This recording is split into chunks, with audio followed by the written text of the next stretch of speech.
Nephew definitely Morning, everybody. sounds like he's not affected by the pressure. And then you can see the tweet from the official Esports World Cup account. Give it a follow on X. It's at the EWC_EN. The last man standing.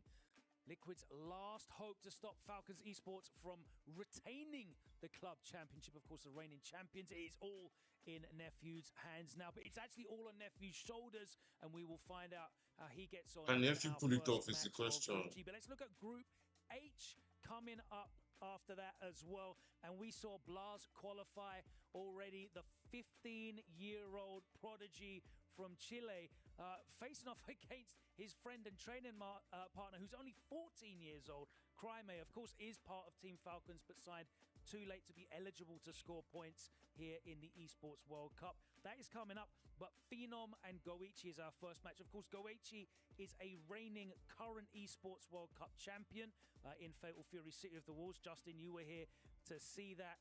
But Goichi is equally as dangerous in Street Fighter, isn't he? Goichi versus I think Phenom, then Goichi will Crimey win Street Fighter, especially he's playing versus Chung to be Li, and the way decided. he plays Chung Li is just so graceful because he's all about spacing, movement with punishes. But the problem is, Phenom is also really good at that too, spacing, footsies with punish, and probably one of the best reactions in the business, especially if you whiff any button, it'll be a low forward or a sweep coming forward from Phenom.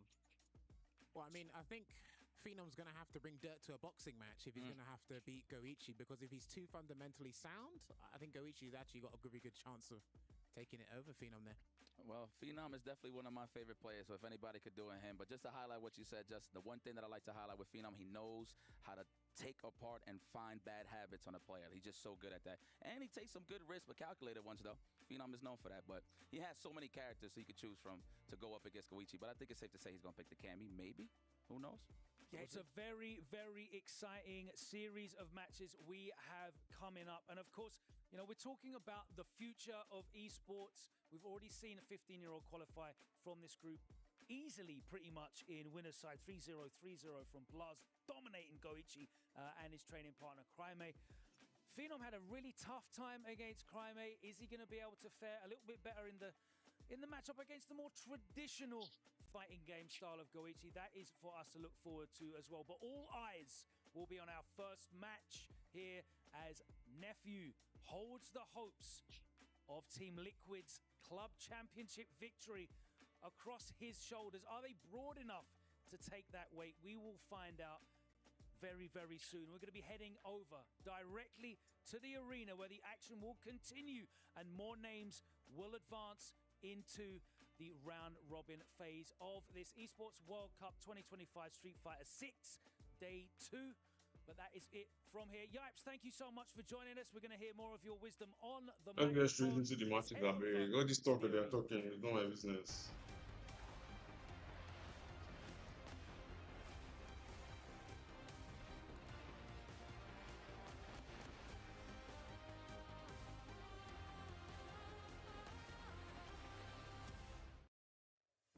Welcome back to the stage here at the Esports World Cup. We just finished a couple more groups. Of course, we saw Punk going up against Tachikawa. Of course, Kakadu unfortunately had to withdraw. Punk officially qualifies. Love the interview from Punk. Monk was really lucky, or he's really lucky that Kakeru was sick, because he would have had to face somebody who was just as strong as him. I mean, no offense to Tachikawa. Tachikawa played very well. It just, I don't know if Kakeru would have been 3-0. When they're actually playing, there's a lot of focus, competition in there. But outside of this, everybody's friends. Everybody's been seeing one another for years throughout tournaments. That sort of camaraderie, you can't shake off easily. Definitely you can't. And, you know, of course, in our next group, we did have Moke taking out Junior and then defeating the 2018 Capcom Cup champion. And like you said, a lot of these players are friends. You can't shake off that friendship, that camaraderie. But right now, there isn't a whole lot of camaraderie when it comes to this crowd, because there is a clear line being drawn in the sand. Please explain to us the stakes of what we have going on here. So let's make it clear. Behind us, you'll see our two next players setting up, Hikaru and Nephew. Now, in this case, Nephew is playing for Team Liquid. The current stakes of the club championship, the top club of 2025, is simple. Should Nephew win the next 2 games and continue on, Team Liquid remains in contention to win the club championship this year. However, should at any point in time, especially now, Nephew lose, Team Falcons are standing by right here in the arena, ready to cheer as you hear, and that will be victory for them at the club championship. So one more time. Team Falcons, can you hear me? Hold on. They can do better than that, I know it. I don't think that's enough. Team Falcons, are you ready? That's it. It is not going to be easy. This man standing behind me, actually sitting, of course, Team Liquid's nephew. I've seen him compete for years. He just won the mix-up, and I guarantee you this is one of the best players on earth. Against all odds, if anyone can get it done, it is that man right there behind me. Ladies and gentlemen, this is going to be a spectacle. In layman's terms, there is at least, if I'm not mistaken, a $3 million difference between first place and second place. So that is why this match is that insane. You win club championship, you take home the better part of $27 million, split between all of the teams that are competing here at the highest level at the Esports World Cup. So without any further ado, that is Hikaru, that is Nephew. They're going 1 against 1. Our casters are ready. Take it away. Wow. Well, first and foremost, I'm back with the boy Ridge. You already know what it is. EWC. This is not going to be an easy match for either of these players. Because Hikaru is arguably the best Aki in the world. And Nephew is one of the best American players in the world, so the fact that Falcons packed up the house like that, that is pretty. Put him out in the esports pools, fold arms. For my man Hikaru, of course. That man looks like he's part of Team Falcons right now for this match. Yo, they were chanting Hikaru, bro. They were chanting it. They want him to bring home the title for Falcons, right? He is honorary Team Falcons right now. While the load. I really wonder what's going on through Nephew's mind at this moment. Nephew, bro, the silent assassin. He's been a but I believe in Nephew, Sha. Nephew can pull it off. And look at this. There are groups. There's a huge plethora of people in the building right now cheering against him. Japanese fans are crazy. Those guys flew from Japan, Saudi Arabia for this thing.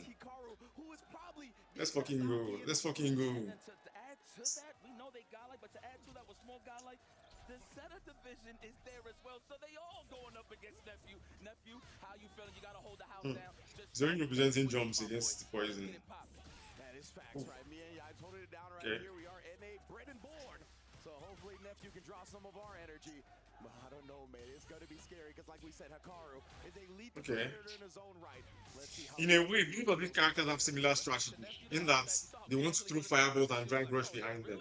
It's just I think Aki has a much better time because she doesn't have to restock to get her own fireball. You know? But I mean, the trade-off with that is that Jury gets to really walk in a little bit better because the fireball is surrounded. Hey, this nigga was taking. Don't reach in this game, you will be taught. Getting people to reach. He's also a big proponent of using drive rush cancel into the late tech itself, right? Nice. Caught him pressing again. Using that stand heavy punch. Okay, back throw by Hikaru. Drive rush button. Launch. Oh, me too, as hell. Press the sparring. That's see you take his damage. Hey, come damage from this. Wow. That's a good thing when I'm saying it. Exactly. It's only a compliment when we call people scumbags here, by the way. If you don't watch fighting games on the regular, just letting people know. Sparring. Wow, you see what I'm saying? The matchup here is just two fireball triangles. But whoever can get the best ones. Right. Nephew learn your own game. Mad. Nephew can do it. Nephew can do it. If every match is like that, Nephew can do it. He was able to get those fireball drive rushes very well.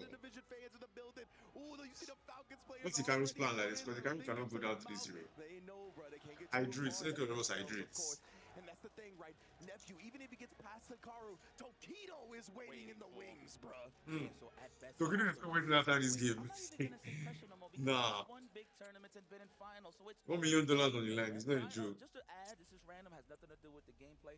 It's that actual fans of Team If you want to see how locked in these players are, this is as locked in as it gets. I'm not sure. This is as high competition as it gets. Sports teams are just $1 million on the line. Nobody's playing. Nobody's your friend.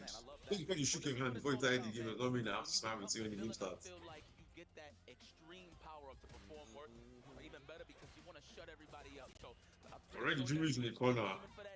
What has the carry changed? Cut that man pressing after the 5-0. Yeah, and even though Aki is the toxic queen, Jury got It's that a punish. attitude, right? So maybe Nephew can embody some of that. Get some more villainous edge to him. There we go, trying to go for the counter hit. Ooh, perfect parry. Nice. Spend it. Spend it.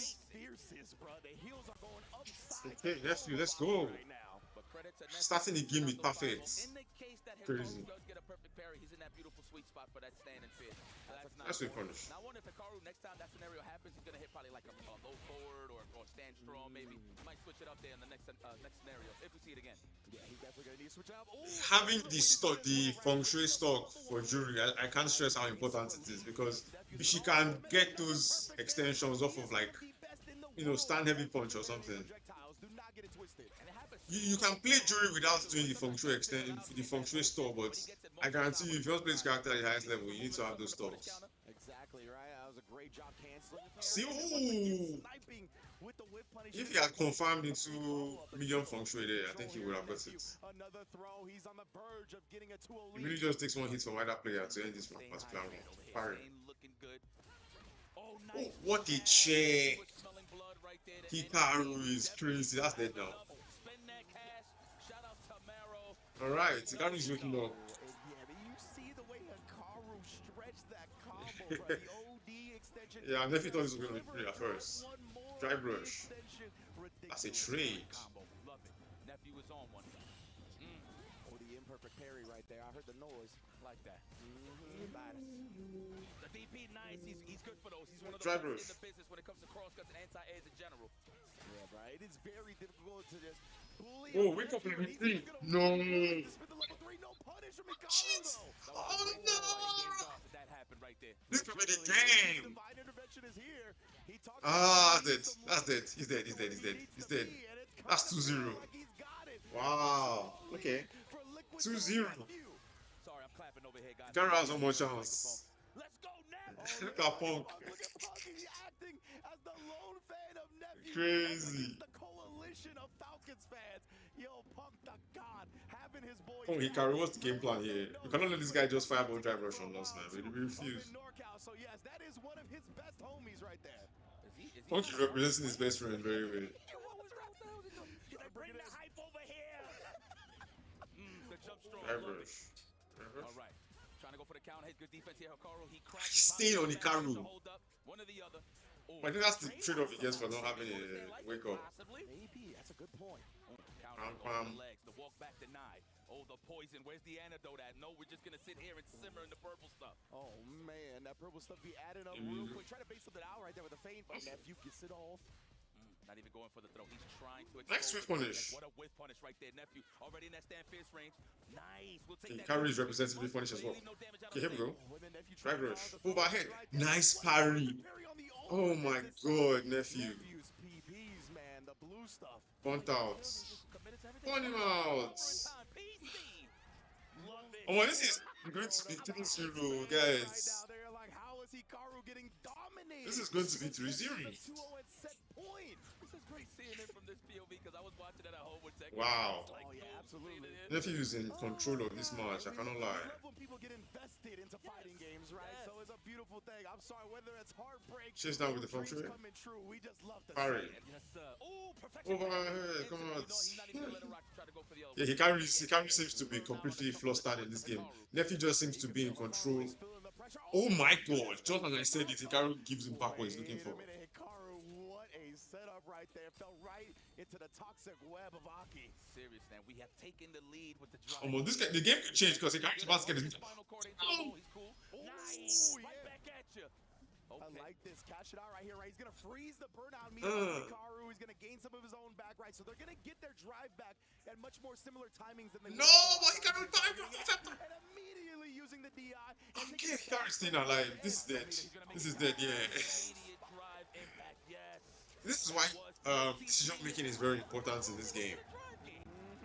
They were going to get their meter relatively at the same time, but Nephew tries to throw him and he takes it through. And what happens when you take throws in this game? You gain about a bar of drive meter, and that was enough for the complete situation to change. What an identification of like that jump being in the dead zone, right? The fact that he was able to make Harry. that choice. And Nephew seems pretty damn Nice. locked into me. It's fine. Launch. Drive rush. Okay, he goes for the throw. Because he's, yeah, if he had parried there, he would have eaten serious damage. I was saying that earlier, man. Forget trying to block it. You just might as well go for the parry. Drive rush. Nephew is nasty. He seems very ready for this game, I cannot lie. That's dead. That's dead. Team Liquid Zone Nephew moves on to take over Taquito. Watch, he just looked at the crowd. You saw that? Yes, a little side eye for them. Little side eye for them. Nephew is on fire. He's on fire. Nephew got some attitude with him. I like it. You know you guys don't like Hikaru for real. Yeah, he's like, y'all don't know this man unless you real fans of Street Fighter or real fans of fighting games. Y'all just here to root to get this dub. Not while I'm in the way. All right, Nephew. Survives another round. Nephew played that very well. Yeah, I'm just a commentator. I'm just a Tell me, he was very in control. Fireball drive rushes were landing. Counter pokes were landing. Whip punishes were landing. He seemed very in control. They can't just come to it. Man, if you don't know what's really going on, especially on the counter poke side of things, where she can actually advance forward with standing strong, it's pretty annoying considering that you're trying to walk away and always get a whiff punish, right? But the control, the steady movements from Nephew, the stand fierce range, always ready for the anti-edge. He left no damage out on the table. He made it count. There you go, Punk. Land that plane, my Punk. He's flying high over here. No pun intended. I really want to know what's in his hands. We can't see the shot, but it legitimately looks just like that, man. And yeah, Nephew, bro, taking it 3-0. What a message to send right now. And yeah, in addition to what you were saying, the perfect parries as well. Nephew's a good player. Nephew is one of the best jurors in the world. He can decide eye. No words necessary. Saying it all with a look. You can GG, shake my hand. bro, how he feels. My goodness, Nephew, very, very happy with that one. Of course, look at this right here. James Chen. James Chen. God, embracing as the NA Hope stays alive. Man, I know everybody's looking at both Punk and James like, man, sit down. Oh, man, let me see the stone cold killer face of Nephew. Look at this. He's just watching. No, let me stop. I know this. Crack that shit, bro. Oh, Pow! We're going to do it a little bit at a time, little short spurts. Yep. Oh, the soul of Hikaru is out of there. Good He cracked his skull. Yeah, that was a real. So Hikaru's out of the tournament now. Crushing right there, because usually they be snapping in pieces. Bro, imagine preparing for the tournaments for a full year, only to just get destroyed. Goodness, but look at that. Only to collect 3. Murder face awaits. Oh, The wow. Silent assassin versus the murder face coming up next. My goat. If only you still played Akuma. You don't play Akuma anymore. Like we said, the only one keeping Team Liquid's hopes alive. And now the chance from Falcons go from Hikaru to Tokido. Look how Tokido stepping up. Well, it's time to try to crush some dreams over here. I've been in this spot before, but I'm going to be honest, with the stakes this high, I think both of these guys never been in a position like this before. In the case that you actually have to worry about the points. Yeah. So it's more obvious pressure on Nephew, right? But again, I said this on the desk. He is... But I need the camera from these Saudi show these faces, bro. At the end of the day, he is helping Liquid. Yeah, of course. So that's, it makes sense. But man, Falcons. Can't we just say something problematic on camera? We're gonna have to hold that L for now. I know there's big Tokido fans out there, so we'll see what happens. But I like the shock again, the emotional investment. Did you see how all those guys are just quiet, like hands on head, like you can see it in their eyes, the anxiety, the worry about trying to secure this championship. Tokido win. Trying to go back to back, right? They won the club championship last Right, year. Tokido is his nephew. This year, but nephew standing in their way right now. And they never played each other? You would think, depending on all the tournaments that they actually traveled. Wow. Right, but yeah, from what we've been able to collect, these two haven't met in tournament in any type of recent memory, at least at Street Fighter 6. And you know, one of the things is Tokido has definitely been trying to find his groove a little bit more. Yesterday, he actually got 3 games straight, come back on Hikaru. Tokido needs to go back to Akuma and stop this Ken that is playing. I don't know why he's doing this Ken. I mean, he's getting results, cannot lie. Even picking racking his brain at the launch of the game, how he felt about. I don't think he'll ever change from Ken because Ken seems very consistent in this game. Ken will have to be seriously nerved, or somebody will have to seriously play Ken's style way better for him to switch. See how consistent he's been with that, literally since he started doing that to probably address this matchup in the first place. He's pretty good at reacting to Dragon Lash with Drive Impact too, so he's definitely consider. I like how I said 15 whip punishes. That's 15 stand fierce. I'm pretty sure. Oh yeah, that's 15 heels to dome right there, 100%. Well, look at these guys ready to celebrate, man. Where's all the good H2O at? They are on the verge, and that's the thing, right? Is that if Nephew wins right now, they gotta leave the building salty because they don't get to see another chance till tomorrow, or Nephew will play in the round robin stage. If he wins here, he's done for the day, and the Falcons gotta wait a whole nother 24 hours. They gotta, man, I gotta come back. Hell yeah, man, this is EWC. You don't want to miss all this action. Live at the Amazon Arena, man. Shout out to everybody that's watching at home, relaxing and just enjoying this drama. I'll be honest, this is drama. This is cinema to me. Oh, yeah. I never seen Nephew get so invested in busting somebody's head and just proving people wrong. Like, and mind you, he usually has a poker face. Usually, you know, if you know him personally, he tells you a little bit and stuff, and like gives you that sinister smile after whatever it is that you say, or he agrees with whatever, but he's emotionally invested considering that he looked at every single one of their eyes just to let them know that he's still hit. I was gonna say, I think that look has been the most emotion, if you want to call it that I've seen from Nephew in a tournament setting. Like legitimately. Let's go Tokido. I've never seen him show that type of like look or anything besides the usual poker face that we know him for. But of course, Tokido right here, an incredible performance yesterday. Successful anti-air, 56%, win 41%, rounds played 22. 3 straight, of course, and then he fell to YHC Mochi. And remember, YHC Mochi and Torimeshi, both of our Dawson representatives, already in top 16. So definitely big props to them. But of course, the Dawson players came to this tournament to play. For the past like tournaments, Dawson players have been showing up. But if he does that, you could see the Team Falcons. They're in the building, banging the drum, yipes. Oh my lord, are you serious? Y'all just bringing it all out. It's bad enough he got to deal with Tokido. He got to stay sharp. Now he got to hit to the drums. You know, if anything, he's probably going to get powered up by it. Man, look at that. Yo, did they all just fly? Like, obviously, they flew in, right? But, like, did Zeta just buy all their tickets? Japanese players don't play. They came in droves. Japanese fans, sorry, they came in droves. Like, that's how it's feeling right now. But yeah, it's incredible to see just the contingent of Japanese fans and Zeta Division fans in the building for this, right? But look at this right now. Falcons is not letting up. They are making that noise. But as you mentioned, man, it looked like a power-up for Nephew last time. And like we talked about, Nephew Punk, they had a really close relationship for a long time. Some villainous stuff will rub off on you, you know what I mean, when you hang around with Punk for that long. They breed on that stuff. They really thrive on the crowd going against them. So, Nephew, I don't know, man. This might be helping him out just as much as it might be hurting him. Well, Punk, all I'm saying is I know that's your boy. Make sure that he is fully hydrated. He got a fresh bottle of water. This is going to be a slobber knocker right here. Tokido versus Nephew. Opening game. Tokido versus Nephew. Nephew. Started with stand heavy kicks. Stand heavy punch, sorry. Nice, already representing that parry. Put some of that meat in my back pocket just in case. It's not. And Tokido even perfect parry the projectile, but Nephew not leaving a gap for him to poke back. 100%. Yeah, boy. That stand fierce.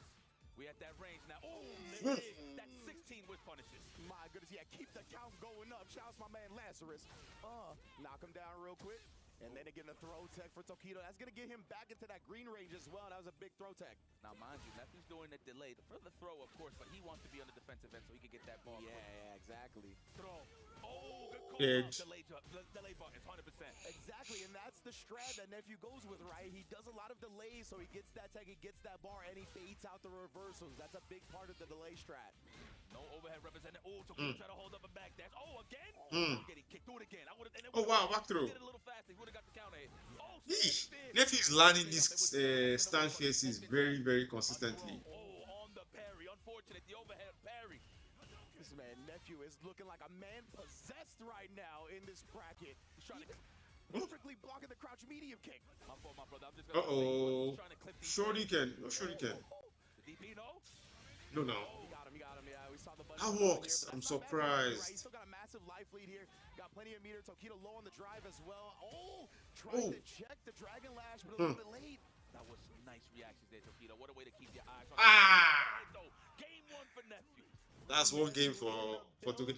I think Tokido is still a little bit is waking up, but Love the overhead uh, the hmm. round ender, a very popular strat in Street Fighter 6, of course, and what a time to sprinkle it You in. see Tokido is going to change something in this game. Sure, he's trying to probably Because I feel like he was still trying to find himself in that match, but he was still very much aware of the situations he was in. Because he was bringing it back there. Those little pockets where if he sees a button whiff, he could just drive rush right behind it with a stand jab. That's been pretty. But Nephew was consistent with landing stand fierce. Wow. Stand jab from certain ranges to get that whiff punish and pressure going. I feel like he's gonna represent that a lot more in this set. Jury with shoes. Constraint, right? I like that Dragon Lash range. You got a couple of different options. You could drive rush jab, as Yipes just called out. You could Dragon Lash. You could Fireball. There's a bunch of different things that you can kind of overwhelm your opponent's mental stack with. Nice. Still, I like that. Nephew is looking at all of these numbers. He's in the matrix. He already know how to take his turn back.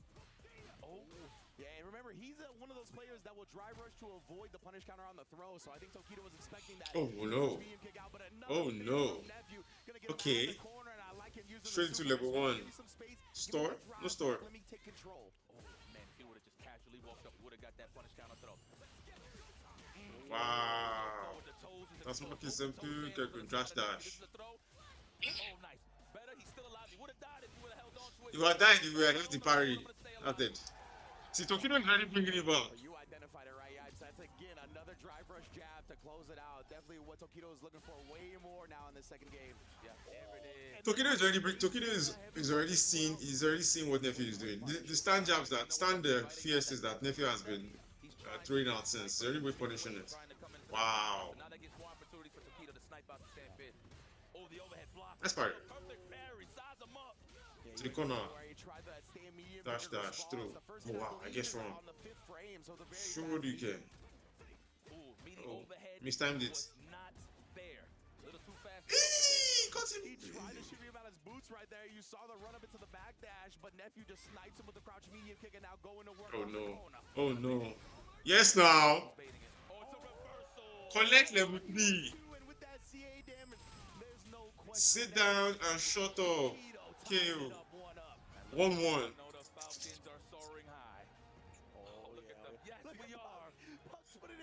I love that he's in the middle of the Falcons, people. Yo, Punk, bro. I love that dude, bro. Yeah, that is so sick. No matter what, even if he's not in the mix of the competition, he's always part of the show. So I love it, man. Most definitely. Big fan of the game. It's like basketball at the end of the game. Tokido and punish that. Tokido punish these from true stories. We start like it. Nephew's doing a little more assumption, standing fierce. He's trying to snipe out that drive rush. And then again right here, committed to the parry, got the punish counter throw in time before he could cancel it to the drive. Yeah, Tokido does not waste time. He's starting to throw the key. Wow, cut that nigga low. Fuck his head. Tokido does not waste time. Tokido is very matter of fact in the way he approaches the game. Gen rise, they're always looking for more pressure afterwards. So good level 1 there from Nephew. Are we in there? We're trying to set up that stand fierce range. As you can see, there it is. Even if it doesn't hit, he's shaving the drive gauge. Oh. Nice parry. Perfect parry right there. Yeah, he wanted to use it because he didn't have the level 1 yet, and he would have burnt out if he did it. Ken's drive rush jab is the best for the record, guys. Ken's drive rush jab is the best drive rush jab in the game, without question. Wow. Tokido is trying to 2-0 this nigga. 2-1 this nigga, sorry. Show you the empire, get out. Most definitely. That's blocking the overhead this time. Oh, didn't get the sweep actual punish, but caught Tokido trying to walk back. Parry. Oh, it's punish. Identifying it right. It's punish. Nice. Caught the press and buttons are teching. One or the other. He's going to go for another throw, I'm pretty sure. Looking for the tech there is. Nephew trying to get looking for something. Tokido is going to punish that. He's going to punish the face. Oh no. Oh no. XTP? Yeah, that level 1 from Jury is 7 frames right in that medium. Oh my goodness, Jin Rai. Throw the fight that 6. Punish! Push him off you! Oh no! And try to just overwhelm Tokido in the corner here. He's gonna turn butter some way somehow. Yeah, he should not have stopped the pressure. If he was going to keep going, he should have kept going, or he should have gotten out of there. Because at that point, it's going to be level 3. Tokido has 2-1.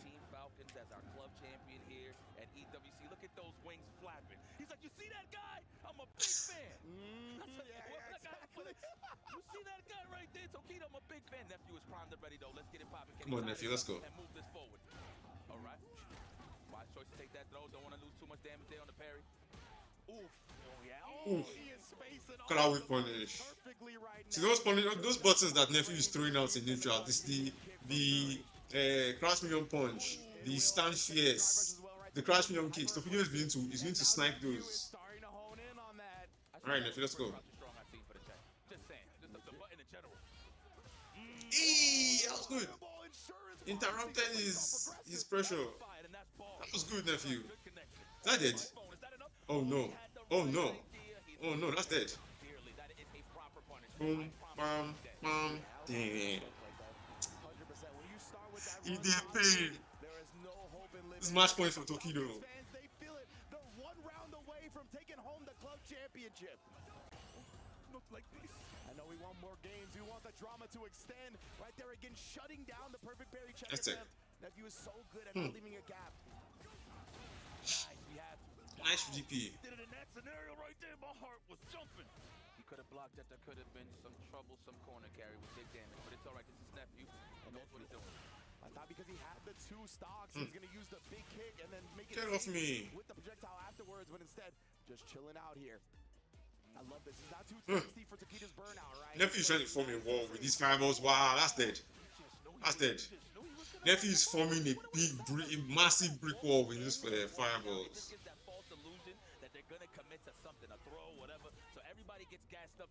He's understanding. He's seeing what Tokido is doing. Tokido is counter-poking his buttons. So he's going to get present from a range where he either can't do that or he gets to snipe Tokido's buttons as well. See what I'm saying? But Tokido is still on game. Sure you can. Oh, you can. Oh, that's it. That's it. Yeah, I'm surprised he didn't try to go bigger. Should have gone bigger. That was the end of the game. Ah, no.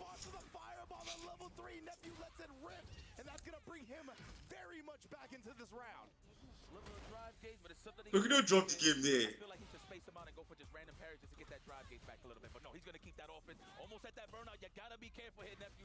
Punish! That's it.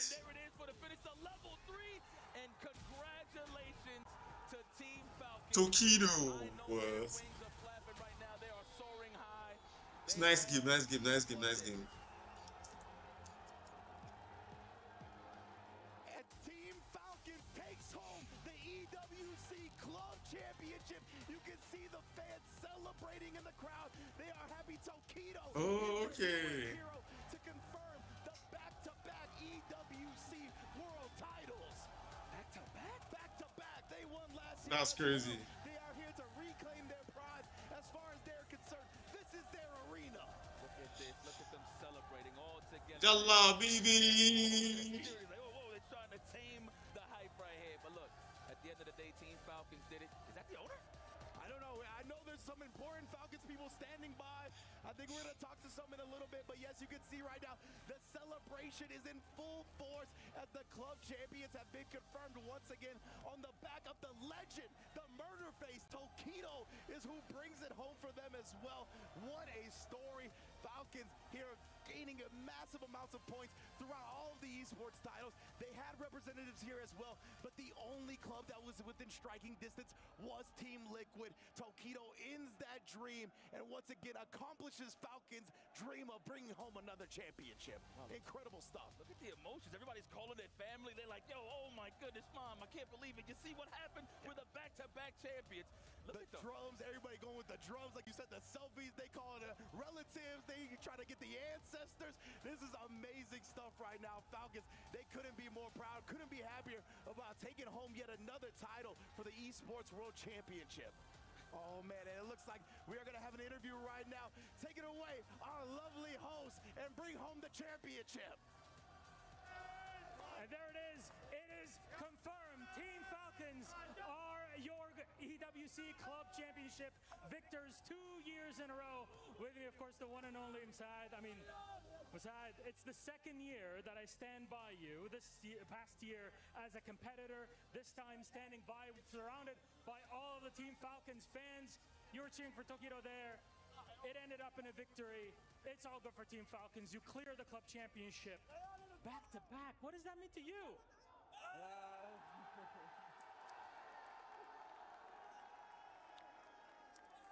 But Arabi is a bit better. That's fine. I mean, it's very hard to find the right words when everything is surrounded. I'm very happy that we made this for everyone here in Saudi, everyone in the region. The electric that they have done for all that was through the whole events. They are the main reasons why we never stop. We always want to do the same. Last year I tried as a competitor, and this year we are supporting another player, and that means that we'll always do our best to keep it at home every day, every time. I mean, it was a lot of work and pressure throughout the entire year to get to this point, to find the right players, the right teams to sign on to play for EWC.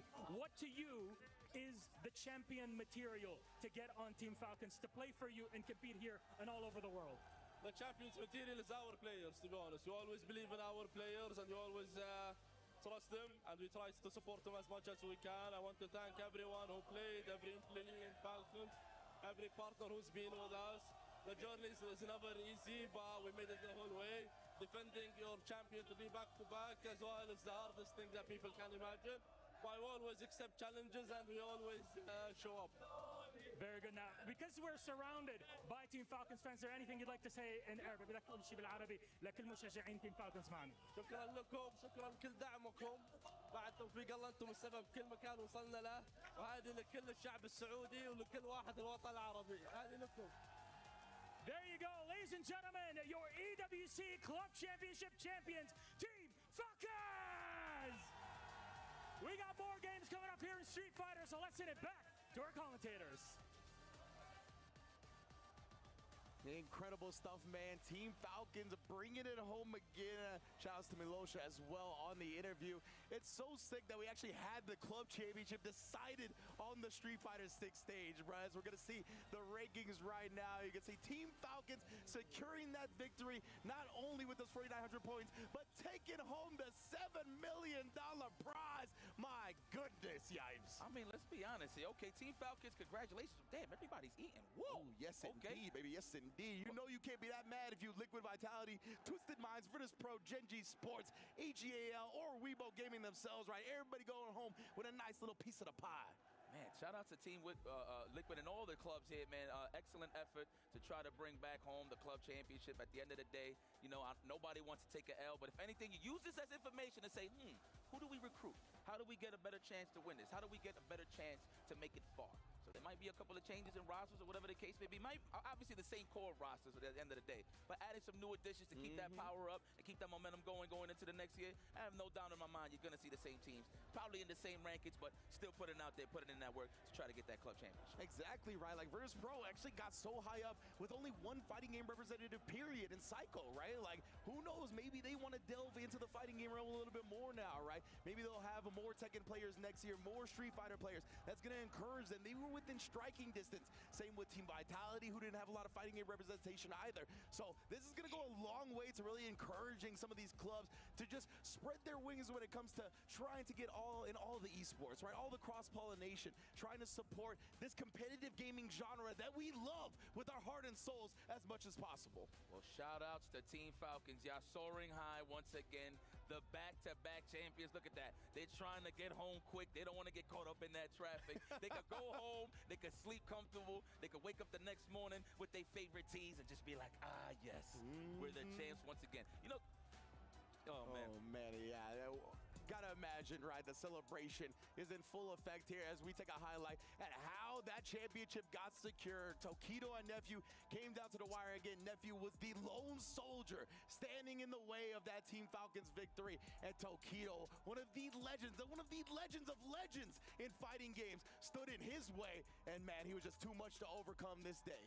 Well, you know what? Naturally, the crowd loves Tokido. I'm pretty sure everybody and their mother knows Tokido. But, you know, Tokido nonetheless is going to be focusing on just getting the W no matter what's the circumstances. This guy, there's been talks about him being a little shaky, about, tournament results ain't showing up due to the fact that, he's switching characters and obviously just having trouble in the tournaments. But you got to understand, this is prep time Taquito. At the end of the day, he's doing his homework because he knows what's ahead of him is some big events. Of course, we got SFL and CPTs, but this is EWC. Look at that. He's just embracing his fans. I love that, right? I love the fact that Taquito got up and immediately started hyping the crowd up. Like we said, he's got a recheck jersey on, right? But he knew for this moment he was honorary Team Falcons. He knew that the crowd was going to be super hype. I love that he played into that. Taquito has always been a showman. You give him a chance to show out, and he's going to do it. Yo, I cannot believe it. Before I even continue, damn, this looks even more demonic. It's the murder face that he crushes. If you don't flinch, Taquito, I'm putting this as my screensaver. Let me see. Does he flinch? Don't flinch. Don't flinch, Taquito. Oh my God, he looks like he wants to laugh. Just a little bit, right? He's like, all right, mission accomplished. But yeah, man, he's always been a showman, right? Literally the first fighting game tournament I ever went to, I believe was SCR 2010. And this man, that's when he did the pose where he went on the projector and had the Akuma Demon symbol on his back. He's always been about that moment. So of course, Team Falcons getting all those points in the various esports, including the fighting games, gave him that opportunity to once again have the spotlight. And man, Taquito always shines so bright. Oh yeah, shout out to Clinky D. Thank you for putting the batter in his back. And we got the murder face. You did us some justice, my boy. Man. Wow, the Zeta Division boys and gals are here to enjoy the show. Oh, I like it. Again, they content ready. Everybody's just sitting back. Well, looks like all the pressure's out of the clubs. Everybody could just celebrate. Remember, it's a big bag nonetheless when it comes to all the clubs. So everybody got their fair share of the pot. But again, not to sound like a broken record, congratulations to Team Falcons. Go and enjoy that blue sky and enjoy that championship gold. You guys earned it.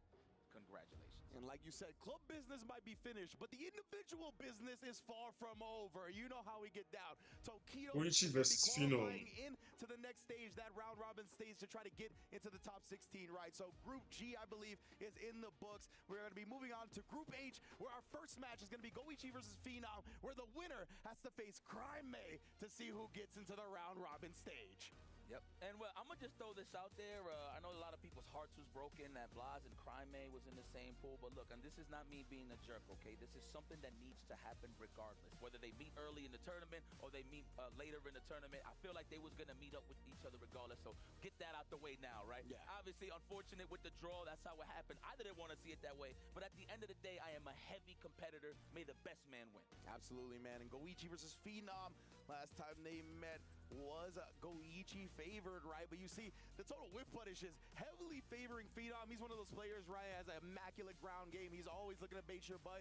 He has great in and out movement, great micro walking to try to bait you into that max range normal while he walks out just in time to get the whip punish. He is a beast on the ground, of course. And Goichi, same could be said for him, is going to be a banger of a set. It should be Cammy versus Chun-Li, if I'm not mistaken. And both of those characters, very high walk speed, great range on their normals. We're going to see a real slugfest right now. One of the attributes that I like to highlight from Phenom, he really knows how to expose your bad habits, dude. Oh, yeah. Like, he really does. Like, he's going to go for 1,000 throws, and he's going to know when exactly is that you're going to strike for that counter hit. I mean, and he sizes you up for the whip punishes. How much was that? 14 to 2 or something like that? Yeah, man. Like, shout out to Lazarus, man. Absurd right there. And yeah, to be fair, the only time we've seen Goichi so far, right, is a 3-0 loss to Blas. So yeah, he didn't get a lot of chances to whip punish. He didn't get a lot of chances to shimmy or anything like that. That's a fact. Yeah, the stats just couldn't be gathered because Blas, I mean, he is incredible. Oh my goodness, we are out on the boulevard partying, bro. Falcons taking it home again. That's what we love to see, baby. Again, the more people that get invested in this competitive gaming realm, the better. That's why we're here. That's why we want to see y'all watch it at home. It's just a beautiful thing to see people come together for something that we're very passionate about ourselves. I mean, they passionate. Look at this. Again, I thought that was a football team that was in the crowd, man. Yeah, real legit, bro. And I ain't gonna front. Like, one thing that I like to see is the minute details of like how their team's represented, even from the artwork. I love the color green. That's actually one of my favorite colors. I know that's your favorite color. Literally the favorite for me. But the logo is pretty sick. But speaking of logos, I don't even know where to go with that. I got a brain fart. I thought you were going to be like Goichi. It's definitely one of the logos of fighting games. Right? You can put that man on the logo because he is one of the GOATs across all fighting games. So I'm excited to see this one go off. While Team Falcons, again, look at that on the giant LED projector in the back as well, letting it be known for everybody that they are the world champions. And yeah, I don't think that Boulevard party is going to stop anytime soon, baby. They're going to be partying all throughout the night until EWC concludes. 7 M's, huh? Mm-hmm. 7 M's. Back-to-back champions, bro. They bringing home mad bags. They're going to be having trouble carrying it to the bank at this point. Man, share $1 million with the crowd. Shoot, I would. Man, these guys, man, congratulations once again. But we have to move forward. We got Goichi versus Phenom. That's going to be a good one. Shout out to Phenom. You're starting to see him more on the grand stages. I mean, he's been there before, no doubt about it. But you're starting to see the consistency a lot more. Of course, finished strong in top 8 at EVO this year in Vegas. Now he's here in the grand stage of EWC as well to showcase his talent. Can he move forward? Can he stop one of the EWC champions of this year of Fatal Fury, Goichi? Yo, you know what's so crazy? So I was talking to one of the homies, and they're like, yeah, man, Goichi's defense is amazing. For sure, in a lot of the other games. But in this game, you have no choice but to make a decision. Of course, because the drive gauge is a very, very important part of your defense. So that's when you really got to make some executive decisions. That's why neutral and movement is so key in this. That's why you're going to see that represented heavily with Phenom and Goichi. Exactly. Like Goichi's defense, a lot of the time, it's built upon his reactions, right? You give him a game where a lot of what he can do defensively depends on reacting to the opponent's offense, then yeah, he is extremely tough to open up, right? That's not really the case in Street Fighter like that. In Street Fighter, when you are knocked down and you got to guess, it is all the great equalizer. Your reactions aren't really going to help you in those situations. Reactions help you anti-air, reactions help you whiff punish, they help you counter DIs, they can even help you perfect parry. But in certain situations, those reactions are nullified. So Goichi is human like the rest of us in those instances. But of course, we are going to get into it now. It's going to be the first match in that losers, the elimination style. Goichi versus Phenom. Let's get it. One thing I'm looking for Goichi in this match is how he's going to place that +1 standing strong. Literally is what as soon as I speak, okay. Button out. But it's how is Phenom going to respond? Is he going to keep walking back, or is he going to counter react with a dive kick? And is Goichi going to be ready for the Is crime missing in this tournament? I'm always interested to see like the button choices after block strings from players that play against Cammy, right? Because usually you have to go with a lower reward button, but some of those buttons will stuff the dive kick on startup, right? It's just not going to net you something even if you get a hit on the ground very much. It's just, and to add to that, it's more so the jail on the standing strong, because it stops him from walking back. So you can always size him up from there. All conditioning at the end of the day, baby. There's the first hit. Damn, was that actually the first hit of the game? Oh, it felt like the first significant hit at the very least, and then baiting out the DP afterwards. Goichi, man, what a start. Damn near perfect on that one. Yeah, he got washed. You can call it how we see it. We commentated, damn it. Let's go. All right, hold it. Now definitely going to hold this lead for sure. Once he gains it, good stuff there. Goichi being the aggressor here. Whoa. Yeah, pressing the light afterwards. Perfectly framed, trapping Phenom up. Look at that. Look, just patiently waiting for that dive kick. The swing, the double windmill, bro. He is so Goichi seems to be forming a wall of fireballs in front of this guy's face. I cannot lie. Perfect parry. I don't know. Oh, I just realized this name is not straight. I think he tried to bank that Goichi was going to neutral tech, and then he would have made it over. But he back tech and it kind of threw it off a little bit. Unfortunate there for Phenom, but I like the idea. But I feel like you just got to make it count when it comes to damage. You hit him, go for it. Indeed, right there. And he's trying to be very efficient when it comes to his resources. Tag that boy, no. After the check, and that's going to result in Goichi that's 1-0. The subsequent hit, closing it out with a level 2 and taking a 1-0 lead. One match closer to getting his run back. Oh, excuse me, I'm sorry. He lost the blast, not Crymay. Of course, Phenom would be the one getting the run back with Crymay as he fell 3-2 to him yesterday. Young Bucks is killers, huh? Oh, yeah, exactly. They put 2 legends in the losers bracket. Like, it's kind of wild to think about, man. Look at Goichi. He just got that attitude like, yeah, I've been here before. I actually got a chance to take 2 golden plates. Really? Can you do it, Goichi? I won't doubt you. But this competition is fierce. Could you imagine Goichi, man? What's Phenom's strategy in this matchup? Year he would have. Like when you look at the year, because I feel like Goichi has been stuffing his approach since. 2 EWCs in 2 different games. I mean, yeah, you gotta put him up there right next to him at the very least. Yeah, we're gonna have that conversation for sure with the world of the FGC.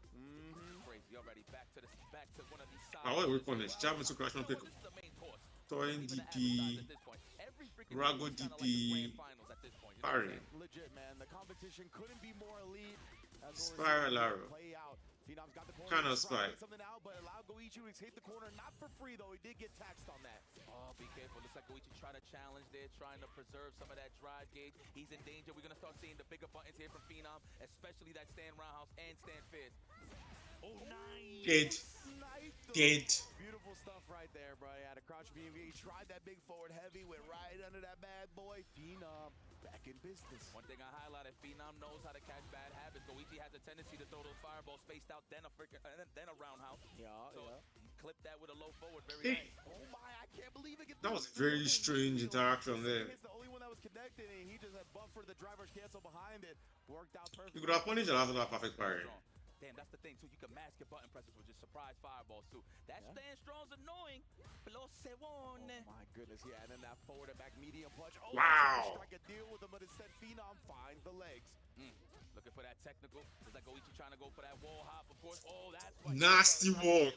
Level Level 2. Oh, we got all the Level ball in the 2. world. Are you gonna spend it? Let me get level 2 at least. Yeah. I was gonna say, yeah, since he burnt himself out, I imagine he goes with a super. Is he gonna find a non-meter kill? Yeah, I was too scaled at that point. Had to commit to the last bar. It's fine. I understand committing to level and then some. Case, right? Very Yeah. efficient from Goichi. Yeah. Extend that. Spend that cash, man, to get that cash. Let's be honest. All right. Oh, that was a bar, actually. Now, mind you, what makes this, thank you. What makes this kind of tough, though, you already Nice see whiff Phenom got punish. conditioner for the throw, but Spiral that arm. Chun-Li, man, No and kind of that spike. got Why? toned down, and it's still fast. Yeah, exactly, right? Yeah, that back walk speed from Chun-Li has been toned down a little bit, but nonetheless, right, she is still a speed demon on the ground. Same thing with Cammy, bro. And of course, she's got the ability to dive kick. A nice outspacing on the win. Goichi is ripping DPs. Hey. Definitely winning the neutral as he's walking Goichi down. Now it's time. He doesn't want to hear. He doesn't want to stay in that corner. To the fact that he was low on the drive gate, so he was not going to go for the reversal. Exactly, right? He didn't want to do the up kicks, rather settle for the super to make sure he didn't go into burnout. And then Oh my God. throw attempt in the air. This is the second time he has gotten that. Oh no. Goichi goes with a thing that's gonna bring home the dub. Phenom, are you going to take this rubbish? You know, Phenom, he's gotten caught a couple of times on these throws. We saw the same thing at Evo up against. Is the neutral is okay. I think Phenom is playing the neutral well. But Goichi seems to be pulling out some of these. Eesh. Seems to be making better use of some of these opportunities. Phenom ducking due to the fact that he doesn't want to get walked down, so he's becoming the wall. Also, Goichi seems to be ripping DPs on this man. Ducking, so credit to Goichi to close that out. And he's But Goichi is now poking out Crash Phenom kick there instead. No bite from Phenom. I'm loving the defense. Counter MVP? hit confirm on the punish. Go for the offense again. Even the guy in the back is so hyped with these matches. Got to push-ups. Level 1, absolutely. I agree. Professional finish. Phenom adds one to the board. Let's go Phenom. Let's go Phenom. Stuff indeed, right? Yeah, Phenom not going quietly into the night just yet. Facts. Gotta earn this. It's the moose. Oh, man, yeah, you talk about that 7-frame crouch medium kick. Feels like it's got the range of an 8-frame button. Yeah. Yes, now. Me too. I've got one of those. All right, there's the throw. Conditioning starts now. It's going to be driver stand fist. No, we're holding it. Yeah, you know what? That's the smart choice. You want to be as healthy as possible dealing with Chun-Li. Nice to jump in. Of course, Goichi trying to anticipate the dive kick. Get up. I agree. Side of Phenom. We're going to go for the overhead. No, we're going to go for the throw. We respect Phenom's decision there with the OD reversal. And check on the Level 3. Great stuff from This is Phenom killing. right there. Both So that's players 2-1. Ultimate aggression, right? We saw Goichi with the wake up kicks, wake up DP in response to Phenom, and then Goichi woke up drive rushed at him. But Phenom was ready with a check, right? He is very much trained for this high tempo pace. He's not gonna get caught off guard by a player trying to get ultra aggressive at him. Man, everybody's nails is cool. I know I've been highlighting that this whole time, but man, that's how you know they just stone cold killers. They ain't nervous about anything. Nope. All right.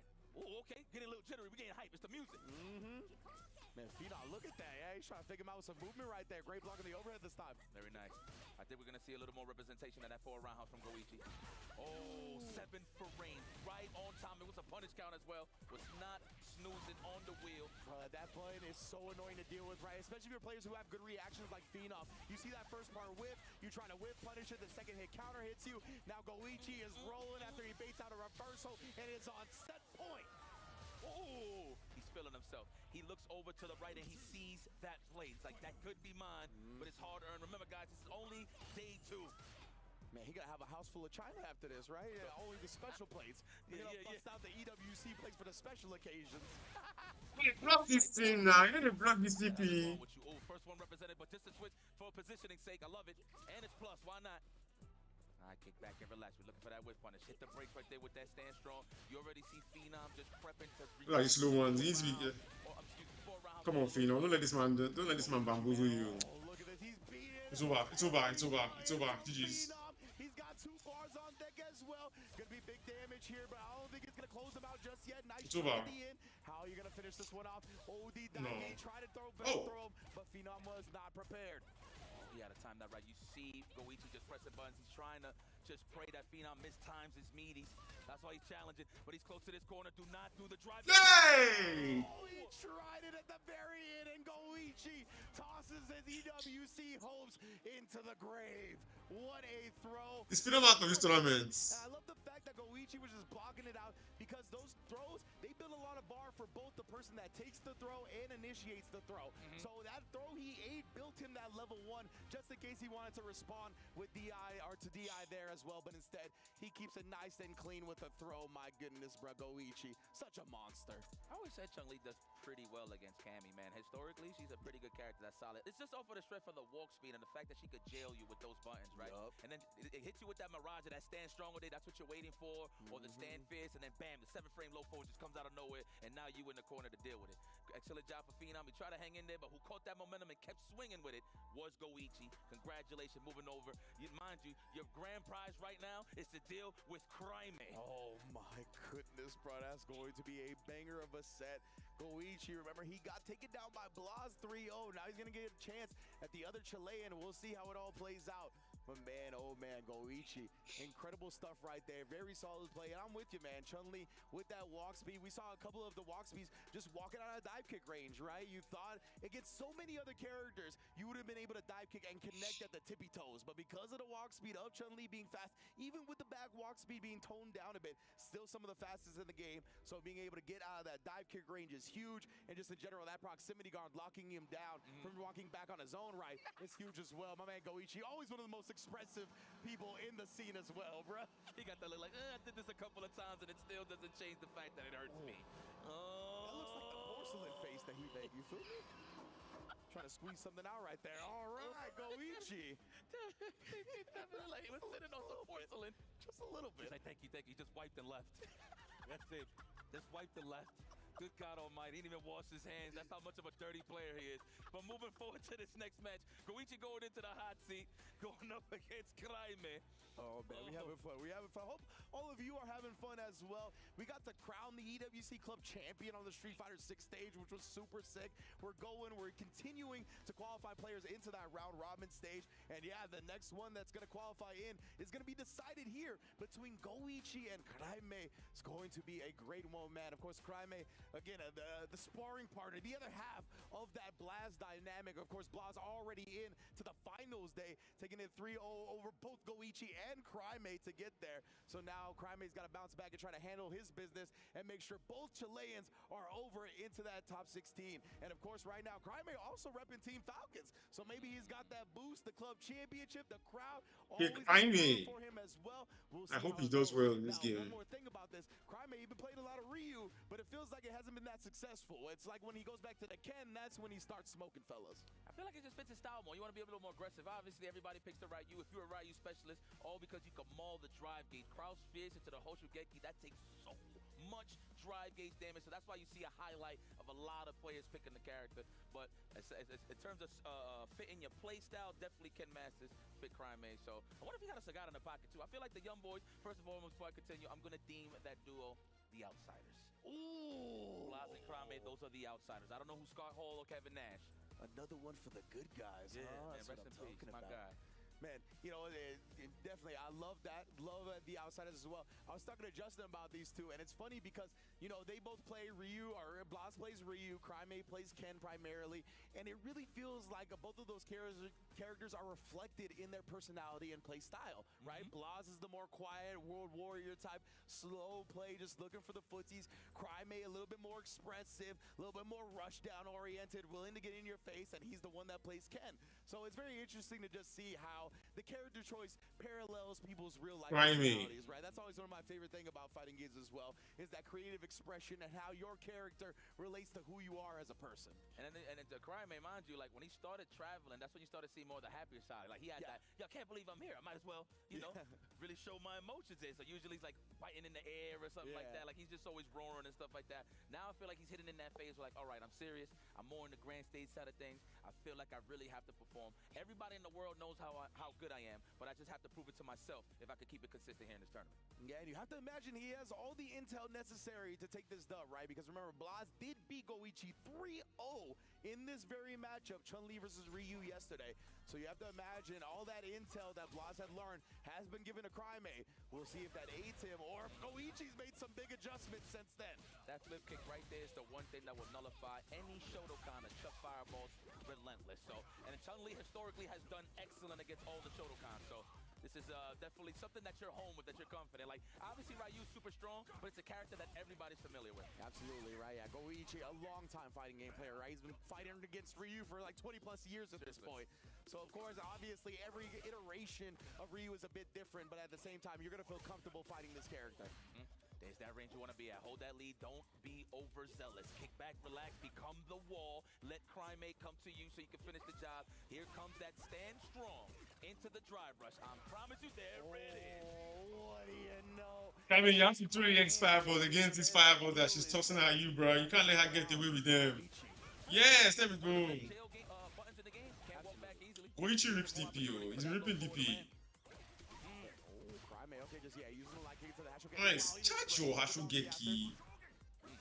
Oh, now we got that lead. Now Crime got the momentum on his side. Yeah, we're going to see. Are we going to go for a DI nice and early here, or just going to abuse this burnout? Oh, he tried to sneak it in, but Goichi, a great throw counter. Yeah, you know what? He's showing his attributes. That was defense right there. Good reaction to a top of that. If you would have slipped a little bit, that would have been a crumple. Yeah. Yeah, got caught reaching. Luckily, didn't get taught a lesson this time. Oh, and it stuck in the overhead. From that's it. Right, you're usually expecting a drive rush jab. 1, 2, 3. Level 3. At that point, in that instance, it just feels like you're gonna block. Like there's no way I'm gonna be able to check this in time. It's too close. It's too fast. Primate, you can't be letting this guy through slow fireballs against you in this matchup. You've got to donkey kick him. You've got to EX fireball him.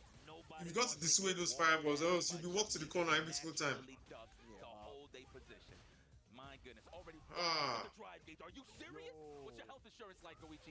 Oh, I better hope it's the best. Hope it's Blue Cross. Yeah, legit. Oh, you can't do that. You can't do that. That's it. Quick little side. Actually, not dead. He will survive after this. Have any meter to do so. He finally has it. Now that he's getting comboed up. You notice how he got more active after he seen the drive gate? Like, okay, hold on. I gotta press buys. I mean, I sit here. That's Max Sempu. Nice conversion. The throw, wise choice there from Goichi. Oh man, big Hashogeki right there as well. Making sure I get no plus frames, bruh. For real. Sizing him up. Oh my god. Primate's disappointed on this one. I know. That's 2 in a row. Crimey, you need to calm down. Dissipated it right before he actually had the block, right? So I think he's kind of partially annoyed by that. He's like, damn, I could have checked it. The fireball dissipated. Instead, I got bullied into blocking. And Goichi once again. I mean, he's a kid anyway. He's 14 years old. So I'm not surprised. But he needs to. He got that nice little energy on his back right now. He's feeling himself. Oh my god, yo. It's dark outside. It's dark outside. Oh my, please get inside. The street lights are on, bro. Drive rush. You home. And they're in the street. Oh, you're right. Look, the drive impact. No, you're gonna test that, man. Listen, I know you can't test Goichi's reactions, my bro. I promise you, he got reactions, okay? Yeah, he got reactions that can definitely rival yours and Blas's. That's just how Goichi evolves. Yeah, man. Wait, okay, doesn't matter. Doesn't matter. Just calm down, Crime. You're fine. I don't know how it looks on Crime's side though. All right, here we go. I'm hey. coming for you. Oh, she is. She's not lying. Oh, we whipping buttons out here, Crime. Hard assumptions, but sometimes when you whip buttons, because you're trying to invite a button, you get a whip punish on your own.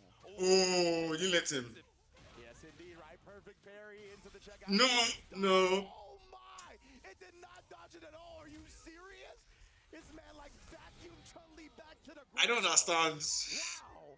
Now, mind you, we both thought he was gonna jump over, right? 100%. I thought he jumped over too. To level 3. That's literally what my sentence was beginning to say. Wow, caught the tip of the foot. Damn, that's how you do to the police, crime, eh? That's a retired police veteran. I'm telling you that right now. Ooh, Nice. big boy damage. Goodness, bro. Ooh, The backdash to beat the crouch medium. So you can. throw him. Oh, it would have worked. What a space spot. What a way to recognize that Koichi was going to counter poke with the low forward. Are you serious? Like, that was so sick, bro. Yeah. Oh, I thought he blocked it. I swear, if he blocked that, he would have been OD. Yeah, this is where you dead. The reset. That was so clean. Not only did he get the stun, but that DI actually put him into burnout to get the stun. But now we got a perfect parry on the cross-up button. Crime not discouraged whatsoever. Tying up the set. What? This is what Street Fighter is, boys. This set is freaking fantastic. Almost cursed. That's all right. Woo! It's all right. Nobody would have blamed you, my boy.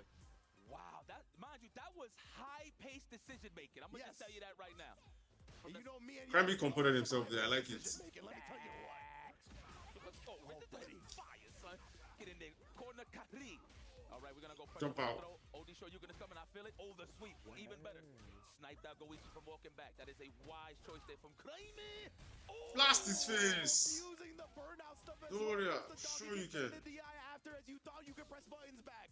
Oh my God, don't do it again. Oh, he's What the trying, fuck? like you said, Goichi gonna be ready this time, brother.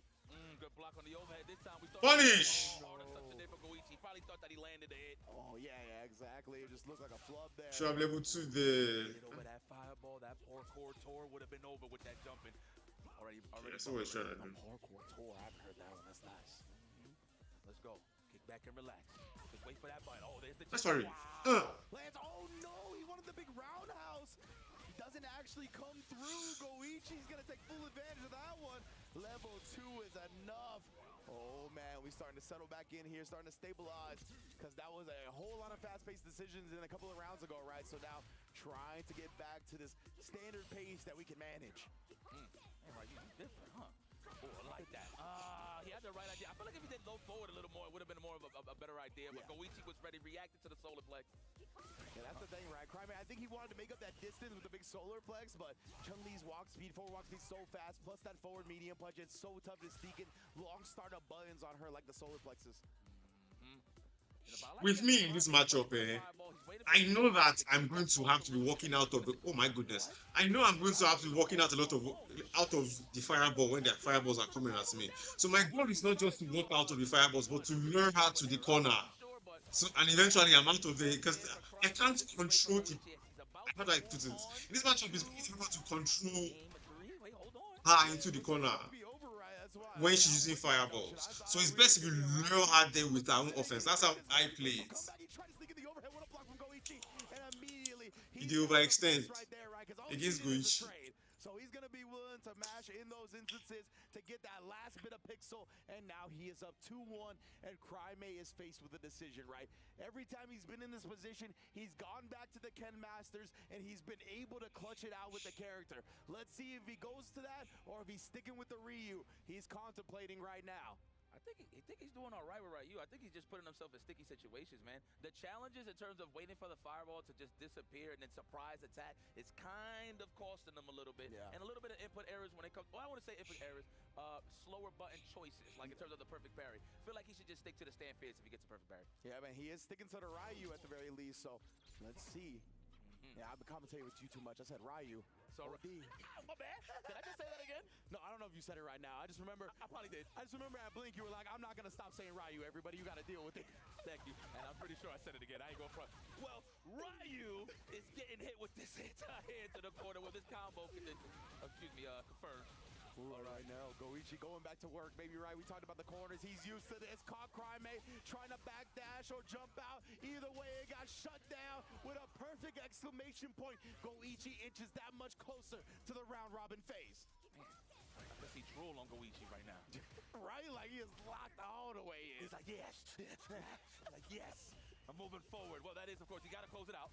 Looking for that counter hit. No dice. Nice. I like that. The spacing. He knew when to press the stand short. He's putting himself in danger, though, a little bit. Watch the stand strong. He's sizing you up for it, I promise you. He's baiting you in. Yeah, exactly right. He wanted him to walk forward, but ooh-wee! Crime with the solar plexus whip punish. Now we in a corner. Let's see if he can continue to put this pressure on, but no, Goichi using the cross-up jump to escape once again. That was an amazing sweep, by the way, from Crime. That gave him some A lot of the DPs that Crime is hitting. Honestly, I feel like they're avoidable. Oh no. Oh my, both drive gauges just down the gutter. Oh, and Crime not gonna let up whatsoever. That's an infinite. He can beat Goichi, but he needs to play the matchup. I don't know. At least I feel like my strategy would work. Who knows? You can see him like buffering as well, trying to look for maybe a fireball to call out with level 2, and then once Crime notices he's doing that, he sneaks in and gets a buy-in. Goichi's recognition game is just so strong. We're looking for a stand fierce whiff punish right here from Crime. We're looking for it. Or maybe a sweep. He's probably trying to look for the pocket of the fireball so he can get a quick sweep. Yeah. Let's see. Wouldn't be surprised about that whatsoever. I feel like Goichi's throwing fireballs to try to get Crime to throw in as well to counter with a super. Okay, there's hope. Out in the process, but it's okay, right? He wants that relief. Oh, the sweep from Crime is so smart. Do not get thirsty, Crime. You saw what happened. Don't get thirsty. So what happened last time? Just play your game. I like that he's giving that false illusion that it's going to be. Oh, what? It's the 4th, 5th, 6th, and 7th time that he reacted to that. And that's why you saw Goichi kept micro walking, blocking, right? He kept getting forward to make sure he was in range to get the throw on. That's dead. That came out. And then that's dead.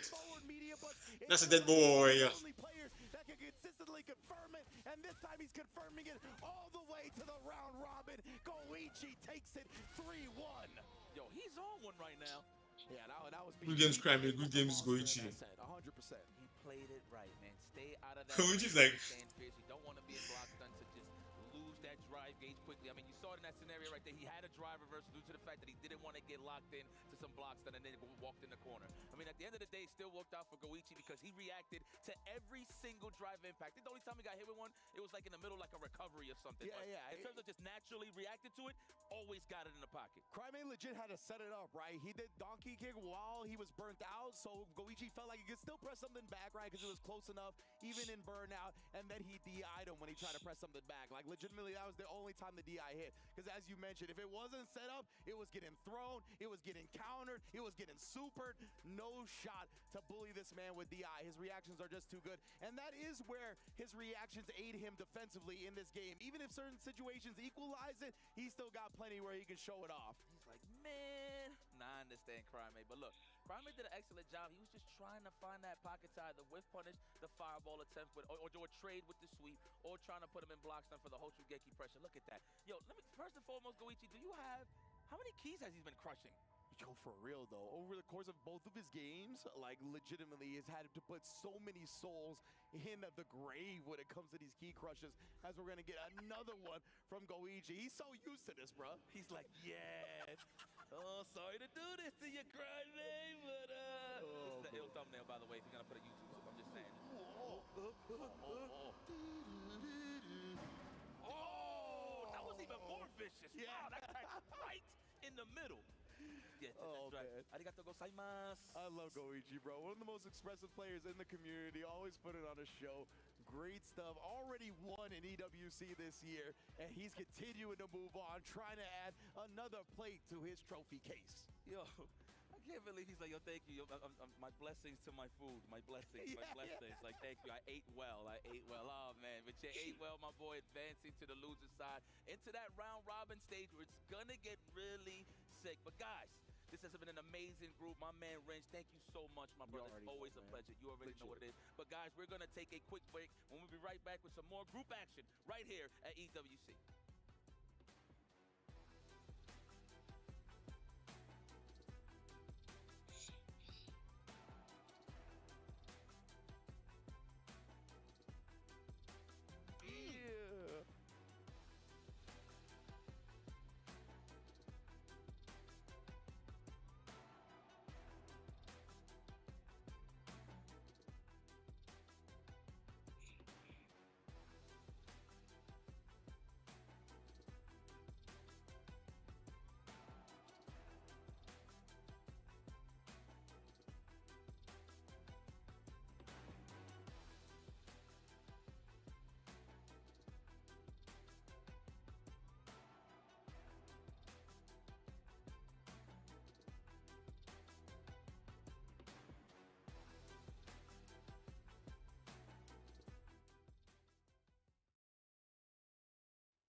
are here outside in the Riyadh Boulevard. Team Falcons have done it 2 times. EWC club champions. They've toppled every other org that was in the competition on each game. It doesn't matter now because they are the champions. Look, the celebration has begun. The party vibes have begun. They are giving thanks and glory to God here for the victory.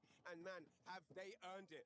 2-time champions. That is absolutely insane. Imagine that on each game, having a roster that can topple the entire world on their favorite games, man. This is insane. How happy are you right now? That was gorgeous, bro. That was gorgeous. That was amazing. Saudi Arabia, 2-time, guys. That was 2-time, guys. Yeah, that was absolutely insane, guys. Welcome to Saudi, Bismillah. Next time, guys, you will come, Bismillah. Let's go, Falcons. The fans here are ecstatic right now. They're 2-time champions. They knew they could do it. It was looking rocky for a while. Team Liquid were causing problems, but they managed to topple them. Of course, Nephew there for Street Fighter 6, the last remaining threat. And with him out of the way, they are alive and well as the 2-time EWC club champions here. Absolutely phenomenal scenes outside here in the Riyadh Boulevard. Should we get in the middle? Let's go. Come on. Get in the middle. Champione, champione, ole, ole, ole. Oh my gosh. Let's get in here. Let's go, people. Who wants to talk? How do you feel about being champion? Talk to me. I need people. I'm not interested in any of this. No? No? It's getting aggressive in here. It's getting violent. It's wild. Oh my gosh. I'm going to try and find some fans to talk to. This is insane. Hello. Talk to me. Yes, Team Falcons, yes. two-time club champions here. Yes, 2-time champions of the club, the champion, and we will gonna win. Next year we're gonna win again. Oh my gosh! What do you want to say about that? He's gonna say. Here, to stop. Just you guys need to be. I can't talk right now. He's so excited, he's lost his voice. Can't even talk. Go. I just can't believe it. It's something. To be part of this is something amazing. Amazing. Yeah. Life-changing scenes. Team Falcons have changed people's lives. The amount of fun that people are having here. The community has come together in an even stronger way because of the EWC Club Championships, allowing this harmony and fellowship and unity and the love of brothers, friends, and families all coming together to enjoy this extremely, extremely special moment here on the Riyadh Boulevard. You guys need to get used to it. That's not the second. We will get more. We will get more. This is Falcons. We will get more. We are going to get more. The Falcons have not done. They have not. It's the only place for gold. I mean, you can't deny it. He says 2 times is not enough. They've got to win even more times. This is crazy. I don't understand what they're saying, but it sounds cool. Pictures, they're taking pictures. They're getting selfies together. They are treasuring this moment. Team Falcons is being immortalized as we speak. Look around you. I see the Team Falcons logo here, Team Falcons logo here. It's everywhere. Ladies and gentlemen, they are immortalizing themselves into the esports legacy, into the esports history. Team Falcons have done something that no other org has ever done in the history of esports. That is how big and phenomenal this moment is. And you can hear what it means to them right here behind me.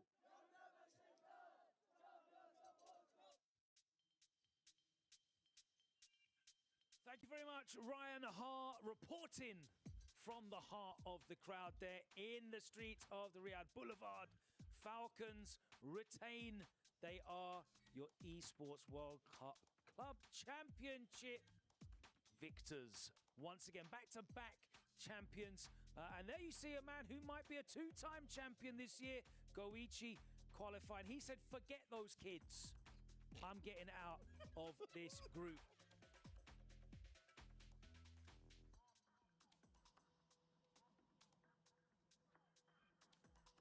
You can see how much it means to Goichi there. And you saw how much it meant to the Falcons faithful. They have been here for 7 weeks, making noise in the stands, supporting their squad. And Falcons once again close out the victory after Takedo eliminated Nephew from the bracket and took his place in the next stage. And it's almost like I knew exactly what I was doing when I got dressed this morning. It's like there's a little theme going on here. The pick the right color, didn't I, guys? Green and white, right? Falcons, they fly high. Kaka. I mean, you're one of the best dressed in the FGC. You know what day and time. One of nominated, obviously. You know. I mean, I think the award should have gone to you, but that's very kind. I don't, but you know, it's all good. What a fantastic performance that is. You know, we love excellence. We support excellence. We celebrate excellence in the FGC. You know, when people are able to retain championships, it's even more, you know, impressive. Justin, you're a man who has managed to be consistently great throughout your career. It's one thing getting the big win. It's another thing defending it, isn't it? Yeah, it's obviously Falcon had a lot of pressure because it was like so close. And you could kind of tell even from like Nephew, who played amazing because he had to fight against the Zeta fans, the Reject fans, and the Falcons fans. And to be honest, he played really good. It's just Tokido at the end, just super clutch, and Falcons was really there. And you could see how they were celebrating Tokido. Tokido was hyping up the crowd and everything, and that's where you see the Falcons first place. It was fantastic to see Punk as well in the crowd cheering on his good friend Nephew, but we don't need to speculate how Nephew felt about that loss. Let's hear from him directly. I believe we have some words from Nephew. He was there with an interview after his exit. So let's hear from Nephew right now. Commiserations there, man. Brilliant performance against Hikaru. You dominated that set entirely. The Tokido one started strong. It looked like he sort of crept back into it, sort of understood how to adapt, and then it was a bit different. Man, you had the shoulders, the pressure all on your back, and you weathered the storm beautifully. Tell me how you're feeling right now. Yeah, I mean, I feel pretty good. Like, I think I played fine. I think against Tokido, I feel like I guessed wrong a lot. And like, I think that wake up super, that the level 3 that he did probably like was like a set defining decision, right? But yeah, all the Falcons fans cheering, I feel like kind of powered me up. I don't think that really like was negative. I feel like that made me less nervous. Didn't phase you at all. It looked like it indeed. We were saying you looked like you're playing like a man on fire because you were just dominant after that with the cheers against you. So great performance nonetheless. Man, Falcons do win the club championships on that note. Team Liquid weren't able to get the job done maybe next year. But for this year, 2025, Team Falcons take the title. Nephew that definitely held a good account of himself. Unfortunately, he is out the bracket now. Tokido advances. And as we were talking about Goichi's performance, he is a current EWC champion for Fatal Fury City of the Wolves. And he's looking very, very strong, overcoming Phenom. And then Crimea, of course, to qualify out the bracket. Jammers, you know, you're actually a man who dabbles with multiple titles. Obviously, Street Fighter, your main one. How difficult is it to juggle multiple games at the same time and still be able to perform at this kind of level? I think if you've got that hunger to be great wherever you delve into, I think it will kind of just stay. The philosophy's there. You just need to understand the subject matter and all the nuances to each degree. But like Goichi takes it to another level. I mean, there's been the discussion in the fighting game community about who's the greatest of all time. And some people weren't even putting his name in that list. But you're going to have to do it, especially if he manages to pull something out here and get the title for himself. It'll be wild. Now, Kola, a lot of people would kind of make the assumption that because Goichi's already a champion for Fatal Fury City of the Wolves, maybe this event doesn't mean as much to him as maybe some of the other players here. He doesn't have anything to prove yet, but we saw in the reaction, didn't we, that he is here 100% focused on this Street Fighter 6 tournament. Brother, he's a fighting game god, and those gods always hunger. There is never a time where my man don't want to play. We saw it at Combo Breaker. He won his Fatal Fury game, went over to the top 8 spot for Combo Breaker for Street Fighter 6. That man is about his business. Well, it's time to move on to Groups I and J. 4 more remaining tonight. And all eyes are on the opening fixture. 2 players that definitely did not perform in a way that they wanted to present. Be able to redeem, or will they go down in shame in our elimination match? Shine and Hurricane. Of course, Shine representing 100 Thieves. He went down 3-0 to Itabashi Zangief. And Hurricane, the man who was able to win at the last chance qualifier, was dominated by NL. We saw Hurricane on Twitter promising a different face from him today. Guys, Jammers, you know Hurricane the best. You've seen Hurricane play the most. What was missing from his play yesterday? I think he just treated the floor like lava. It's like he refused to kind of adjust his playstyle just for about 10, 15 seconds to kind of see how NL would play the footsie game and then go back to the trickery, then go back to the aerial approach or superiority. Just felt like he couldn't do that. But now that he's in a detrimental spot, he has no choice, especially if he wants to run back against NL. He's going to have to come with a solid game plan to beat Shine and then go, right, I know how to beat NL this time. NL, another player who said that he didn't play like himself yesterday. He got cleaned out by Itsubashi Zangief. Justin, what can he do today to change that? I think he played good yesterday. It's just that maybe he just forgot the Marissa matchup in particular, right? I think so. Yeah. But in these two characters with Kimberly or Cammy, he's super comfortable, especially against Cammy. So I'm pretty sure he might want to fight Hurricane more than Shine, because when you think about Kimberly kind of tests your human habits of like tech and throw. Are you going to check my command dashes? Are you going to check the run? Do you know how to stop the canisters on the ground? So it feels like he's probably rooting for Hurricane in this set. Moving on to Group J, and we've got Kincho versus Veggie. Cola, Veggie didn't perform in the way that he wanted to yesterday either. He came very close, though. A great start against Higuchi, but he got shut out. Kincho, again, started well, wasn't able to close it out. Who do you like here? You know, on paper, I like Higuchi. He's been in these positions way more often than these other players. You're saying it doesn't matter who wins out of Kincho and Veggie, it's the Higuchi show. It kind of is looking like a Higuchi show because, in general, he's been here at EWC. He's been at Street Fighter League. He's been more consistent with his competition. However, these guys may show up, and Veggie just needs to add that grime. We were talking about this. If you're a grappler player, you got to get greasy and grimy and slimy out here, right? So I'm thinking if Veggie does get like that, he might be able to take down these two top dogs. Jammers, you got any hot takes for us here? What do you think's going to happen in this Group J? I mean, if Veggie beats Kintio, I think he could take the run back against Higuchi. But Veggie, for everything that is holy, please, just start grabbing people, please. That's all I want you to do. Justin, does Veggie have it in him to start getting down and dirty and gambling like every grappler? I know you're a big grappler fan. You love you some Zangief. Unfortunately, he plays classic Geef. Yeah, it's not modern, right? It's not modern, but I think like everyone says, Veggie just needs to believe in the command throws. But I think it's going to be hard against Kincho just because he's all about the frame traps. He's all about the light punch strings and everything. So this is a total advantage for Kincho right here. All right, those two groups coming up next right here. We are very close to closing out day 2. 4 more pools to go. We have groups coming up after this very short break. Do not go anywhere. More players will be eliminated here at Esports World Cup 2025 Street Fighter 6. Don't go anywhere.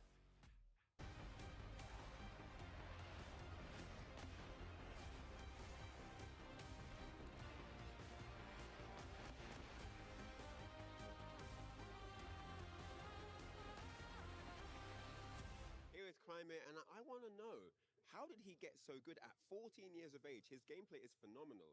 How did he get to that level of skill? Te pregunta cómo llegaste a este nivel con esta edad tan joven. Bueno, la verdad, yo solamente como entreno y bueno, trato de mejorar lo más rápido posible. Y bueno, llegar a este nivel sin la ayuda que he tenido, la verdad sería imposible. Y agradezco igual mucho eso. Entonces, además que yo me esfuerzo harto, también la gente me ha ayudado y también me esfuerzo harto también. O sea, también soy consistente y soy bien disciplinado también jugando en el juego. Perfect. He says that basically it's a lot of training, a lot of routine. He's super disciplined in his craft, and he wouldn't be here without the help of his followers and his teammates to support him. Are there any, being of a younger age coming into the fighting game community, are there any players that have inspired him? Who are the people that he's looked up to throughout his journey so far? Básicamente te pregunta quiénes son tus inspiraciones en Street Fighter, quiénes seguís o quiénes son tus referentes para seguir jugando. Bueno, la verdad yo creo que como mis dos personas que me gusta mucho ver jugar y como que yo los miro y siento que son como los super dioses, son, bueno, uno es Ryukichi porque yo empecé a jugar con Ken y él me parecía que él es muy bueno con Ken, entonces él y además Kobayan, que para mí es el mejor Zangief del mundo y bueno, también me gusta mucho cómo juega y esas dos personas son como mis ídolos en esto de Street Fighter. En resumen. En resumen, ellos dos, ¿sí? Ryukichi y Kobayan. Ryokichi and Goa Jansson are his two favorite players to follow because of the characters that they use are basically also his guidance when he started playing. Ryukichi and? Kobayan. Kobayan. Yes. Okay. All right. Well, thank you very much. I would love to ask him a few more questions, but unfortunately we're out of time for this interview. But thank you for being a part of EWC. It's been great watching you perform. Muchas gracias por haber llegado hasta acá y mucha suerte.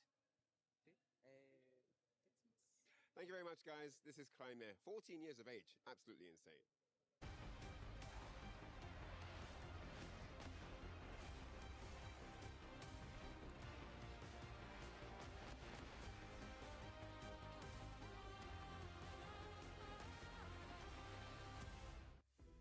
Welcome back to the Esports World Cup.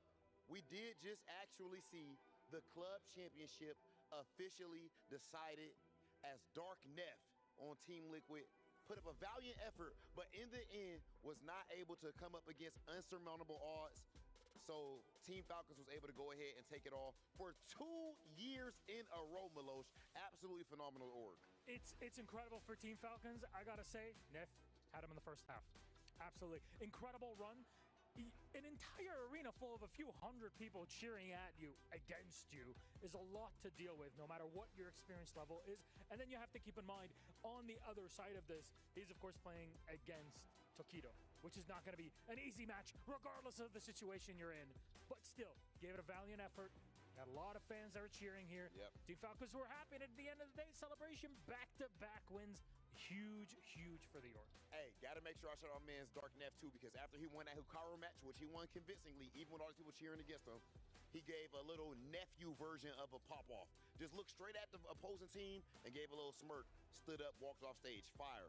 But that's him walking off stage. What we have going on stage right now is something special. We have Hurricane going head-to-head with 100 Thieves Shine. This man has broken through to a brand new level recently. This year, of course, is a Street Fighter League NA champion, has just had a great performance at EVO. Shine is that guy representing NY, aka Big $3. He ready to work, Milosh. What is this? You're glazing him up. It's the truth. You got Shine out there. I tell you what, regardless, you can glaze Shine all you want. All I'm telling you is, stand up back, because there's a Hurricane coming through, and he's going to give it his all. Hurricane has got what it takes to plow through Shine, should the moment require it. I hope it's going to be a good game regardless, because winner of this is going to play NL. It's not going to get easy at all. All right, I feel like it's about that time. Milosh, please send this off, man. I'm too biased. I'm too biased. I'm not going to sit up here and lie to you. Ladies and gentlemen, Hurricane versus Shine begins now. Welcome back, ladies and gentlemen. We are just about, I don't know, a little over halfway through. I can't do the math, but I'll tell you what, everything has been mad exciting that you don't need to do the math. We got it all checked and locked in for you. Hurricane versus Shine. You already know what it is. Vicious back on the mic with IFC. Yipes. Hey. Let's get it, boy. How you feeling? I'm feeling fantastic, man. We just seen Falcons get crowned, so I feel like it's more of a kickback now, but obviously there's still a lot of pride and money on the line. Obviously the pride goes first, but speaking of pride, both of these guys definitely had a slow start in their pools, right? Both of these guys on Twitter represented and said to themselves, man, that wasn't the best that I played. I got to kick it up a notch, especially Hurricane. He said, and I quote, you're going to see a different Hurricane today. Good. That's exactly what we need, especially with what's on the line, right? We had some pretty big blowouts in day one, and there was just something in the water in regards to like what happens in this phase of the game. Like, I don't think the pressure's necessarily there.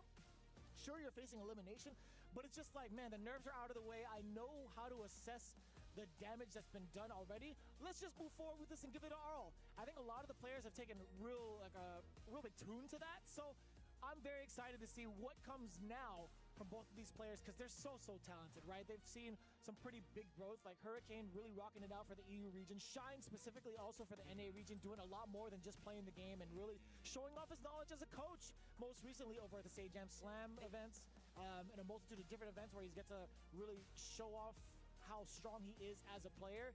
There's going to be really a pretty impactful game, in my opinion, going forward. Yeah. The Cammy versus Kimberly match. I mean, we do have a Chung-Li in the pocket, too, on Sean's side, but I don't think he's going to bring it out on the big stage. We going for La Mezcla, a.k.a. the mix-up, if you're wondering what that is.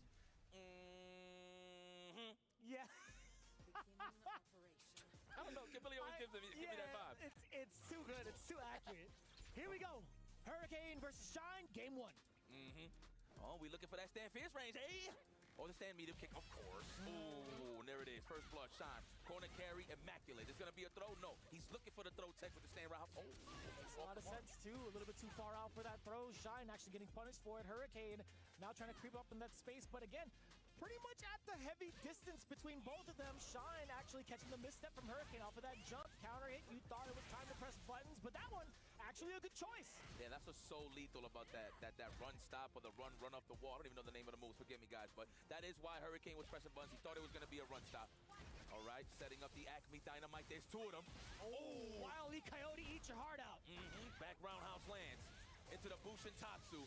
Even, but that's definitely a finish. Man, you built 2 meters already? He barely built it too. He barely built it too. Right on. It looks like Shine is the barnyard in the Hurricane that survives. It's just going to land, and it's just not going to be broken. Everything's going to be good. The house is still safe, it looks like. But Jonathan Kent's presence is no longer necessary. Sorry, guys. I had to go sort something out. It's so weird. Oh, shit. Hurricane versus Shine. I hope Hurricane wins this game. This is actually going to cause it right here. Shine, excellent decision to use that level 1 as reversal. See a little different face of Shine, right? Obviously, he didn't really get nothing going against Tsubashi Zangief, but there's no command throws or just armor. Stolen? Give me that! I like that. Hurricane said, listen, I'm not going to just sit here and block all day. I know I'm in danger, but sheesh, I'm trying to play the 2-player game as well. Already getting the lead, and he's close to home on the drive gauge. Nice. Nice and sneaky. Probably anticipating the command throw or the dive kick. Truly. And that's such a weird angle to really defend against, right? How often do you get to see like the light version of the hooligan? Oh, no tech. Oh! Now, mind you, Shine, the classic, a lot of Kimberly do this. Low forward, walk back, wait for the light button, stand fierce. So the fact that he was just walking back naturally, he was going to block automatically due to the fact that he likes delaying his buttons. Yeah, I mean, seeing that, there should be like a signal in your brain where you're like, you know, he should be ready for this DP. But I get it. This is the second layer of it already being exposed in the first game. So at least Hurricane has the presence of mind to understand maybe Shine wants to have this kind of timing early on and possibly establish the dominance there. But it paid off for Shine. He was being very patient about it. Wow, try to sneak that in. Speed, super aggro. Standing meter kick, going for the reset. Well, at least Hurricane ain't sleeping on the wheel, looking alive and well. Getting counterported to the corner. Now you got to think about it. Yeah, a lot to think about, right? He's already establishing different types of pace, different types of looks, I should say.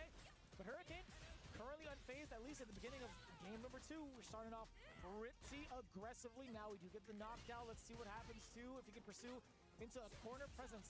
Yeah, he had to force that. I don't even know what, like, Kimberly can actually do to even contest that low forward into, like, drive rush cancel to throw. Is there, like, time to even press the button there? Maybe just, yeah, for sure. Oh, yeah, like a guy, like not a true string. Right. Got it. I mean, I'm pretty sure Hurricane was anticipating a parry, right, for the bigger damage. But speaking of which, ooh, big damage incoming into a level 3. Oh, no, we're going to go for the finish. Oh, he's not dead, though. He's not dead, though. Okay. That was what? Wake up Vagabond? Excuse me? What just happened? That was close. He probably tried to wake up buttons like stand short, Vagabond, level 3, right? Possibly. Possibly, yeah. Oh, man. Oh, there it is. Standing media kick. One of everybody's favorite button that nobody can whip punish all the time. There we go. No rewind buttons. We're going to go forward. We're going to flip the tape when I'm ready. I love this song. Yes. On both tracks? Hell yeah. The side A and B. The B is the instrumental. The A is the lyrics. Oh, with punishment. Better close that window. Saw that indeed. Okay, Shine. Well, that walk speed is immaculate now. From 90% to 100, huh? Yeah, feels good. That damage increase as well. Do you get the frame trap in?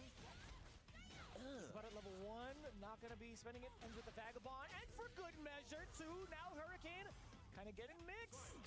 You got to wake up, Hurricane. I know he's trying to play at his best performance. It's one of the biggest times he's been in a big stage for sure. He's trying to make this count. You don't want to lose momentum here. Nice. Make him respect you. Keep him honest, Hurricane. What a call out. Medium kick and reaction to the spin knuckle. I think Shine was even surprised that landed. You didn't even see the confirm afterwards. That is fair because it's a pretty rare occurrence that it happens, right? Getting that type of interaction should be feeling pretty good for Shine. Dwelling on that drive gauge, he's going to be harassing as much as he could. Yes, sir. Medium kick as a counter hit. That's going to be a pretty big factor. I want to say just about close to burnout. Yeah, I think so, yeah. Definitely stand fierce away for the burnout right here. Definitely going to do a stand medium kick. Oh, the wake up level. I respect that. I respect that a lot. I need Hurricane to wake up, honestly. You know, Shine does like walking back and forth, right, for the shimmy or whip punish, so that was an excellent choice there from Hurricane. Can we keep this Hurricane moving forward, though, across all the town? Oh, what did he hit? Maybe standing strong? Crouching strong or low forward got sniped out there. It has to be. It has to be either one of those normals because they're relatively slow in comparison to like most of the mediums you would see normally, but I'm not too sure. Didn't really get to see any of the animation. Either way it was, either way you spin it, Hurricane wasn't really happy with his own decision making on that one. He had a pretty significant emotional output on that one. He was not looking too entertained by the button choices from Shine thus far. I'm loving Shine's confidence, though. Again, it's day and night compared to how he's playing in day one compared to day two. So he is definitely. Hurricane is having a rough go at it, man. I mean, Rough go. It has to feel this way also. Like, if you really think about the way the NA scene has really Come on, Hurricane. He could be practicing against Punk 24/7 if need be, right? Yeah. How many other Kims do you have in the EU region, though? Right. And just I'm ignorant to it, to be fair. Sorry about that, my brother. No, you're good, you're good, you're good. No, but just to touch up on what you're saying, he plays Punk and these guys every week. But Hurricane definitely does have a different style. Hurricane has defeated the likes of Punk before, but that is a mirror match. But again, it's just another matchup you got to deal with here. La Mezcla incoming. All caught the walk back or the defensive dive kick with the low forward. Shine, I see you. So good, too. Ending it in Vagabond, just so close, still at an advantage.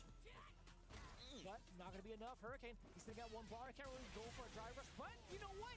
He's been pretty adamant about this choice to go for OD uppercut, live and die by it. Hey, it still works out, hanging in there. And this is where we start Hurricane slowly but surely. Obviously, I love Shine, but I want Hurricane to perform as well, especially after day one. So he's looking kind of hot here. Nice little string to bait out some buttons and to force Shine to burn some of that drive gauge. So I like that strategy right here from Hurricane. Even off a single hit, does that force Shine into the burnout? Does he go for the drive rush cancel? But you know what, Hurricane? He's going to be forcing his will with this level 3. Shine is going to be so much more defensive now. How do you get out with just 2 bars to your name and a bar and a half in drive gauge? Drive rush down, Roundhouse. That was all strings. Geppetto with the strings. DP, no. Did he try to stand strong and it got beat out? Wow, very unfortunate there for Hurricane. Now we got these power-ups from 90% to 100. We ain't gonna be scaling that hard here. Got no strings to hold him down, that is for sure. Hurricane actually gets interrupted mid-air. Not gonna lead to much, though. The big rebuttal off of that interruption. That was actually mad clean for a recovery from Hurricane. Nice statement there, okay. I don't want to see no donuts on your side. You are really good. I want to see you progress. Well, both of these guys, I want to see them progress. Unfortunately, they're both in the losers. Somebody got to go home. Well, in this case, the spectator seat. Throw? No, not yet. That would have been perfect right there, seriously. Yeah, saw the parry attempt. Absolutely hit. Damn, he is so good with like throwing out some of these spin knuckles, man. He uses it the most, in my opinion. Went for the throw there and a good read from Shine on the back dash. But another one right back at you. He is not scared to let those rip. No, as he should be. Or shouldn't be, I guess. But it's good reversals, though. It's not like he's just throwing them like ham. Like he's seen them in string patterns and stuff like that, so I love that. Oh, we might have spoke too soon, though, yikes. Perhaps. Uh-oh. We're getting close to the burnout edge. And Hurricane is trying to avoid it. That's why his legs was exposed there, trying to go for the dive kick. Oh, nice little setup with a meaty jab. Oh, to the back, roundhouse. Okay, Shine. Man, send your team 100 Thieves. You're robbing them. La Mezcla bringing him down to match point. Also at 3 bars. He might just let it rip right now. Here comes the Vagabond into Ninja Star Cypher. Ooh, that's Ninja Star Fire. It's the Bushin Ninja Star Cypher, yeah. So Hurricane, now the option is, do you hold back to force yourself into burnout or get forced into burnout? Question mark? Oh, good. You know what? I like that parry just to get a little bit of that drive gate. Oh, but we still getting mauled. Shine looks like he's about to send him. Got that 1 meter. As long as he don't drop it, this is the end of the road here for Hurricane as Shine moves on to the next game, and he just earned that right to go up against NL for the qualifying spot. Definitely end of the road. No boys to man, but Shine playing like a man out here in comparison to how he played in day 1. I'm loving the confidence booster that he's getting, but unfortunately that means goodbye to Hurricane. It has been quelled, but man, I love seeing him perform at high stages, or at least top-notch stages, right? I wish he had more opportunities to do so because he's been a very, very highly talented player in the EU region for quite some time.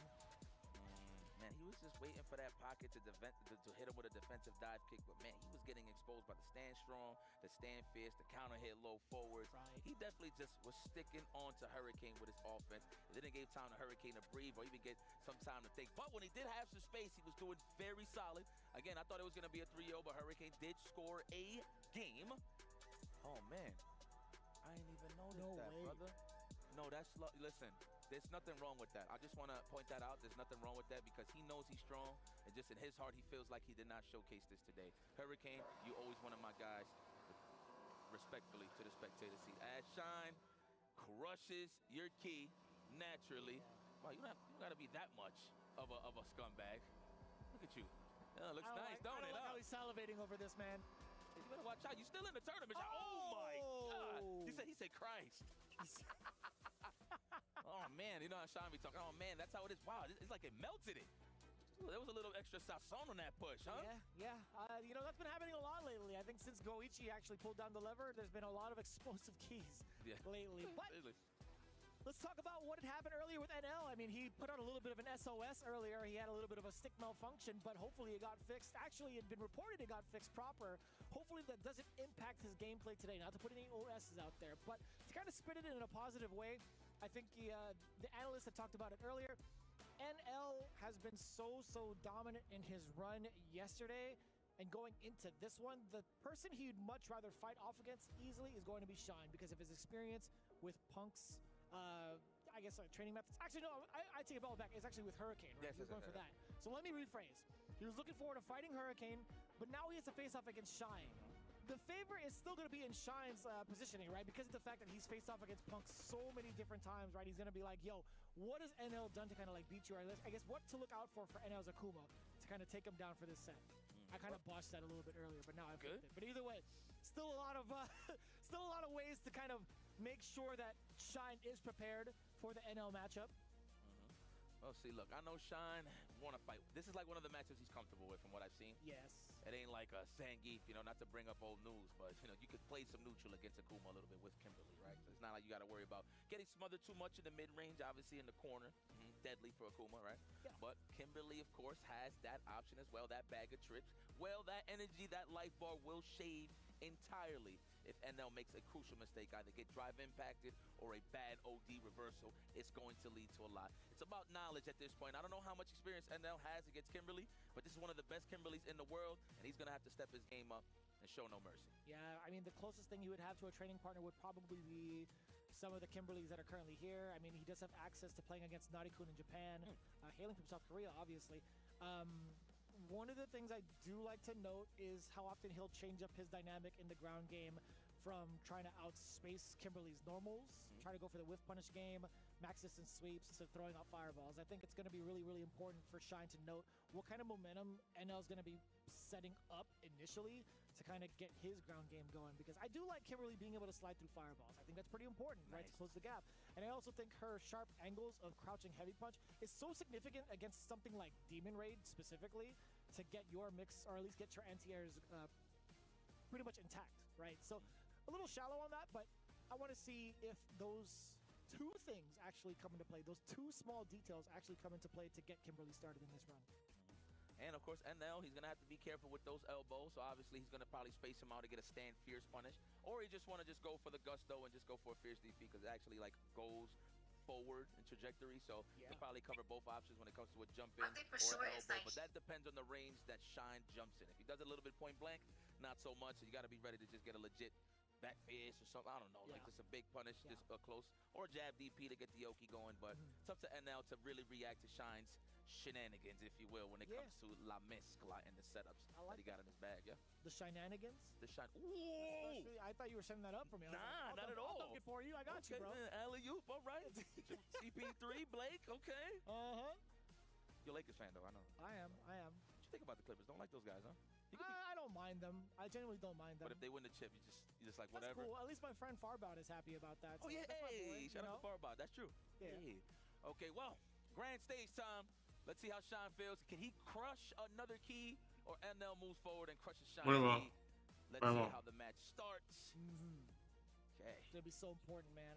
I love we're not going to check the mail for, the extra presents during EWC week? Yeah. Perhaps?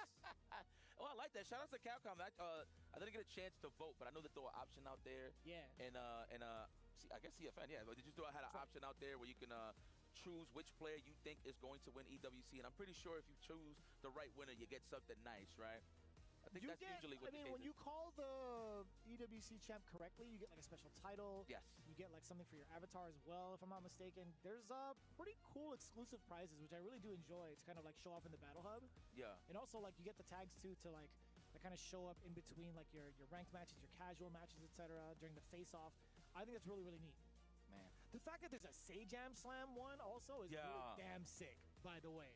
Shout out to the Sajam Slam, man. There's a lot of good things going on with Street Fighter 6, man. Obviously, EWC setting the tone as well, just to continue that momentum of how great Street Fighter 6 can be, let alone just the FGC. So, little leg is going to be a quick little button checks, guys. Don't get gassed up. I'll let y'all know when we're ready to go, but in the meantime, you're stuck with me and Vicious. Shout outs to everybody at home that's enjoying all the Street Fighter 6 action. I don't even know what time it is over there. It's probably like, let's see, I'm going to guess, because my time zone, the Keep an Eye game is trash. I got you. Go ahead and you can say the time if you want to. Let me see. Oh, you want me to guess? Hold up. No. That's you. I guessed enough. I played, it's 3:23 p.m. I was going to say 5. A little off. Yeah, that's not bad at all. Not that bad. I don't even bother trying to go through time zones. I just cheat and look at my clock on my iPhone every single time. Me too, man. That's what I just did. I can't be doing math nowhere. Yeah, time math truly is hard. Mothership was like, you know what? You're not the only one. So, yeah. Yeah, that's a good call. Man, shout out to everybody. Hope y'all spinal cords is good back there, man. Just sitting there, standing up all day on the production side to make sure everybody got a great show at home. You guys are the unsung heroes, of course. We're just the voices, but trust me, y'all the unsung heroes. No problem, my brother. But yeah, this is gonna be good. And now he's serious, like, yeah, my stick work. What's up? You got the wide eyes. Yeah, I mean, I want to make sure that he's in like top shape. Yeah, no excuses. Physically, emotionally, mentally, make sure that his peripherals are going well. Shine, he is locked all the way in. He was already in the 15-degree forward gamer lean before the game even started. So you know, this is going to be a good one. Very explosive on both ends. It's going to be Shine versus NL game 1. Right. Ooh, look at that. Already respected. You see the space out. He's waiting for the elbow or the stand fierce. There's two of those options. Ooh, already aggressive from the defensive end from NL. Very early ODDP. That's going to be in the back of Shine's mind as we go forward. Better delay those buttons next time. Ooh. You can get some big cash to jump in. Speaking of which, ooh.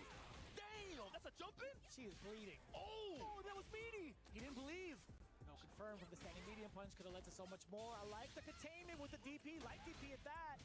And that's going to be more than enough damage. Being able to call out that elbow, too, against Kimberly in the air is so difficult. Yeah. Right? She could cut the trajectory so early, but in that angle, going for the light DP, so smart from that out. Yeah.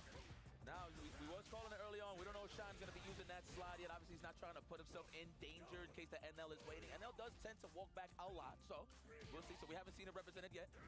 Nice elbow. There it is. That's what I was talking about. If you're close in that proximity, go for the back fist possibly or the jab DP. Makes a lot of sense. What a stagger. Actually, could have been bigger with the counter hit. NL, not afraid of it. He took his turn. He went all the way through with it. Got the proper confirm in level 3. Traffic incoming. Shout out to Steve. Every single time. Yeah, you know, now that I hear it, it does sound like a car is about to crash. Yeah, sounds like bad brakes. Serious. I don't have a car, but I've heard those before. Bad brakes and a slippery road. Yeah, I remember my boy had a bad break. I just left in the car. I was like, yeah, I gotta use the bathroom. Never came back. Straight up. Yeah, I mean, the last time he got out of the bathroom was during the Evo stage for Rock, Paper, Scissors, right? Oh, yeah. I like that. I love that animation, by the way. It was so funny. Some cool melody, man. At the end of the day. Cool. All right, the jump in. No DP, because anticipating the elbow, right? So he's just waiting to see what Shine wants to do on the offense. Just harassing the drive gauge Shine. And then, nice technical. That is a reward for NL for his defense. Get a little bit of that drive deep. What a catch. Uh-oh. The sweep, trying to catch a walk back, perhaps? I can tell you again. Delay those buttons, my boy. And I'm telling you, you will get what you want. Everybody named Mother waits for an OD reverse for their best combo, right? Shine is definitely hasn't represented that yet because NL has landed every single one. Wow, right on time on the background house. You hate to see it too, animation-wise. You see her airborne, but she's indeed still grounded. Say go hard though. He is trying to deliver the fireball straight to Kimberly's chest. Oh, reset! Oh, did that combo? No. It wasn't reset. No. Sexual hit the head. Oh, hey, honey, look, we're on TV. Oh, wow! He looks like, oh, wow! I love Street Fighter. Love it! Fighting in them streets! Oh, good block on the back roundhouse. thought it was going to be a run stop, did you there, Arnell? Do it again. That was the opportunity to switch the. Let's spend level 3.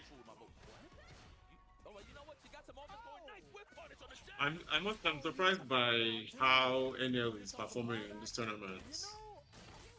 I sent it overhead. You know what? I believe you. Let's see. Oh my God. Oh wow, that worked. I'm so surprised. Shine was not blocking. Let's...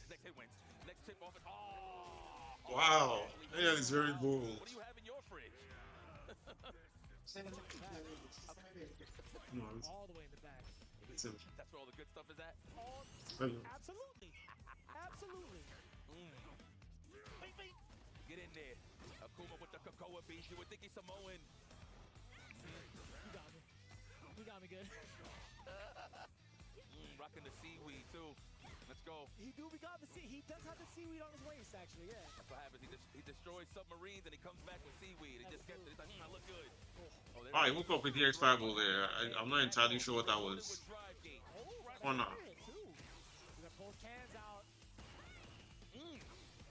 I mean, someone expects to hear exactly what Kimberly's level 3 actually gives her.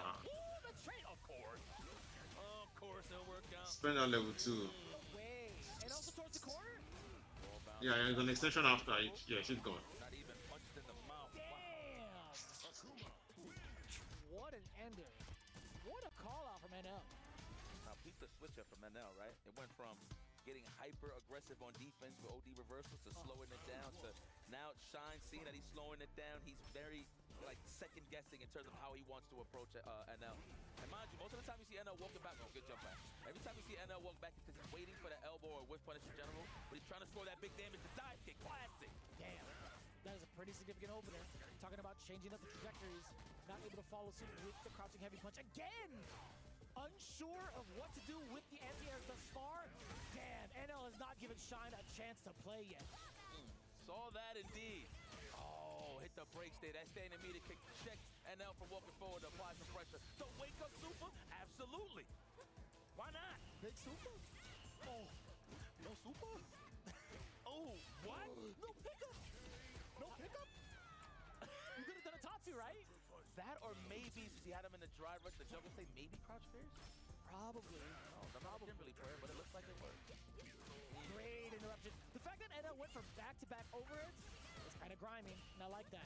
You know what? He's trying to show Sean I got a mess clock too. Oh my God. Yeah, take the throw this time. Yeah. Earn your right to live. The DP. He's so on point right now.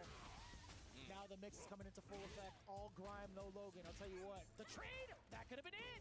There you go. You got what you want, level 3. You know what? If you're going to die, at least the level 3's out of your hands. You got a chance to make this happen again. What's going to be the next hit? If he even gets the chance. Oh, look for a whip punish. Oh, my God. Oh! He's almost a burnout. Oh, my God. Next hit. Nice.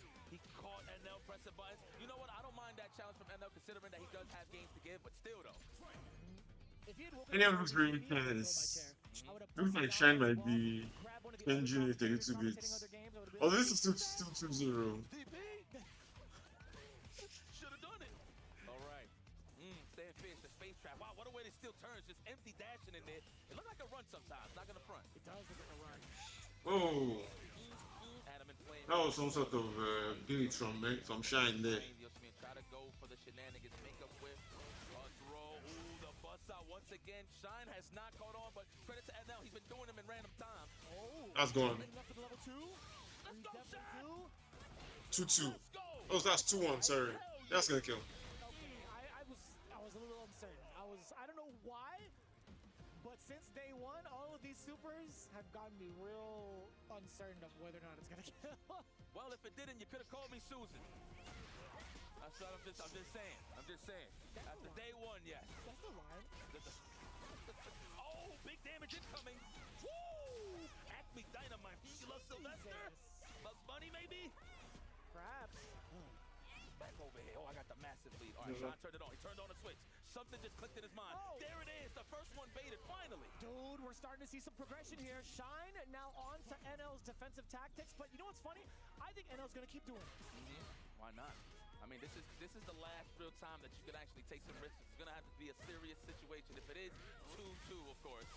What a way to thread the needle on defense too. That crouching jab could have spelled a big difference towards the momentum if you got that backdoor landed. So Shine, good presence of mind to get that tech going, and now the tick throw coming on in. And he's weary of it. Now Shine's backing away. That should be a little bit of info for NL. Hence why he jumped out, right? Yep, absolutely. Ooh, get off of me. Hold 2 fists in your chest. You're gonna have to think about that. Plus range, respect me. And look, the parry does give you that false sense of hope that you can just press buttons afterwards, right? You don't see no blocks, but again, the data remains the same on the parry. Get over here, the target combo. Very nice. Wow, wake up there. How strong like that? Preserving a little bit of that cash, meaning he is keeping 1 meter, not getting too thirsty to level 3. He knew he was gonna kill. Damn, you're really starting to see the back and forth. Just based off of the wake-ups alone right now, NL waking up immediately with the counter poke button. Shine thinking maybe he could throw out a delayed normal to anticipate a jump out. But now Shine in deep trouble. NL now at match point with all of the control in the world. Forward throw, especially after this, you have to guard yourself. You might get adamant flamed into oblivion, excuse me. Hard to digest with the size of the hole in your chest. Wow, there are GG's. Everybody's staying in their seat until the scene animation ends. A perfect dish. He put his apron down and is ready to leave the kitchen. He just cooked this man hibachi style, and everybody's seen it live. Good God almighty. Well, it's safe to say that Shine is out, going to the spectator mode, but no doubt in my mind you will see him again on this grand stage, and you will see him at your nearest offline and online tournament near you. But the champion of this set, of this group, it is NL. The next level, ladies and gentlemen. I don't know if that makes sense. I'm just throwing it out there. That's pretty good. I don't think I heard that yet. The next level is here with the Akuma, man. And shout outs, listen. Again, like you said earlier, he had a little bit of a stick malfunction, so it's great to see that he didn't have that OS just in case if Shine won. But credit to Shine, though, right? He got a little more comfortable as the set went on. It's just those good call-outs on the OD reversals, man, and just the crouching strongs, just stopping Shine from moving forward. A lot of the times, Shine probably likes to do like a walk-up low forward, walk-up standing medium kick just to size him up for a whiff punish, but he was ready to stop him in his tracks, man. Good stuff to NL. He moves forward. Yeah, I mean, most of those times that kind of catches delayed buttons, delayed decision-making. NL, he had, I want to say, he had so much confidence coming up with some of his defensive decision makings, and it's really what carried him throughout the set. We've known for so long how offensive Akuma can be, but when you have the right defensive decisions, man, it really amplifies the strength of the character. Look at him now. He's like, I'm so sorry, man. It's either they're sad or they're very happy or just curious, right? I think he's scared of the machine. Uh-oh. Oh. He said, no, I can keep going? Okay. There you go. If we just like keep the machine the same every year, because there's a lot of wear and tear trying to press down gold like that. There's a lot of blood on there. You see that? Golden blood, that is. Yeah. Wow. Right. Moving on to the next group. We're going to Group J, ladies and gentlemen, where Kincho goes up against Veggie. This is going to be a good one, and it's a little bit of a kind little breather here for Veggie. He doesn't have to deal with the guile, but if he does win this match, he does get a run back with Higuchi. It was going to be very stressful for Veggie, but he got a little more of a chance to breathe. Forgive me, I actually forgot who Kincho plays. Should be Kimberly, if I'm not mistaken. It was Kimberly, I can double check for you. Double check, man. You know I don't like lying to my people. I'm lying. Dude, we are actually so off. This is the number 1 Terry in Japan, right? It is Terry, yes, it is. I'm so sorry. What are we doing, guys? So sorry, guys. It's been a long day. Yeah, it has been. It's all love out here. Forgive us. You know, we don't lie to our people. We human as well. But for the humans that you see on the stage right now, 2 demons going up against each other. Of course, Kincho and Veggie. Veggie, of course, hard loss over to Higuchi. And, of course, Kincho losing to Lashar. I mean, no surprise there. But he did held his own, though, 3-1. It's not like he left with a donut, so he got something to build off of. Yeah, I mean, he got around in almost every game, at least against Lashar. Outside of the one game that he did win, yeah, the next 2 follow-up kept it rather close. But that's a tall order when you ask to fight against Lashar, who has used that character and won a major in the CPT via CEO, by the way, to do so with. But yeah, I think it's going to be a whole different dynamic, right? Veggie has a whole different type of character character to kind of deal with. We talked about the biggest things that kind of burdened him playing against the Guile matchup. Let's talk about it a little bit, right? There's a lot of control with the fireball. There's a lot of control with the spacing, majority of the time. Terry kind of possesses the same kind of thing with power waves. He could also skip neutral with burn knuckle, and he may not necessarily have like the long range single hit normals that Guile does have to kind of advance forward and stop Zangief from trying to counter poke, but he does deal a lot of damage. He does deal a lot of damage with some of these big hits. So, okay. Well, we'll see how Veggie reacts to the burn knuckle. I mean, he does have the option of a stand fierce, right? Just a little bit. SBD's beat burn knuckles clean. I've never seen that like interaction before. Usually he's like as an anti-air, right? So not necessarily as a check. So I'm definitely curious to see that in play. So we'll see if Veggie brings that out as a weapon of choice when it comes to dealing some damage on the burn knuckle. But nonetheless, it should be a good match. I've never seen Veggie actually fight a Terry Bogard. So seen him play all the classic characters that released. So we'll see what is Veggie's knowledge in this matchup specifically. That's kind of fair. I mean, like, tuning into a lot of the local scenes, or I guess like the online weekly scenes, right? I actually barely get to see Zangief versus Terry on any of them. Okay. Genuinely.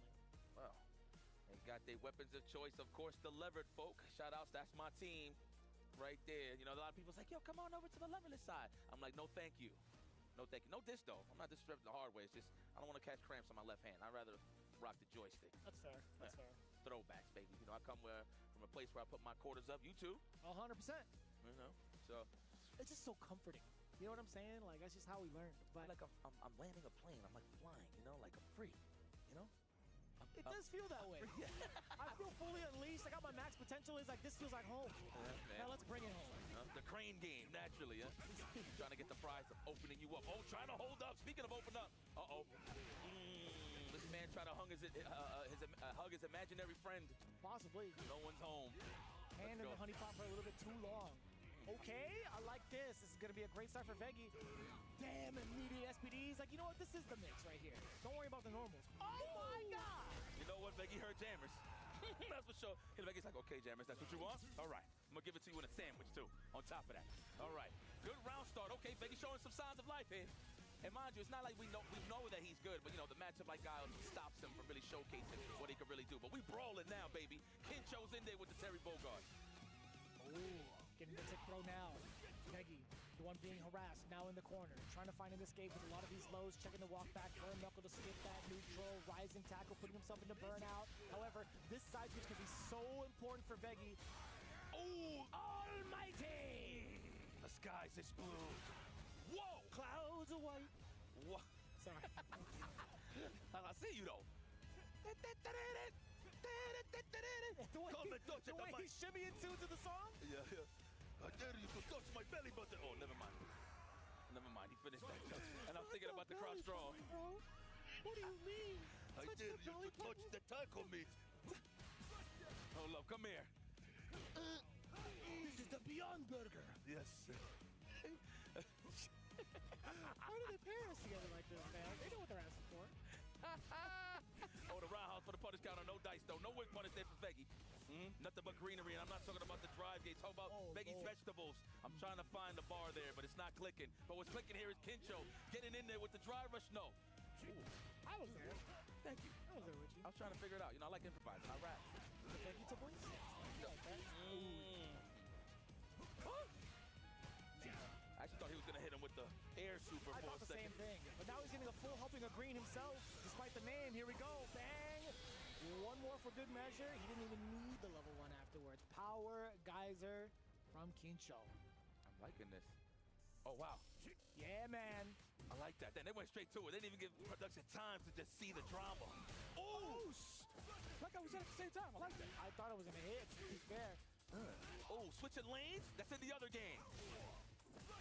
Oh! You touched somebody's chest. Yeah, and he grabbed the chest hair with that animation, too.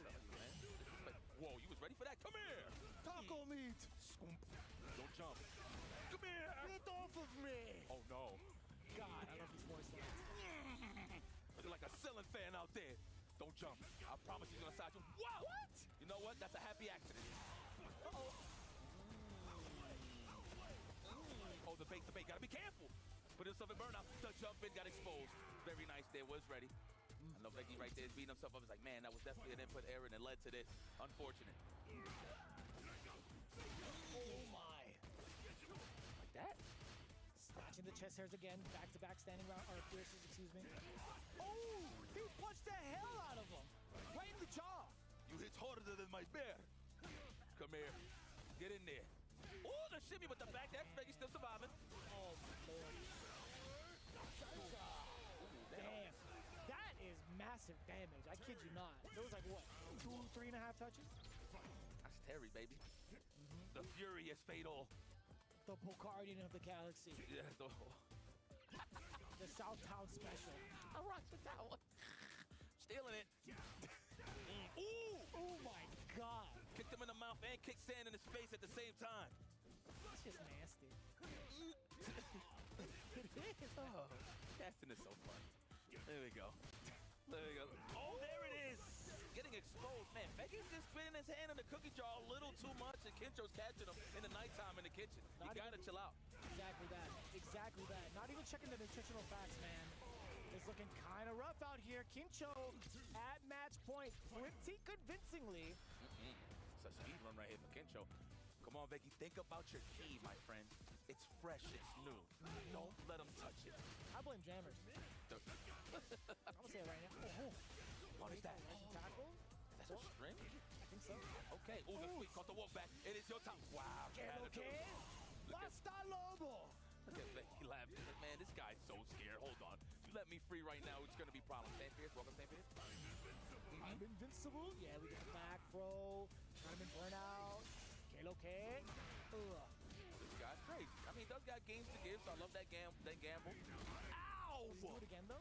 No, he's on me now. Oh man, he's gonna sound him up for the air super. You gotta sound him up. He's gonna jump. Oh, there you go. Those pokes, the good range.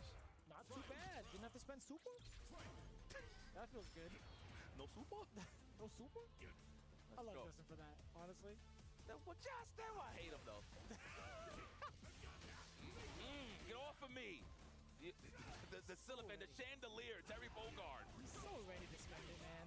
Seriously. Dude, my man is spinning so much in his animation. Look at guy on the back. He's like, I fought this guy before. It's like, God damn it, I mopped the floors. Get these guys the hell up out of here. Oh, that could have been an STD. I feel like. That was sneaky. Oh, nah. He banked it on dry rush, of course. And that is going to be the end if Kincho does not drop it. And there it is, the Terry Bogardian himself. Moves on and is ready to crush Veggie's key, unfortunately. Shout outs to Veggie. You are a talented fellow, but the world did not get to see it all the way through, and that is okay. Just got to hold your head held up high and move forward. But you're going to have to go comfortable to the spectator seat. Kincho is your winner. We don't mind that. I mean, like, he had a lot of bar holding on to, like, he was holding on to and just spending it towards the end. It just so happens that you try to make the big bets. If it comes through, sure, it's going to be benefiting you so much more, but Kincho was just, he was so ready. He was just absolutely so ready. He had big conversions, obviously tearing the dealing as much damage as he can, but also relatively risk averse when he sees how much meter a Zangief player has, so causing the whiff super to happen is just pretty impactful. He just couldn't get it going. I know Veggie was so surprised. It's like, wow, this guy's actually going to take the risk? Yeah. You know how much damage Zangief does on a punish counter? That leads into an Oki, especially if he's closer to the corner. Like, that was a big risk. But you know what? I know Veggie deep down respect a little bit. Because, like, hey, who wants to sit there and guess all day against Zangief, right? But it's up to Veggie to figure him out, see how he opens him up. So, credit to Kincho for giving him different looks, right? That's fair. Yeah, so many different, like, offensive and defensive looks, right? That's been, I feel like the theme of these last couple of pools, not afraid to kind of spend their bar for the big reversals, for the momentum. It's been very all in, at least in the very beginning. Okay, hands on the table. Make sure you're fully invested in this key crushing, okay? Oh my God, it's bending perfect. Hold on. Crack, damn it. Wait for it, bang. Whoa, that's big damage, yeah. Yeah. Oh, yeah. Look at them. I'm not impressed. We're not impressed. You better finish the job. Okay, well, look, that's one key down, another one to go, but that's going to be a tall order because he's going to go up against Higuchi. It's all right, I like that. That's just the homage to represent Veggie that he was here. So it's all good, man. You're looking good at the end of the day. Veggie is so ready. Oh, but there it is, Damn, Kincho. you and Tasty Ski could do like these really like deep voices, man. Yeah. Or like any sort of. I want to feel like it's a trailer for a movie. Yeah, yes. Right. Here we go. I got you. In the city of Riyadh, Saudi Arabia, EWC presents Bus Ass, starring Team Falcons, Liquid, with Virtus Pro. Virtus Pro. Oh, you want a clean plate to take home? Well, there it is. Lather it up, shine it up real nice. Turn that. No, let me stop. Well, Higuchi versus Kincho. This is going to be an interesting match here. Guile versus Terry Bogard. Mind you, I got the privilege to see it every week with Riddles Boost versus Knuckles. You guys see that matchup? That's right. So I actually think that matchup, maybe the Terrys might hit me over the head, but just me basing off the information that I see, I do feel like it's 5-5. That's just... I don't think that's an opinion that's like going to be argued against. I think a lot of people definitely agree with that. I know Ringe is also in the same boat of commentating some of these matches as well in regards to seeing, like, at least in the FlyQuest Fight series, right, being able to handle some of the East Coast matches. We do see Boost quite often face off against Knuckle Dew as well. In particular, you were talking about like the clashing of projectiles being a really, really important factor here. Sonic Boom and Power Wave. Funny enough, I thought like with the way the game is designed, I thought the Power Wave would go underneath the Sonic Boom, but it does clash. But aside from that note, I think the pace that can be set from both ends is going to be kind of difficult, right? Although they have very similar types of projectiles, I think the one factor that Terry can have to close the gap is the burn knuckle, right? I think that makes it much scarier for Giles to handle if they're not ready for it. Right. Makes them, I guess, forced in a position to take a little bit more risks because of how close the gap can be closed. Like, you have to maintain your charge and kind of like hold back afterwards for the flash kick just in case they get too antsy. So we'll see if that pace is going to be set rather early with Kincho. Okay, well, one thing I do want to add, I'm pretty sure you mentioned it, but the one thing that I was going to highlight was the OD power wave. It's like all of that just gets out of there, null and void. I'm pretty sure you mentioned it. But I think in day one, possibly, but not today. No, that's a very valid point, right? Like, talking about it, it's a very, very slow-moving projectile that Terry can follow up against. It dissipates a lot of the Sonic Booms that can come out, and it forces Higuchi to have to spend an OD Sonic Boom to get rid of it, no? Yeah, it's +2? Had to look at the information there on OD Power Wave for a second, because obviously, you know, people look at it as a neutral skip, but, you know, on Guile, obviously it's fair because you just want to stop him from throwing Sonic Booms, right? But the bonus is it is +2. No. Excuse me. That's on hit. It's -2 on block. But it's just a way to get in. It's just what it is. Okay. Yeah, I mean, it's not going to be, most of the time, I don't think he's going to use it in like a block string per se. Yeah. Right? It's going to be a gap closer. So the fact that it's slow enough that you can follow behind it kind of eliminates the whole -2 factor.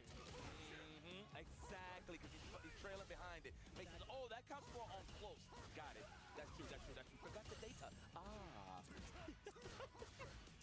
I see. Hit him with the Braxton P. Hartner break. You remember that? Let's go. Jamie Foxx show for those that are old. Yeah. I was literally watching like Jamie Foxx impersonations like this morning too. You got it all. He said, Let's go. Ooh, walking up, trying to get that counter, hit the target combo, possibly. Wow, we already at the horn. What the hell happened? I blinked. We were just having casual conversation. We talked about Jamie Foxx once, and now we got Higuchi controlling the entire show. Boss, I see you. Oh my. You avoid the throw? That hit the bill of the cat. Yep, the dad hat. Get him out of here. He's incognito. He's hiding from somebody. He owes somebody money. It might be Guile. And Guile found him. Possibly. In the beach of Jamaica. That's crazy. Kick back. You didn't pay your taxes before you left. You ran him off the floor before you left. Ooh. Stop the Detroit. Oh, now. There we go. Make those sand angels in the knockdown. Wow. We're in there. Man, shaving on that drive gate. Higuchi had no choice but to challenge to save that. Oh, and puts himself into burnout with the OD flash. Good call. Solid puncher, interrupting himself to recover and throw the drive impact. Ooh, running way to find the block. He's still alive. He's trying to make something happen. You know he's going to be close to the burnout. Damn. That was a lot closer to Higuchi than I expected. The crowd, man. Big shout out to the crowd. It's 10:51 p.m. currently here on this side. The people are still wide awake. Hopefully, things up. People wrap this up so they can grab something great to eat out there. But you know what you're eating right here? Great Street Fighter 6 here, Vicious. That's facts. That is facts. Want to talk about nutritional value? We got it all. Listen, it's healthy, but I promise you it has a lot of sodium as well. Nothing with a little bit of sodium. Gotta get your daily intake of it. Yeah, I like that. Can't avoid it. Okay, good for the hydration. I agree with you. Yeah. Get some electrolytes. Natural, nice on the whip punish with the drive, but beautiful. Beautiful call out too. The first time we actually see King Cho in control. So we thought too early on the burn knuckle Higuchi. How do you keep him from running away with it? Perfect. Kurt Hennings with the sonic boom that we still Completely forgot that Higuchi was in this tournament. Absolutely. Stretch the combo as much as possible from the armpit. Final record. That's tough. That is so tough to deal with. The sonic blade just lingering in front of you. And walking in and out of that range. You can't contest with the normal. You can't dare with the throw, which actually probably happened, hence why the counter hit happened. 100%, and it moves forward a little bit. Wow. Talk about a bonus. Kick, yes. Check the flares. Yes. Good old Levi's. Good overhead. That's what it is. Shout out to Logan for telling us what kind of pants they wear. What's that again? Boot cuts. The boot cuts. 1 ounce. Oh, so he country singing. Okay. The dirty boots. I got a sonic boom. It's just for you. Come on, jump. That standing medium kick range, how dare you? Don't do it. Don't do it. Don't listen to him. I just thought he was going to jump there for real. Oh! Still drive rush behind it. Boots and boom. Star and Guile. The B&B. Oh! Nice work. Let's go. Oh! Wow, okay. Hit a button. I'm in there with the burn, a knuckle. Oh, and it's hot outside in Saudi Arabia. Let me Flash tell you, kick. 100 degrees behind that fist. My man's getting a lot of mileage, whether it's a punish counter, whether it's a counter hit. He's always picked the right time to use crouching medium kick. Izaguchi, I should say. King Chu. Oh, he gets counter hit too, right? That's right, yeah. And close enough to get a conversion into crouching medium punch, that's mad damage. Wow. Emoji. Look at him breathing in the good victory. You saw that? Yeah, he said, that is my student. Yes, I mean, I'm that's so fact, glad though. I picked him up. Yeah. That is Higuchi. Great Flash kick. It really has been, honestly.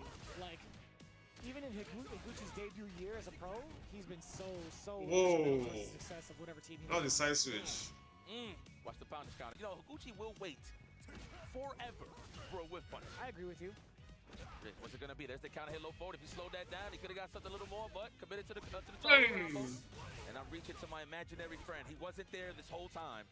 So much damage in that conversion, by the way. Another throw will do it. Would have been counter if he did. I thought he was gonna do it. Oh, solid punch to force the burnout. No, King Cho does it himself. Oh, activation time. No, nothing off with the crouching jab. Linked off with the counter hit. This is gonna be hella damage towards you. That was so smart from Higuchi, considering that he dropped damage, knowing if he went for the drive rush, he was going to put himself in burnout. So I love it. He chose nooch instead of damage to keep it safe. Are you serious? Damn, wow. That was mad far. It actually caught a normal. Oh, Choco's like, that reached? I can't believe it. Shout out to Choco Blanca. She's just chilling, enjoying the vibes. And emotion, man. You guys are great people. Wow. That's a very good profile. Chuck the plasma. Man, that speed difference is so important to Higuchi being able to chuck out continuous booms without any fear, being able to parry afterwards too, gain some of that drive gauge if need be. Ooh, we slugging it out here. Company has been plenty that they are good to this rubbish that their character is able to get away with. Higuchi's playing so clean, man. Yep. You know, I wonder if one of those things, like, obviously, I would argue King Chu is just having to deal with a whole lot more. Let you know you ain't wasting no time. Once guys get the life lead, it's not advisable to play them on that. I typically let myself get the life lead first and then play like passive active defense. Sorry. Some tight jeans. Shoot. I wish I had glutes like Guile. I got flash kick. Honestly, with how many flash kicks he does on the daily, you okay? Must have moved. Yeah. Right, don't worry. I've been in the gym. Don't worry. You're going to see some stacking back there very soon. As a Dominican, I feel ashamed. Now, let me stop. Full confidence in my masculinity. You know, I'm ready for that, bro. I respect that. Yeah, it is what it is. I'm comfortable in my skin, you know? All right, here we go. No flash kick, okay. Not ready. Nice. Recovering from the crouch strong. Oh, this is huge. Level 3 incoming, perhaps. No, not going to cancel it. It wasn't going to kill, actually. It was not going to kill. No, oh, no way. Solid puncher activation. The chip is there. He can't jump out of that. That's it. Man was playing shmups for a second. Good stuff to Higuchi, of course. You know what? It looked like the way he was playing, besides LeShawn, Yeah, Higuchi. like he was definitely one of the favorites to come out of this. Truly. And the prophecy is true. He will be moving on, advancing to the loser side of the playoffs. As strong as he is when it comes to like mid-range to close quarters combat, his lethal awareness with when to let out the level 2 is so smart. From that far on the screen, he understands how much life is left from Kincho's behalf. The burnout factor being a big green light for you to activate. Knowing what he does afterwards is just so smart. What he does after with the solid puncher activated is just so damn brilliant. He did a great job to just nullifying Kincho's chances to get that close fierce pressure. You know, Agreed. every Terry Bogard salivates to get in range and just get big money in terms of offense once you make him block the stand fierce. Now, there were some good cases where he made Higuchi block pretty much a max distance burn knuckle, right? But he clipped him walking back with a croucher short standing jab, but it just didn't do enough damage. It didn't pack a punch for it to really make Higuchi worry about anything. Credit to Higuchi, he held it down correctly. Yeah, easily one of my favorite Guile players to watch. Obviously, Knuckle-Do is one of them, but Higuchi representing it hard in Japan. You don't get to see a lot of Guile players out there if you think about it nowadays, but he has been just so entertaining to watch even since his debut into Street Fighter V. Yeah. Right? I think overall his work ethic and his improvements with Guile as a character. What is a real life hydraulic press they brought for this thing? Really, really enjoyable. But man, he is flinching before the key and bursts. Ooh. Oh, he's got it. He had that look like, man, let me see what everybody's been talking about. Oh my God, just a subtle break. He's like, okay, thank you. That's butt ass. Thank you very much. Looks at the crowd. Thank you very much. I'm out of here. See you tomorrow. Yeah, yes. I said that earlier when Goichi won. Oh yeah, I heard that. I was like, all right. I gotta get better with it. Brushing up. Thank you. Gotta get ready for Tokyo Game Show. Either way, Group J, this is how it's spun out thus far. Kincho eliminating Vegi, only to fight off against Higuchi and fall just a tad bit short. Although it's 3-0, I still think he gave it his all. That rounds up Group J. We still got so much more to deliver to you here at the Esports World Cup. We got Street Fighter 6 coming right at you after this break.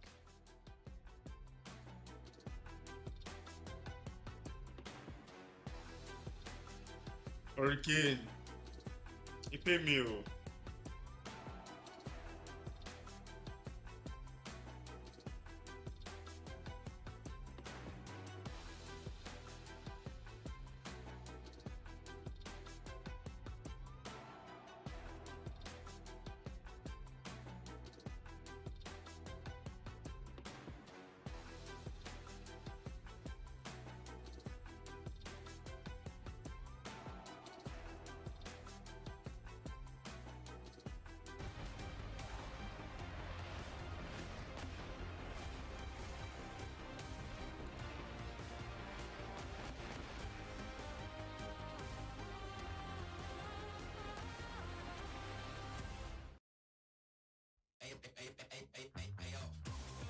パブゲーミング所属のモケです。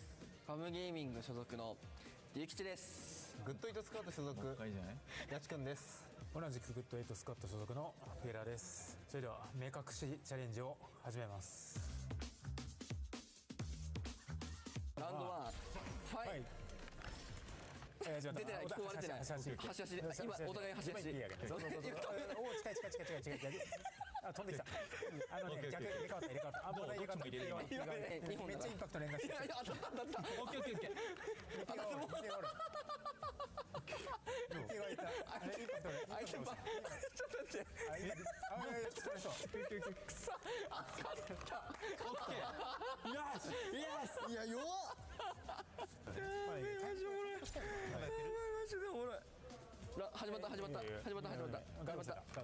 こうと相手スパイクしてくれた。相手スパイクしてくれてない。コボされてる。インパクト当たった。今バードすんで。ユーサー来た。ガッテン。死んだ。オッケー。勝った。削り勝った。おーし。で始まったら開幕前。C。今のダメなの？負けた。投げた。これむずっ。セコンドが情報が遅いのよ。なるほどね。なんか1位。2試合目始めてください。勝ってよ喋るのラウンド1ラウンド 1? 今走りめちゃめちゃ攻められてる今画面あれ中も乗ったで OK で今バウンス OD 勝利当たったよナイス当たってる当たってる OK 勝った今インパクトされた負けた負けた嘘ちゃんと勝ってラウンド2ファイトキューブ当てよ今 OK インパクト当たったインパクト大丈夫今当たった当たってない当たってるナイスでジャックカチョン投げてジャックカチョン投げて投げた OD 最後投げてカチョンオッケーいい当たってるオッケーラウンド取ったオッケーおっしゃ何がどう起こってんだこれタイムが OD カチョンあげようラウンド2いいかもしれないいいこれめっちゃいいやばいしゃがみ10分めっちゃこすられてるめっちゃいいカチョン OD カチョン投げてない投げてないバイジャンプいいねオッケー勝ったのむずい伝えるの勝ったナイス本当だ勝ったイエーイ以上で目隠し対戦は終わりですありがとうございましたありがとうございました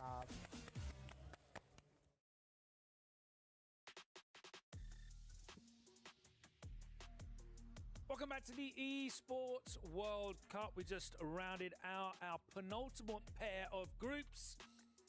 And unfortunately, we say goodbye to Kinsho and Vegi, both eliminated as Higuchi manages to climb his way out of Group J. In Group I, it was Shine who overcome Hurricane, but NL showed his class and booked his place in the next phase of the event. We are nearly at the end of day 2. Phase 1 draws itself to a conclusion. We already have 12 players that have booked their place in the playoffs. 12 players will be moving on into the round robin format. Hello and welcome to the analyst's desk. Well, I guess this is the desk in front of me. We're on the couch with 3 of the best minds in the world of Street Fighter 6. Justin Wong, Jammers, and Cola. We enjoyed those sets. How impressive was NL's performance, though? Man, NL super solid the whole entire time, and I feel like he was just ready for both either Hurricane or Shine, doesn't matter. We saw him beat Hurricane earlier, but the way he just handled Shine, checking every single thing, and also the usage of the level 2 to close out every round for max damage, it really worked out in NL's favor. Look at the damage on the comp right there. He used the OD air fireball, so we know that is a kill combo. Well, it's also the like holding the gun to the side. It's a kill shot. NL booking his place there. Of course, representing Team Falcons, our retaining Esports World Cup Club Championship victors. And I guess they'll be getting a second star above the badge there on the kits, the jerseys for next season. Obviously, Falcons still there, making a lot of noise. They're going to be supporting NL as we move into the next round. We have Kusanagi and DCQ coming up in the next groups. We'll be talking about that in a minute. But let's talk about this Group J. We were hoping and praying, Jammers, weren't we, that Vegi was going to put in a better performance, and it just didn't come. No, it's unfortunate. I think in this case, I said this about Mena before when it comes to huge championship titles, but I think I can use the same example with Vegi. I think he's his own worst enemy. It's like you give him some advice to, hey, be a little bit more disrespectful, be a little bit more aggro. And he's like, he tries it, but he kind of feels like bad about it. And it's like, dude, you can't feel bad about it. You have to do it. You have to be disrespectful because your opponent's not going to care about what you think, or they're going to completely ignore your strategy. So sometimes you need to go for it. And we saw in the early stages of that set, he was command grabbing, but then it's like he tried to go back to a game where he thinks his opponent will fall for his strategy, and they're not biting, dude. You got to change it up. Justin, you were saying it was a real problem in terms of his flowchart offense. It was way too predictable, and it was way too easy to really know when those grabs will come in. I think you also mentioned it earlier, like, how come Vegi is not doing, the armor fierce? And, because Kinshio with Terry standing around house can whiff punish it, and you get a full combo, and also like crouch medium punch, crouching medium kick, light punch power wave. Like, a lot of his move does not get affected by Zangief's armor, right? So that also played a huge factor, because usually Zangief will use that to win neutral most of the time. And then Higuchi showed his class. He completely outclassed Kinshio 3-0 in that Deciders match. Kola, you've seen Higuchi compete in SFL Japan for the last few seasons. You know the caliber, the pedigree that he has, and he is so composed, isn't he, every time he takes the stage? You can see it the way he plays. He is a very easy to notice kind of gameplay. You saw the Sobot clipping the crouching medium kick. Like, Guile can't access the same sort of damage off his hits like Terry can. However, we saw the counter hits get those damage moments for Gao, and then the control at level 2. Obviously, Higuchi had that all in the bag. It was a 3-0. You can tell he knew the matchup to a T, and that's just Higuchi and how he plays. That man is all about the control. We're going to be moving on into our final pair of groups now. And as you can see, Group K arriving into the arena. And you would be, forgiven for thinking that was more stragglers from the Falcons celebration. 2 Falcons players in this group in DCQ and Kusanagi. Of course, they are already the club champions, but they're going to add another game championship to that as they fight on. Kusanagi, of course, they're sent down into the losers bracket by an impressive performance from Fudo. DCQ also losing to Fudo in the winners match. So first up, we've got Rikichi and Kusanagi. Rikichi is in a bit of a strange place at the moment, as many Ken players are. Justin, what do you think about him and his dalliance with Mai? I don't know if he should pick Mai against Kusanagi. I feel like even though a lot of Ken players are not a huge fan of playing Ken anymore and they're trying to look for a new character, I think it's still his best character by far. He got second place at EVO Japan with Ken. So, and this is probably a match that he plays often in Japan against Ryu. So I feel like he should stick with Ken. All right, we'll find out how that goes. 2 Falcons players fighting it out in the lower bracket of Group K. Let's take a look at Group L, and the players are arriving now. We've got Pugera and Viwisim, who will be fighting it out in the elimination match first. Mickey awaits after an impressive performance in the initial match. He was outclassed by Bonchan in the winners match. He will be there waiting in the deciders match. Jammers, Pugera is a player that you had high hopes for. Do you think he can turn things around? It was very close against Bonchan, wasn't it? Yeah, because of his element of surprise that can sometimes work against him. I think the million-dollar question here is he going to pick Sagat again and try against Wasim, or is he actually going to go back to his trio of Jury, DJ, or the Bison? It depends on if he wants to get out of this group or not. All right, we have Wisdom in the initial elimination match. We can hear from the player. He spoke to Ryan Hart a little bit earlier on ahead of this group. Let's hear what he has to say. Oh, okay. We're not going to be going to that. Mickey, he was super impressive in his win against Wisdom, though. But against Bonchan, he was very much outclassed. Justin, Bonchan really showed his composure and his ability to shut down a lot of the Kami play, the movement, which is very difficult for Akuma to do, but we have seen a number of Akuma players do it. I think it was also experience on Bonchan's side, because I feel like Mickey's still young, he's super active, but when he has to be the one to make a comeback, Bonchan would actually press normals to force Mickey to walk into it. And a lot of the situations, forward heavy punch, forward medium kick, it's like free damage for Bonchan. And for old experienced players, we thrive on free damage like that. We did see an impressive performance from NL in that very same matchup against the Kami. Mickey coming off the back of some real highs in terms of his career recently, Jammers. He waits in the decider match. Do you think that he is going to be able to compose himself after yesterday's near qualification and bring it back today? Yeah, I think ride the wave of positivity, right? He's had a good time at EVO 2025. This is another massive opportunity for him here as well. So I think he should do that. And a lot of people are actually afraid of him because of the unfamiliarity. So I think he should just go with that. Kola, I know you're very excited about the younger players coming through. We've already lost Cryme, but what do you think about Mickey's chances of closing out here in the decider match? I like Mickey's chances very, very much, because I think Mickey is one of the types that he sees a game plan that's working and he sticks to it. Not switching because something isn't working at that moment. Could take him further, and especially with these players that haven't really found an answer to him just far. I think he's got a really good shot comparatively. But we'll see what Pugera brings. I want to see the character, if he makes it through. If. It's time for our final 2 groups of the evening. 2 more names will be added to the next phase. 4 more names will be going home. That is coming up after this. It's the Esports World Cup Street Fighter 6. The action continues in a short while. Hello, everybody. Welcome to the Street Fighter Sound Challenge. I'm your host with the most, IFC Yipes, and I'm here with my contestants for today. We got Nephew, Liquid Zone Nephew, and of course, Twisted Minds Latif. I know you guys are professionals when it comes to Street Fighter, but we're going to test your sound knowledge. So all you guys got to do is just write your answers. That's it. All right, here we go. You ready? Ready.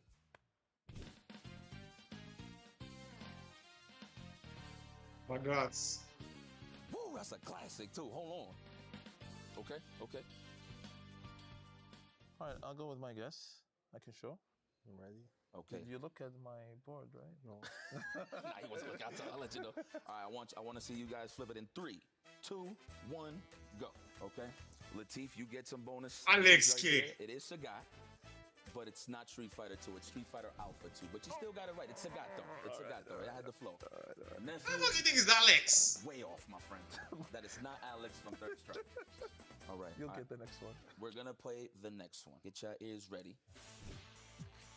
It's a certain stage. I'm not gonna say what it is, but it's a certain stage. All right. Okay, okay. It was like an 3, alpha song. 2, 1. So what I said is breaking the car stage. Oh, that's pretty smart. Yo, nephew. First of all, you guys are both wrong. Okay. So let me see. This is Street Fighter 2 breaking the car stage. You know what? That's a good guess. It kind of it does give me like a bonus stage vibe. Yes, the bonus stage vibe. So I can understand that. You got flavor, nephew. I don't know what to say, my man. That is not the Guile stage. Nah, that's stage Street Fighter 2. The answer is, my fine gentleman, is Street Fighter Alpha 3 from Zangief. Oh, no. That is So am I Zangief. supposed to know an Alpha game? Don't worry, nephew. I feel like it's going to turn around for you. Is all right? Here we go. Yeah, I got it. I think. This is real Street Fighter 5. Familiar, but I'm not sure. No, you will know it. Nephew, do you play with headphones on? No? Well, normally don't know I turn this the game song. sound off. There you go. All right, that's fair. See, I had to figure it out somehow, some way. That's Flip Ryu in Street 3, Fighter 5. 2. There you go. There you go. It is Ryu from Street Fighter 5. Very nice. Okay, guys. Well, sorry, nephew, but Latif is your winner. But you know what? I appreciate the effort. For a guy that hasn't really played the old games, I understand. But I definitely wanted to see where your head was at. Definitely a tough challenge. All right, that was pretty sick. This was the Street Fighter Sound Challenge. Now more EWC 2025 action. Back to you guys. Banga, banga, banga, banga.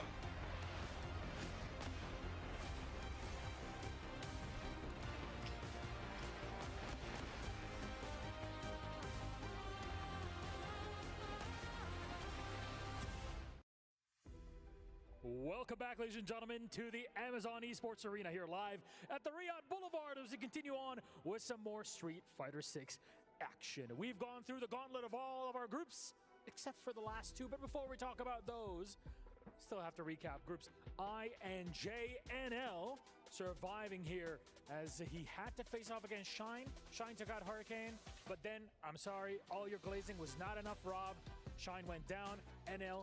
No, your glazing was not enough. It's I crazy. in J in L, and I just ate in L by having to watch my guy Shine go down. But we're not going to act like Shine did not do his thing up against Hurricane with a 3-1 victory. But in the end, NL ended up being too strong. NL never lose, never lacking.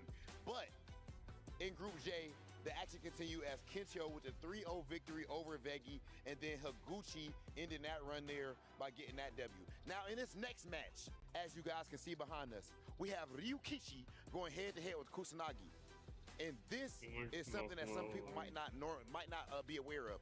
Normally, Kusanagi has a long head of luscious hair. He has long, luscious hair. Now, instead, he damn near bald. You do not want to play a man that is willing to cut his beautiful hair and go bald. That means he's about nothing but business. Is that why nobody plays Vicious?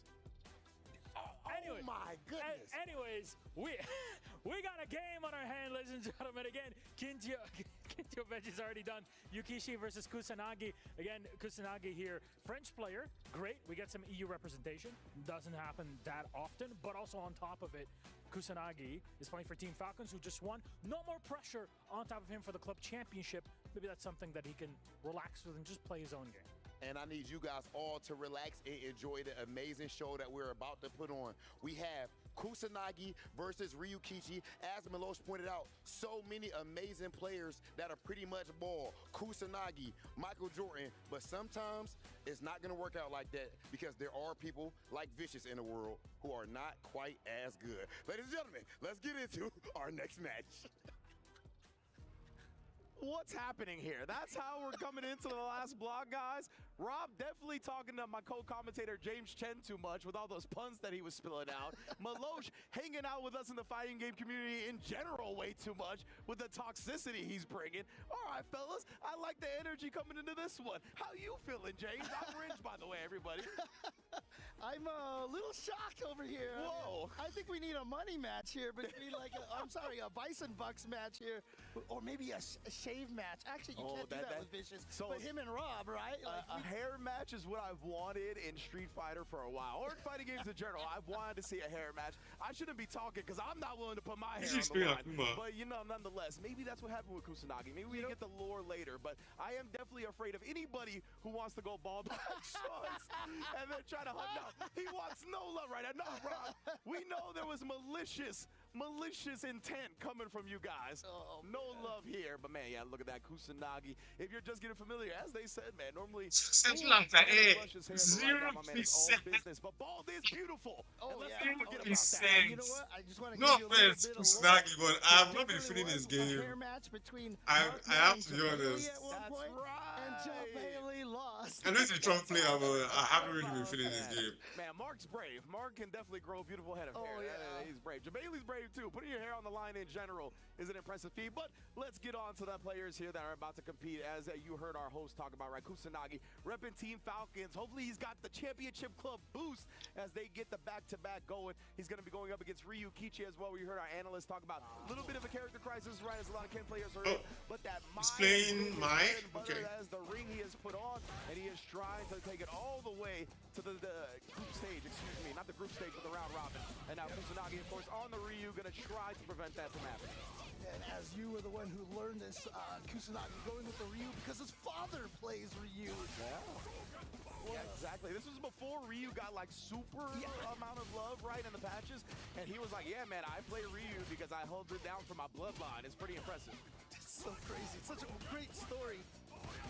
Let's see if he can actually take out Ryukichi here. I mean, Ryukichi earlier, the Mai didn't look so strong on day number 1, but let's see if he can actually make it work here. I love that Ryukichi is taking the charge bands while Kusanagi is in burnout and then get him there, right? It's going to be much harder to press back in those strings because of the additional block stun from being in burnout. That was an expert recognition from Ryukichi. So Ryukichi with a good start over here. One thing I'll say about, I always see about Kusanagi is, I feel like he doesn't know why he's throwing fireballs. He's been bullying Ryukichi's drive beater. Looked like he was trying to do it again. That's why you see Ryukichi backdashing quite a bit. And there's that Or maybe it's me that just can't figure out why he's throwing fireballs. Tough harassment tool over there. Man, Kusanagi's recognition right there. They even tried the backdash, knew that Ryukichi was Whip punish. maybe do something, and now he was far away enough to get that whip punish. Right now, it's even harder to get away from these fans. Obviously, with the 5-shot, you see him backdash away. Just let him kill himself. He is burned out. Oh my god! With the enhanced level 2. What a response right there. Now locked in the corner. I wouldn't be mad if Ryukichi just tried to force the DI, but instead he walks back and gets completely sniped by Kusanagi. That's CA damage now. Dude, he walked pretty far forward just to land that. I think he scared Ryukichi into trying to walk backwards. Got caught low, just a little too far away. Oh, Wasn't god. close enough to get stuck to the wall. No. It's not like actually, I'm not the one at EWC. What the fuck am I saying? Yeah, I think he was kind of hoping for regular DP. He tried to go in on him like that. Hey, regular DPs have great hitbox, hurtbox ratios in this game. Oh, and the 5 frames, right? So sometimes throwing them out, even regular, does come through. I've seen Kusanagi do that up against like drive rushes as well. He's one of the better players that uses. Just burn himself out. That's burnt out. Yeah, burnt out. You always love to see the different players using these tools in different ways. And man, he is burnt out. Rule 1 of the game is don't be burnt out. To protect himself, but there's a whole lot of projectiles that could potentially stump a level 1 as well. Yeah, but trying to fight his way out of this corner right now, and he does have the level 1, and actually he's not even a concern now. Got all of his drive gauge back, and now it's Ryukichi who might be in danger of getting burned out here, and he does burn himself out because he was going to get burned out anyway. Yeah, we saw that in round 1. Punish. Ryukichi has been opting for the driver versus and he tried. Oh my goodness, so smart, right? You put the sweep out there. Sure you can. Lifetime makes it goal. much harder to punish. Oh, He actually committed right there. Lifetime goal. And the trade is all that was necessary. Kusanagi taking the first Okay. That was a scary trade right there. Very fortunate for Kusanagi to get that trade right there. Because, I mean, if it... anyone... I was fortunate. I feel like if Ryukichi got the counter hit on that one, he might have been able to finish that round off. I mean, Mai is not exactly the easiest character to fight. Of course, Kusanagi, or Ryukichi was still in burnout. Tries the delay tech right there as well to bait a reversal out, considering Kusanagi has done a lot of DPOS. He tried to bait him into it again right there, but he was not swinging. Great recognition. Oh, wow, the spacing of that. Yeah, after the tech, you know your goal is going to be at a fixed distance. How you super kick from the three-point line, bro. That's ridiculous. Okay. Yes! Oh, and that Spend would it! probably be it for this round here. Let's go. No super meter even needed. Right, Kusanagi. Up one round here in Are you waking up? Yes, indeed. Oh, trying to just force the issue, right? Like, literally just looking to assassinate him on the drive gauge, but that time, the meaty stuff. Kusanagi got caught waking up being frisky. This time, he uses invincibility. All right, here comes that OD fan. Oh, wow. I'm not sure what that choice It wasn't was. too bad. I mean, it was kind of a scramble there, so took a minimum damage in that situation, but as you can see, just one more hit and he'd be taken out. Oh my, Kusanagi. Tatsumaki. That he plays with. He's got the CA as well. I think Ryukichi. Well, that's 2-0. No jokes. That's crazy. I thought it was L, but he's doing very well. Wow. That's 2-0. And that was such aggression at the end there. Kusanagi is one of those players that's really good at, I just feel like he's really good at like smelling blood in the water. Yeah, he'll force the blood out of you. He'll touch you himself. That's the thing, Ryan. This man is aggressive. Ryukichi, though, very long drive, but at least he's got corner control right now. But yeah, I was going to say, you can't surrender with being that low. Kusanagi's going to start bullying you down again. He tried that Shigeki, but just out of range. Great recognition from Ryukichi, and now getting the shimmy as well. Already around on the board. Boy, this match is going fast. Yeah, Ryukichi there, taking round number 1. Gotta get something on the board here. We've seen so many 0-2 comebacks here. Oh, he tried to get him to reach right there. Great display from Kusanagi, but does reach. Kusanagi is just taking way too was much. actually Kusanagi trying to be a little more on the offense, but good walk back speed from Mai. Oh, actually, yeah. Oh, I was yeah. a little bit worried about the dead zone, right? He thinks the DP will cross-cut in time. Sure you can. Instead walking forward, but that's going to give Kusanagi the corner. And oh my goodness, bro. Hit her in the ankles with the overhead. I know, right? I did. He punches you in the foot. How is that an overhead? Yeah, bro. But here we go. It's still going to be the level 3 here. And Ryukichi is going to get at least one game on the board. How's there already been 3 games in this set? Like, these two are playing at a breakneck pace here. I love it though, right? If you got the processing speed to really just force these decisions constantly, it's really tough for the opponent to kind of gather themselves, right? But both of these players, they play. Ryukichi was a Ken player before this Mai, right? So he's used to the high pace, high tempo action. That's kind of what Ken's like to do. So because of that, it feels like he's right at home with this pace that Kusanagi's trying to force. That's right. So just remember, you guys are watching FGDQ right now. It is fighting games done quick because these players are going on. I mean, I swear there's like not been a single like half second of like no action here. One thing I'll say is he's not been doing well against. High APM tried to check after the perfect parry, but just out of range. Drive reversal as well. Yes. Kusanagi, he's so active with his decisions. And got Okay. burnout already here. Oh, but still in range for that standing Oh, medium. Kusanagi is surprising me, I must say. I wasn't sure what he was going to do here initially, but I'm ready for him. Just, yeah, keep doing that. It's fine. Nice. What a sweep timing right there. He was just going for all that chip damage, and then all of a sudden found that sweep because he knew that Ryukichi felt safer to try to walk away or more scared. Oh, you can. Oh no. Oh no. Oh no. Oh no. Oh no. Is he going to spend the level 2? No. Yeah, but he didn't like the routing. It might have been affected by burnout. Now he's got an opportunity, and what a hezzy right there. My goodness, Sham got Ryukichi out. Just to win one more round, brother. One more round, brother. And look at this, Rikichi starting off very defensive right there, very interesting. Yeah, look at this, just a lot of down back, which is very un-Kusanagi. Oh, yeah. And then he found the right moment to switch the offense and find the hit. Yeah, he's got these moments, right, where he's hyper aggressive, but he'll Careful change with up the those pace. He shotguns, knows he so can't be too it's predictable. snagging. He knows he can't be one note at this level. The perfect parry into the immediate jab. Oh, Hashigeki, perfect Yeah, he just wants the level one. Speaking of perfect parry, one for Ryukichi here, and now Ryukichi. Blast his face! He's been harassing a lot with that overhead. Kusanagi able to snipe it out that time. Obviously, yes! And then the overhead. Yes! That is a wrap on the set, ladies and gentlemen. Kusanagi puts away Ryukichi and is going to be moving on to face DCQ. Wow. Very dominant performance. I am so surprised. When I say I'm surprised, it's a tough situation. I am so surprised. Players in this kind of condition, and in fact, even players as great as Mena RD. I didn't think you could do it. I'm sorry. I will never doubt you again, Kusanagi. That's the first and last time. I will never doubt you again. This is kind of what Ryukichi is going through, but I mean, I'm sure a lot of Ken players would. Oh man, that was so. What a lot of Ken players are going through right now, trying to find another character, perhaps. Kusanagi, absolutely, and Ryukichi, you know, he was doing his thing for a little bit here, but Kusanagi just brought the overwhelming pace. This is what we were talking about. This is what we were talking about. And when you play at a breakneck speed like this, like to your point, James, when you're still exploring a character, when you're still getting used to it, it's even tougher to combat that because you're just not as comfortable as the other person is on their character. Yeah, so much of, getting good online and such like that is just playing the matches and being put into all the different possible situations you can be put I'm so surprised, guys. I must tell you. I thought Ryukichi was going to take it. I'm so surprised that Kusanagi called that shit out. Necessarily have the answers right away for situations that you haven't thought about or haven't had a chance to lab out yet.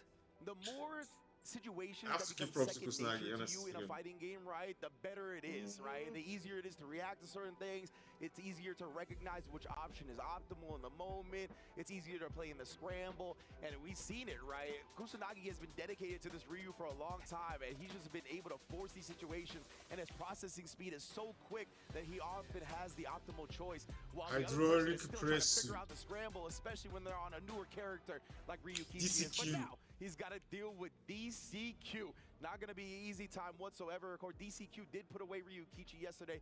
Kusanagi fell to Fudo. So this is actually our first time matchup between these two in the bracket.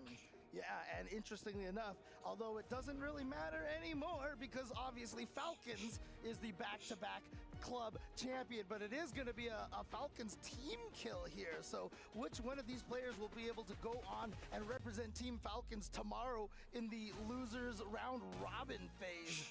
Yeah, with the fact that the club championship, has already been secured, this is more like a team celebration, right? Like, whatever, it's all good. We're champions. Kusanagi now has my support. Let's face each other. Let's see who's the sharpest. I wasn't sure what would have. He played Ryu. He did it. He did what he needed to do there. I cannot lie. He played in matchup very unorthodox for me. But clearly he understands it.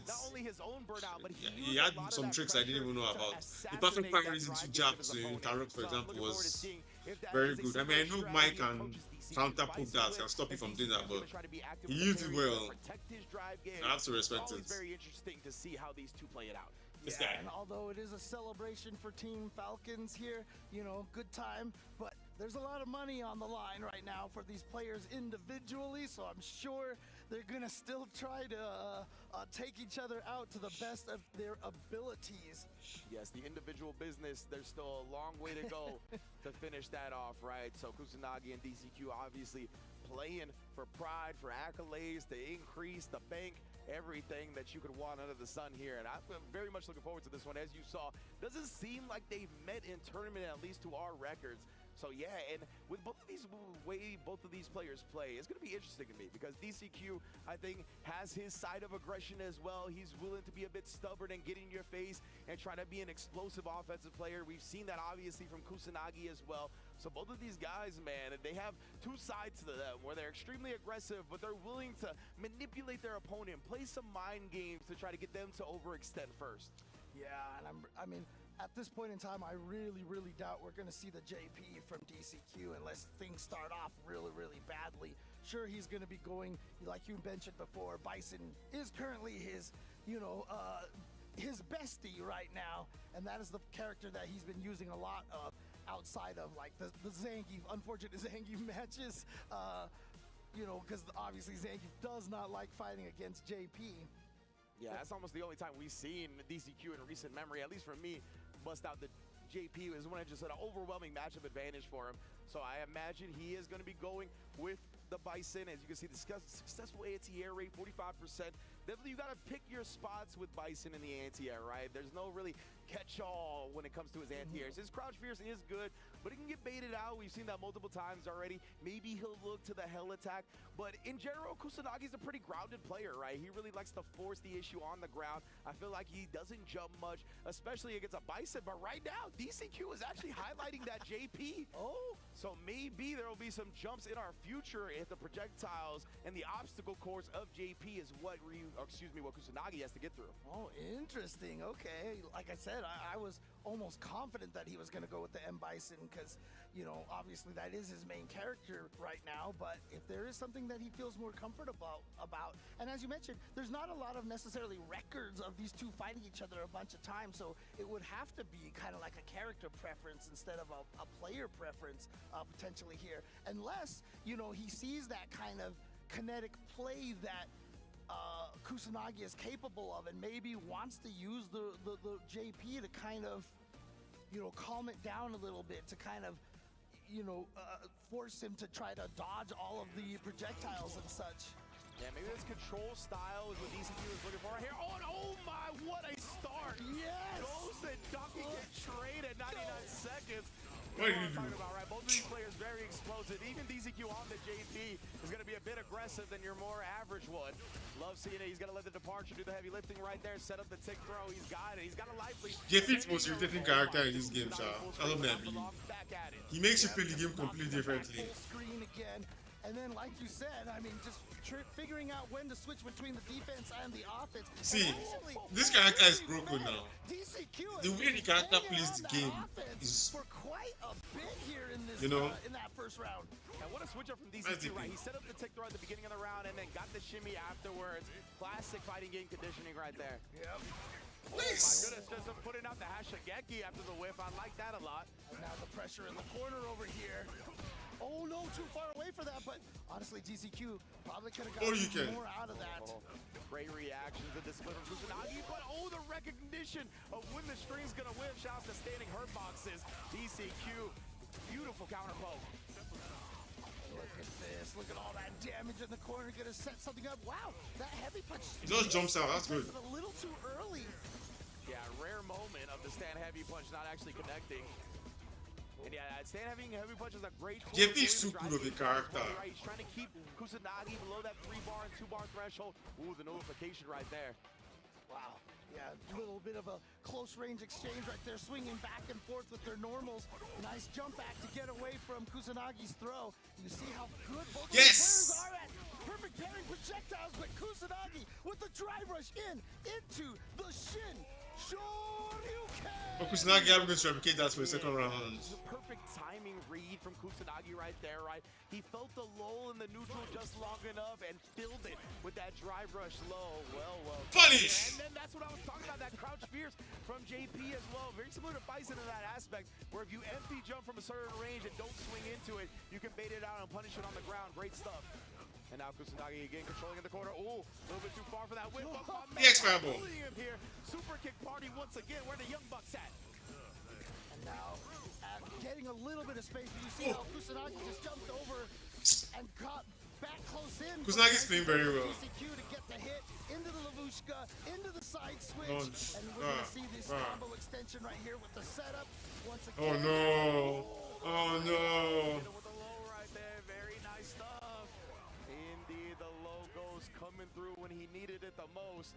JP stuff right here from DCQ. It's paying off so far. Yeah, that very hard to blockable right there. Or actually jumping, getting hit by that low ghost, so. Yeah, exactly right. Like the actual spike does not hit high, but he does have the option to go for an overhead ghost. So it is a 50-50 when you have to react to which ghost is going to be. And unfortunately for Kusanagi, he just thought the overhead ghost was coming. Instead, it was the low ghost. Got opened up for it. Yep. All right, so DCQ showing that no, I still got that JP. This is a character I still gel with very, very much.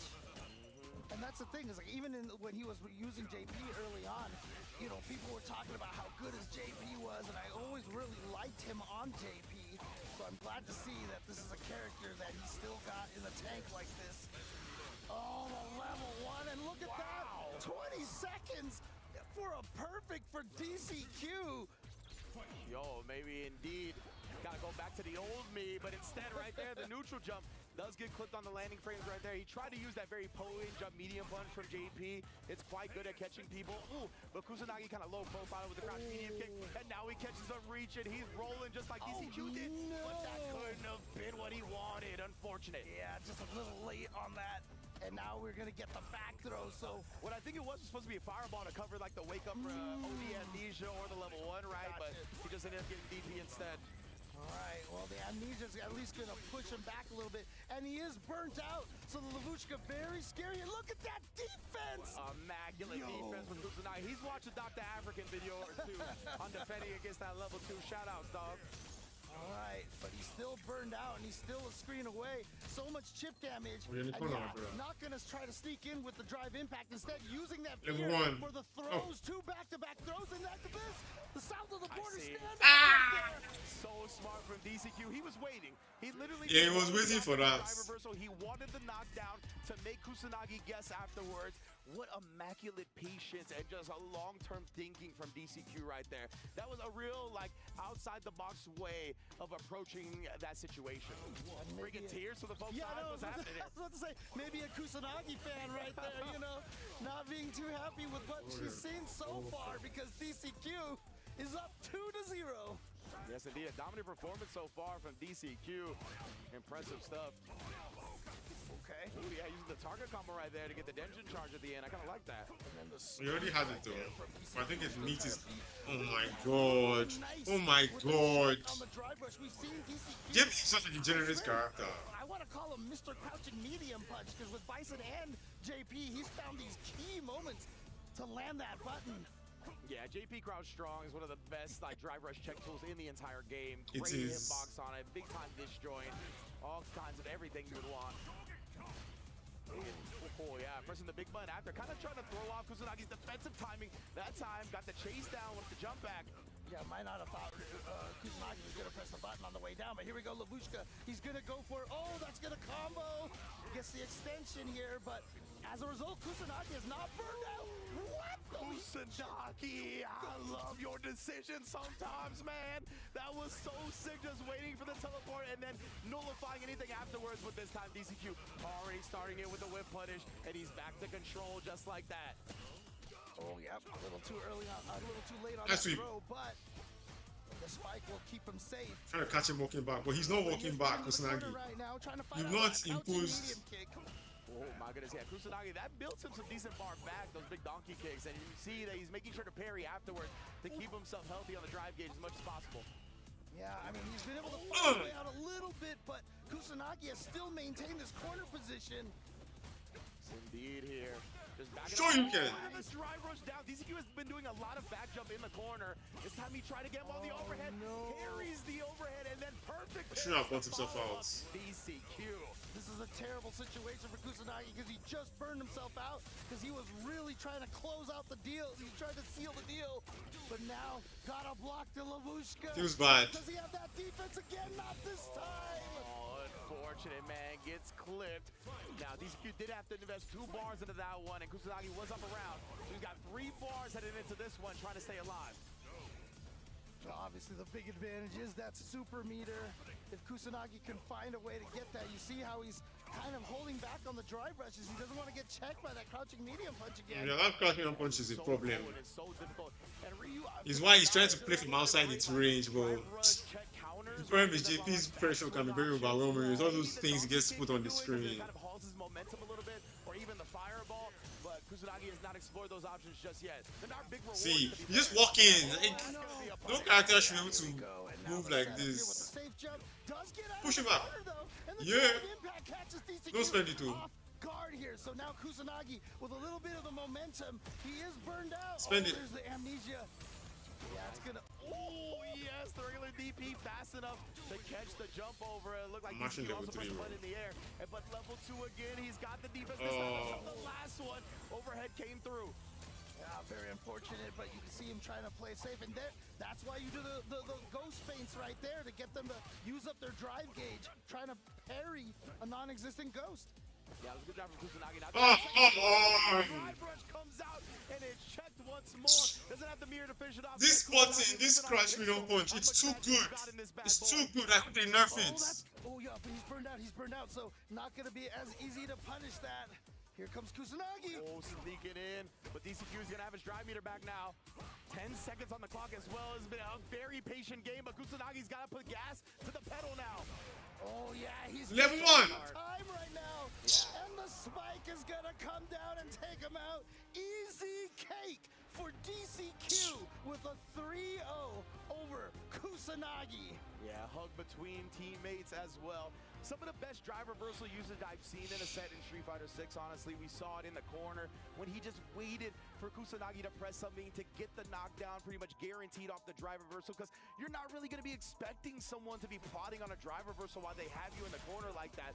So super just smart stuff there. And then at the end right there as well, right? The timer's ticking down. Just use the drive reversal to send him across the screen and then clutch it out that way. Incredible stuff from DCQ start to finish. Yeah, and we saw early on in that replay right there, the crouching medium punch to check the drive rush, and then that's how it ended as well. As you mentioned, one of the best buttons out there to check those drive rushes. And DCQ, yeah, is going to take it over Kusanagi. Unfortunately, that means that ends Kusanagi's run over here, but his decision-making, like you said, is just amazing. He is such a strong player in, at one point in time was, the Blaz/Cryme/Mickey, of EU. He's been playing forever. Like I said, when you go into his Wikipedia page and look at the results, he's got results all the way back to Street Fighter 4. I know a lot of the players have talked about him before, playing like when he was 9 years old, and they're like, this kid's gonna be good. And they were right, because he made it all the way here onto the Esports World Cup stage. So very, very proud of him. However, he's still gotta have his key destroyed by the Crusher. Indeed, and poor DCQ, right? He's like, I gotta take my teammate's key down. And yeah, man, oh no, I think he's gotta keep going, right? Yeah. Oh, there's the snap we were looking for. Nice and satisfying. Another soul crushed into pieces. But yeah, DCQ, of course, I really got to go in there and hear the snap for myself, man, because everybody reacts like it's a super loud noise. I've been told it's a loud noise. I want to go in there and experience it myself. But right now, what we're going to experience is our last group of the day. We're going to see some more souls crushed, and we're going to see one more person qualify into the round robin. And we're going to start with EWC versus Pugera. Ooh, Pugera, who is, so far, if I'm not mistaken, the only one to have busted out a Sagat in the middle of this tournament. And he did that against Bonchan, if you remember. And Bonchan did not take kindly to that at all. Yeah, Kakaru also busted out the Sagat up against Xiao Hai. But yeah, those are the only two that we've seen so far. And yeah, Pugera to do that up against Bonchan, right? And actually took him to the limit. Almost defeated him with the character that Bonchan is most known for. But of course, couldn't quite get the job done. Bonchan is already into the finals day, having defeated Mickey as well, who is the player that the winner of this match is going to play next. So very excited to see this one. Again, we're getting so many matches where they are first-time matchups.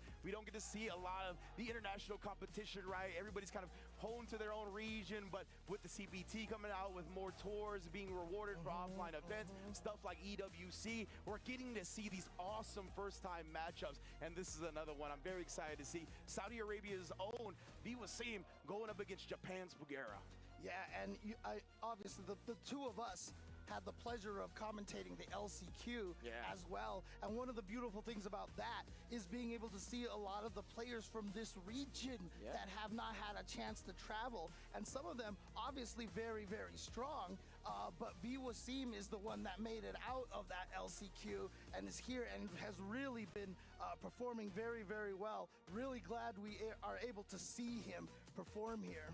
Yeah, one of the 10 players that qualified via LCQ, right? That's what made that LCQ so stacked.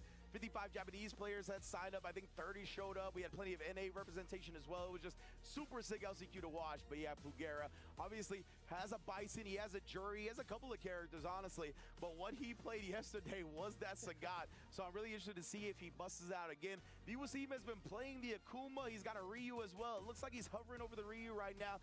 Maybe wants it for a bit of extra health up against Sagat, because obviously one thing we do know about the character early on is he's got some damage under his belt. But Wasim is a very patient player, right? He likes to sit back, play the footsies, use his young man reactions to outground game you, be ready with the anti-air. That's what he's going to be looking to do. Pugera, on the other hand, we'll see if he tries to get that bully Sagat game going. Yeah, and you know, speaking of the players from this region, the fact that Wasim is the one that's representing here, I mean, he is also one of the players who has at least been able to travel a little more than some of the other players. He was at Combo Breaker earlier this year. It looks like he was at UFA at one point as well. So yeah, he's been able to travel and at least play around in a lot of the European tournaments as well. Yeah, absolutely. So Pugera is going to go with the Sagat, giving the people what they want. Oh, man, it's so close. But that's what I was talking about, right? You see Wasim already plotting on the whip punishes. He tried to get the sweep. He was just a frame or two too late. And I was really actually surprised that even with Sagat's long range, he couldn't punish that with the crouching medium punch. Ooh, the counter poke with the crouch, with his own crouching medium punch. And now the shimmy from Wasim. And already a great start for him. Putting Sagat in the yellow, tried to establish the throw again. Man, just dry rush out of the tech throw. Pugera. He didn't commit to a decision, so he's ready for the check. What do you guys play my real skin, dog? Pugera has basically not been able to get any damage on Wasim. Like you said, just playing very careful, very neutral, heavy game so far. Indeed, the first KO presented by Kadia. Right there was Wasim able to get that overhead in. A classic round ender. We talk about it all the time for Street Fighter 6. Yeah, Sagat crouching medium kick, obviously very far ranging, but a lot of Sagat players sats. Not one of the cancelable ones, but here we go. Wasim again finding the hit in the neutral, and you can see how he's not trying to push Pugera into the corner. He's almost just kind of like finding his moments and doing it little by little. Pugera, we saw the whip knee right there, right? That was one of the tails of the table against Bonchan. He got punished a lot for misspacing his tiger knee just a bit. So Wasim, he's kind of playing around that range as well, trying to make him whiff it. All right, so Pugera now actually getting Wasim closer to the corner here. And yeah, the range right now is working out for him. It almost looks like to me, yeah, very hit confirmable target combo right there. Single hit confirmable. Big damage and then baits out the DP Pugera. That's big for him because now he gets to go into the next round fully loaded on Super Meter. Yeah, it really feels like he's like, oh, you want to play this neutral, huh? I can play this neutral. And he actually had much more success there. And look at this pressure just pushing him to the corner. Nice job. I really like that parry just to protect the drive gauge, even if he gets thrown afterwards. Now he busts out again and it's successful. Oh, that whip punch again gets the knockdown. I love the backdash too. So whip punches has a lot of proximity guard on it, so he's a great job avoiding it. That closed medium punch is such a harassment tool. That's a bully tool, absolutely right. 6 range plus 2 on block. That means if you press a light, he's getting the trade combo off of it. If you try to parry, maybe he's gonna switch it up and throw you, get punish counter throw. It's just a very scary thing to defend against. And right now, Wasim not really finding the answers. And of course, because it's a medium, it chunks the drive gauge a little bit, right? So he's definitely an expert character at chunking that drive gauge and just making sure you're never comfortable with much meter. Yeah, we saw right there Pugera on the stick. I feel like joysticks are kind of becoming a little rare these days. But honestly, I love the fact that we have the distribution between all the 3 different controllers. I really feel like depending on who you are, any one of those controllers can have a better advantage for you. Just make sure you find the controller you want to use, and it looks like we're gonna get a character switch from Wasim here. Yeah, gonna bring out the Akuma. That's the character we've seen the most from him, I think, in this tournament. I'm not sure which one he plays more between the Akuma and the Ryu, but nonetheless, Ryu obviously a launch character, so he probably has more time on him. Nonetheless, though, Akuma has been the character that got him into this main event in the first place. Yeah, between the thing that Sagat wears over himself and Akuma's own hair, that versus screen was just like full of hair everywhere. Right, it's like when me and you commentate, brother. Right, that's right. Oh, man. And then we got the Tiger knee there as well. Again, now not misspacing it, and you mentioned, right, that, target combo is very hit confirmable. Nice DP as well. And that's what I talked about. You trying to parry after that medium punch. Pugera just going to switch it up and throw you. Yeah. And look at this, gonna take it, and honestly, I just have to slip this in. Thank you for that, but your hair is gorgeous, okay? So I'm just saying we both got a lot of hair. That's okay, all, okay. you know what I'm saying? I'm not in your category. I think he's playing Akuma. Okay. Man, trying to get the step low kick as Real well. can play that matchup, but I think Akuma has an easier time because of the more flip dive kick. Parry that time. Yeah, it's clear that he really is intimidating V-Wasim with that standing medium punch a lot. He's been now. Wow. Boy. Yeah, and then just takes the target combo right there as well. It's decent damage and the good corner carry. And that target combo, heavy into punch into heavy kick, does so much damage on its own. Oh yeah. And that's why, like, even though it's just the 2 hits, you get a good knockdown, but you get just, I mean, against the Kuma, that's more than a 5th damage. Yeah, it's really good, and you don't spin any drive meter or super on it, right? So it definitely conserves your resources on top of everything else. Caught him trying to backdash or jump that time. Okay, and he's got that CA, but you see Pugera willing to take the throw in that situation.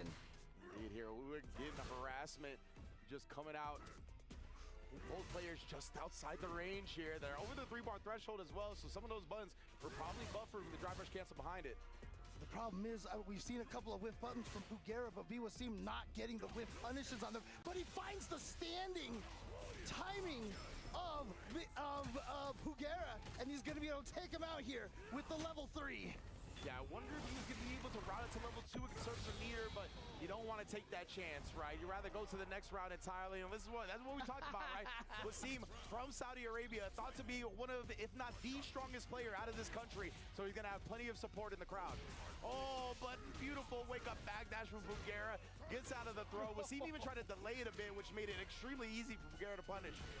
Oh, sneaks in with that tiger knee, and guess what? Time to harass with the medium punch button. Oh, he's got the routes. That's dead, Pugera.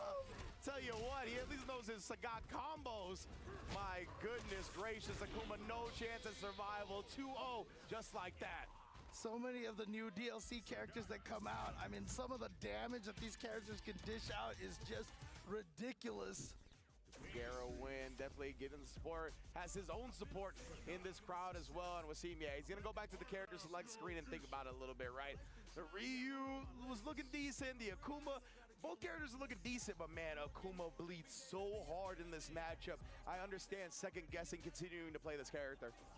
And you know, no second guessing anymore. I've mentioned before, you know, like I feel like it's very, very practical for a lot of these top players to have 2 good characters in your pockets, but this is kind of where it hurts you a little bit when you're like, who should I go with? You know, you don't want to. It's hard not to regret your decision if you lose, but honestly. Man, Pugera tried to hit him with the nasty stuff at 99 seconds. He went with like the drive rush check counter with the drive rush into the Tiger Nexus. Man, harassing both long legs right here. Those medium kicks are lethal on both sides. And you know, maybe this is one of the reasons why V-Wasim does want to use Akuma, because Akuma does have that forward medium kick. He's got the standing heavy kick, you know, might be able to harass the standing heavy punches as well. Oh my goodness, but one whiff punish, you see how much you pay for it. A simple mistake. Hey! Pugera just go with the DP right there because he was below. He didn't want to burn himself out. But unfortunately, a little too early on that throw, which is going to give V-Wasim a little bit of daylight here, and he takes advantage of it. Finds the crouching medium punch, level 1, and that is the round for V-Wasim. Beat him to the butt right there. Great timing, Wasim. Now, hopefully that gives him a bit of confidence here. Put around on the board immediately. I like the 99-second drive rush. Right? Waited a little bit. Throw him. You have to throw him. Aqua players I don't throw. I don't understand. Your hand is low. You think you have time to be figuring them out? Throw these niggas. You're an Akuma player. You know you die in 2 hits. You have to take as much of them before they take off you, bro. Because you're gonna die. Which perfect parry is he finding? Look at him with this nigga. Hey. You know, punish that shit! Weird side benefit is that he did get Pugera to almost burn. You could have killed there. Pugera has been able to stave off that burnout, and now it's actually V-Wasim who has less drive gauge. Well, at least temporarily he did. Tuba. Level 2. Again, and that's all he needs for the kill. Okay, level 3. Pugera's gonna invest those 3 bars, CA animations and all that. Give the fans what they want. That crack is actually disturbing. The sound design in this game is nasty. I was like, what the heck was that? Oh my god, it sounded so painful. Man, skull got fractured. I love how they just totally turned Sagat into a Tony Jaa movie, dude. So he's breaking bones and everything just seems so violent. That's perfect parry to at least get some relief for Not now. soon. And then, yeah, caught Pugera trying to take his turn a little bit too early. Nice cancel. All right, trying to zone a little bit here with those tiger shots. But really what he wants to do is just get in there and try to find the damage. Goes for the drive cancel, and now the raw drive rush. Punish! Pulling him down here, and again, yeah, he's trying to take his turn as soon as that light string ends, and Wasim canceling into the specials and caught him a couple of times. Right now, Wasim's gonna play a little bit timid because he's so low on drive meter, but Pugera gets in there with the step. I don't need to play timid. Hey. Also throwing occasional fireballs. I mean, play smart. Yeah! Oh no! That boy is dead. But he couldn't come through with it. Child's F-word. That's it. That's it. That's it. Oh, couldn't finish it. And now he reacts to the pursuit with the level 2 Wasim staying alive. Staying alive. Right. You love to see it, and you know the audience is going nuts for him right now. They want to see the Saudi Arabian player here advance forward. Yes, indeed, right here. And we're seeing a bit of a brief break here at the character selection. Let's go, Wasim. Obviously, like we talked about, he's played a few different characters before Sagat. Obviously, the newest character. So he's got Wasim looking. invested in a bunch of other ones. Anybody can lose in this game. So now you go do repping for their boy. Wants to highlight that. Anybody can collect. See if Pugera continues with the Sagat, or if he goes with one of his many other characters, right? We know he's got the Jury, he's got the Bison. I believe he's got one more, maybe the DJ. It's kind of escaping me at the moment, but right now he is going to lock back into Sagat. You can't even see the versus word in the background over there. They're blocking the whole thing. Big bodies, big aura when it comes to these two characters. Yeah, for sure. And now there you go. Okay, just jump back. Just jump back. Doesn't want to deal with that mix-up. Being interrupted. Oh my goodness. Now Pugera is just finding all these individual hits. Pugera is very good at hugging with crash me on punch. Uppercut. That's it. Uppercut. I think maybe you just hit him low. Wasim, you need to whip punish this nigga. Yeah. See, I'm the scientist for this game. You need to whip punish this nigga. Stand heavy punches your butt. Ooh. Uppercut. Pugera's uppercut. Oh yeah, it looked like maybe Pugera tried the crosscut. I saw a heavy punch come out. Maybe he was just committing to that timing. But either way, that was unfortunate for him. Yeah, nice stagger timing. Pushing back there with drive reversal. But now we do that. Pugera just rushed. Good block on the overhead. Yeah, that would have been the set if he didn't block that overhead. No doubt about it. Akuma was not going to survive that combo. Yeah, it's so scary to know as Akuma versus Sagat that the next hit, even at like 50% health, is going to spell the end. As long as he gets a good starter. Indeed, here and Wasim, he's trying to play very compact, right? He's not even throwing fireballs. He knows. No! Love that decision. Drive rush cancel, demon flip, baits out the throw and punishes it outright. Beautiful stuff. He's putting it together. Oh, Pugera almost hit one of the long distance jump ins up Sagat on the fireball. Something to keep in mind. If you're going to be standing at that ring, you need to ready to crash me on punch or stand heavy punch. Harry. Because that guy hits from so far away with those jump kicks and the stand kicks. We'll try to get him again with some demon flip shenanigans. Pugera not biting this time, but very low on drive meter, trying to force the issue with the Tiger Knee. Just outspaces them with the crouch. It's gone. Don't worry about it anymore. And it really is that. That would have been bonus, but it's gone. Taking a lot of incidental damage here. But that's better. Oh, there's that step low again. Pugera is checking him low. And I know that when he crashes out that low that he's been checking him, it's going to be nasty. Fireball here and there. That's it. That's it. I'll do it again. Oh, fuck! Would have been the set if he finished the combo. But now Wasim's got one more chance here. He's got Demon on deck as well. Keep it in mind. Demon is no rubbish in this game, Jerry. We're not going to see it. The high Tiger Pugera's shot coming out too quick for him, and that will seal the set for Pugera. Yeah, Pugera's gonna move forward here, and he is going to get himself into the next match to go up against the 17-year-old wunderkind here, Mickey from Evo. But before we get there, yeah, I really definitely want to take the time to congratulate B-Wasim on an excellent tournament here, qualifying through the last chance qualifiers, coming out here and really trying his best here. He went 2 and 3 against Mickey and then ended up losing to Pugera, but what a great way to represent this region, your country. You saw all the people in the audience there rooting for him. Yeah, just like that. Perfect, on cue. Mother Base knows what's up. But yeah, Wasim, a very young player in his own right? So he's got a long fighting game career ahead of him if that's what he chooses to pursue. Can't wait to see him in more tournaments throughout the years. And as you mentioned earlier, James, we got to see him a little bit in the international competition. You mentioned with the combo breaker. Hopefully we get to see more and more of that as the future progresses. But yeah, man, glad to see him as always. And then, of course, Pugera waving hi to the adoring fans that were definitely cheering him on. You saw the screens, the LED screens, making sure they knew that they wanted Pugera to win. And, of course, he's got to crush the key of Mr. Wasim. Yeah, man, he's got the white gloves on. The key crusher operator. My goodness, bro. Clean as can be. Oh. Oh, my God. Oh, no. Yeah, there it is. Talking about the snap. Like Pugera up. Yeah, exactly. Who needs the Tiger Bomb or whatever Kakoma was using, right? We just got to get the snaps. That'll wake you up real quick. And now Mickey coming through, as you mentioned. That is your reward for defeating one young phenom. You got to go up against another. Now Mickey standing in Pugera's way from qualifying into the round robin. I almost feel like production's gotta have to start adding like a scream sound effect when the keys are being destroyed. You know. Yeah, that's our job. You know, we provide the sound effects. Fair enough. They put that in our contract. I didn't know if you read the fine print. Okay, yeah, that's right. That is part of what we have to do.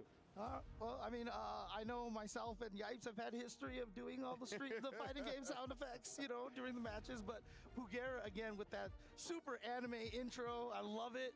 And curious if he's gonna go with the Sagat here against Mickey's Cammy.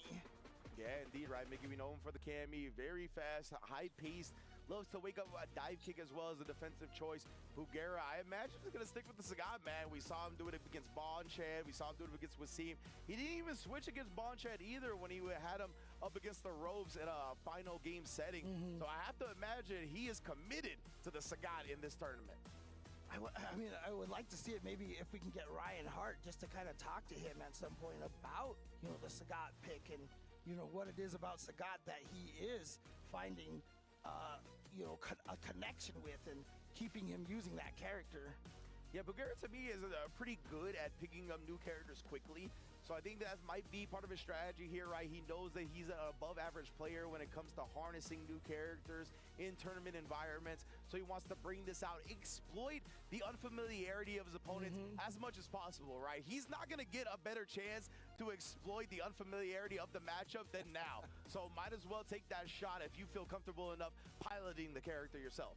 Yeah, I mean, that's definitely a strategy. I gotta tell you, man, I made a whole career out of that in Super Turbo using Cammy, right? A character that not a lot of people had experience with.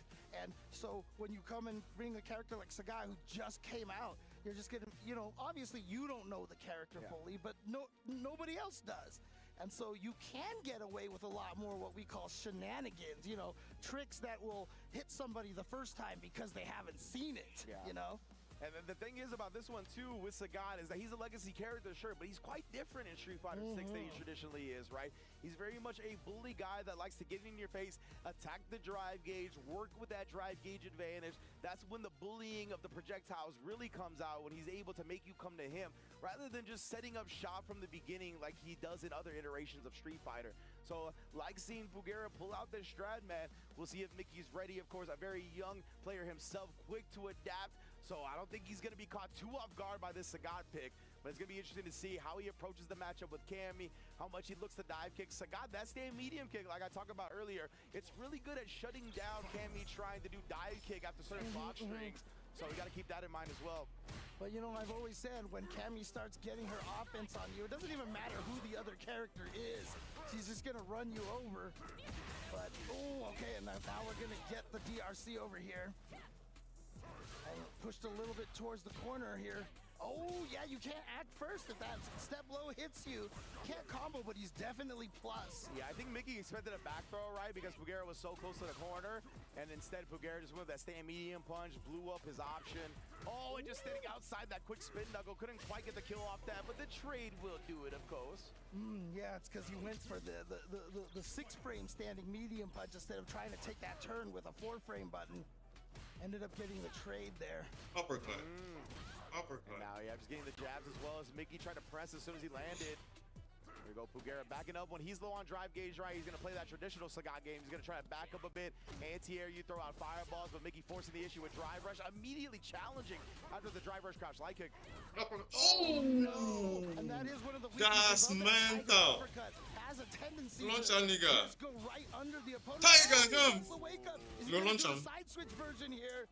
Yes, indeed, right. Side Toss switch. back into the corner here. And now Pugera just bust out with a knee as well. Speaking of bust out, Mickey doing Every the day, same. thank God the nerf coming. Uppercut. For an air to air as well. He's been willing to represent that. It's a bit more consistent for Sagat than some of the anti-air scenarios. I just love how he went for the light hooligan, and it almost looked like it didn't even go over Sagat at all. Let's see how cancel that. Knuckle shut down this time. Pugera still in control. But Mickey, he's honestly one drive rush cancel away with that medium kick starter. Oh, he's not gonna get it. Pugera is checking that space that they are playing at. That's he's not allowing him just walk in. Already 1-0 for Pugera. Yeah, both that stand medium kick target combo and the stand heavy punch target combo, very, very confirmable. The crouch medium punch one, not as much so. So, I mean, unless you're someone like Phenom, I'm pretty sure he could probably confirm it because he has the craziest hit confirm reactions that I've ever seen. But look at this. We're going to have Mickey get a switch to Mai. Okay. Maybe seeing some of the intel from the other players, right? I talked about this during the Shanghai Kakadu match where I saw them play online, and Shanghai, I think, won pretty convincingly in this exact matchup with Mai versus the Sagat. So maybe he saw that or got some advice from some of the other players where he's going to explore this option up against Sagat instead of sticking with the Cammy. And that's the thing, right? Cammy, as a character, you always got to go to the other character. There's no projectile to throw. There's no really option to sit back. And Sagat, he kind of thrives when you have to come to him. So Mickey trying to switch it up. Leaves him standing after the Tiger Nexus to get the throw in. Yep. It forces a mix-up. It definitely forces that Street Fighter 5 RPS, Street Fighter 6 RPS, as I like to call it.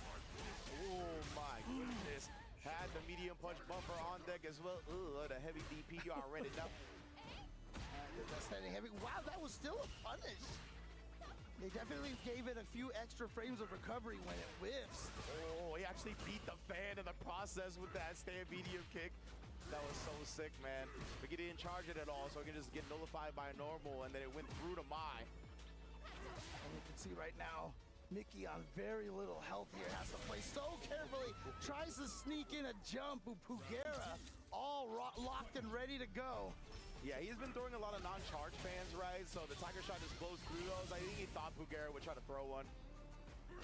Yeah, definitely a classic attempt to predict the fireball. Oh, he baited it out the drive parry, and actually got the throw there.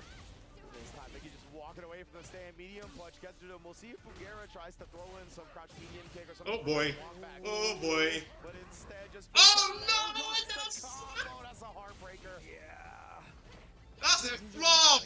That's a serious flop. Able to get the full charged Tiger uppercut. A little bit of a misrouting right there from Pugera. Indeed here. Trying to harass. Yeah, maybe trying to work that stand heavy kick range a little bit more. Uses the perfect parry. He's going to force some offense here. Pugera very low on drive as well, but he held the parry to get a decent amount back. That was super smart. Again, baits out the parry. Definitely a read. Not quite enough to drain all of his drive gauge, but that crouching medium kick will do it. I love that Pugera went up. Oh, actually did try the throw right there. Mickey was able to reverse out of the situation and then cover the jump in as well. Yeah. All right. Now the Tiger knee gets in there, but the counter hit. There it is, Pugera. puts it into game 2 as well. He's up with Mickey getting no game so far. Whatever the next selection is, he's locked into it for the rest of the set. Yeah, I mean, it's hard to say which character actually felt a little stronger. Hey, look at this. We check out Big Bird sitting there in the audience there watching this match. Of course, Big Bird qualifying into the loser round robin for tomorrow as well. Oh, the counter hits again, and now we are in the corner just eating so much damage. Indeed, that's why Mickey was like, bro, I'm gonna risk it. I'd rather ODDP than continue to eat this bullying from Sagat. I will have killed. Ended up letting go of the parry, got clipped. Not sure what he attempted, but nonetheless, now Mickey's gonna be able to get the corner, get some loops in. Are we gonna keep doing it? Oh, try to switch up and get the big reward. Bugera was ready for the overhead, though. And then again, man, the crouch medium punches back to back. The second one has been the charm time and time again. Yeah, Mickey hoping that, knowing that crouch medium punch is minus on block, that Bugera would, respect the turn. But he definitely did not. Here we go, now combo into the level 1, so Mickey can get some of those flame stocks for Mai. Oh, and then again, harassing with a low here. Yeah, you see, he's just gonna do it twice every time. It's a very awkward angle to try to press back on, right? And then that time he tried to parry the Tiger knee, came up just short and threw him for it. Yeah, unfortunate. I'm not sure if Bugera was trying to miss on purpose, but it worked out for him. Oh, and then again, the crouch medium punch. Does Bugera have the extension? No! Slightly dropped. He was trying to go for the optimization for the kill.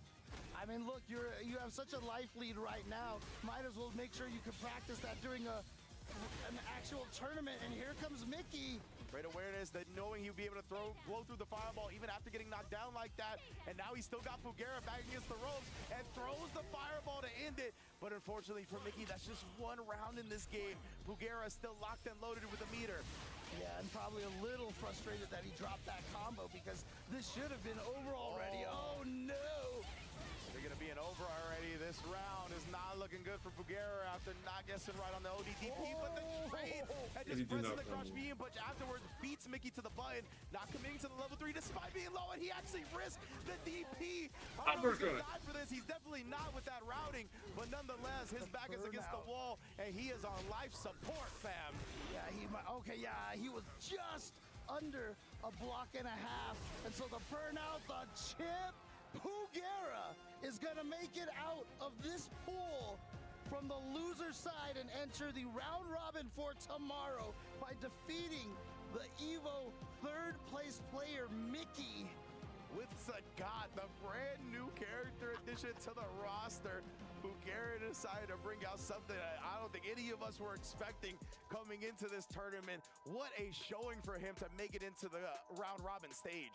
Yeah, and I'm sure all the Sagat naysayers. 3-0 is normal in this game. Getting 3-0 in this game. Don't take it personally, my bro. It happens to the best of us. Yeah, and of course, amazing stuff from both of these players. That's going to be it for me and James. We're going to let the analysts handle the replays and close out the show. Take it away, my good fellas. Ladies and gentlemen, the King has booked his place in the next round. We are going to see some more Sagat in the round robin phase 2. I cannot wait to see it. Bugera saying forget those kids. Mickey eliminated. And there is the medal being crushed. Oh, with okay. the hand signal? That's from League, baby. Like the energy. Animated. Oh no. Look at this. The slow impending doom representing Mickey's hopes and dreams. Ooh, that's Benton. They're about to pop. Hey, he done it. Done it again. The Cosmic Buster. That's the Cosmic Buster. That's his nickname, right? Yeah. Hey, did that even crack? Like at the very end, right? Just yeah, cracked. at the very end. Very resilient medal. I like when the camera shakes when it like cracks when it makes the key in the half. That's like the coolest part because everyone is so surprised and they react to it. Yeah, because you never know at which point it's going to give. Yeah. Right. So it always catches everyone off guard. And I'm glad we got the close-ups of the facial reactions as well. But you're seeing the reactions here of the earlier groups, and of course It was Kusanagi, 3-1 over Ryukichi. He earned himself a showdown with his club championship champions team member DCQ, a Falcons versus Falcons final. It was DCQ who made it out with an emphatic 3-0 victory. So DCQ and Pugera advance into tomorrow's round robins. Guys, it's been a great day of action, hasn't it? Let's talk a little bit here about the matches that we just saw. Let's start with Group K and Kusanagi, very impressive against Ryukichi, who seems to not really be at home. A little bit of a character crisis for him. Yeah, I mean, you see how Japan is all about the Mai, and it's really unfortunate because I do think like his Ken might have done a better job. Maybe he just doesn't like the Ryu versus Ken matchup, but once you have a taste of just power, top tier power, you just kind of like want to ride it, right, until you lose, I guess. We kind of made a similar observation about Crimea, where he reverted to the Ryu, but he often looks a lot stronger with the Ken. Do you feel like Ryukichi would have done better with Ken, Jammers? I think so. It's a comfortability thing, and whenever I see him play Ken, there's always this weird scenario where it's forced knockdown or some sort of juggle, and he knows what to do. It feels intrinsic. This time, it's like Mai just ticks the boxes and can compete at high level.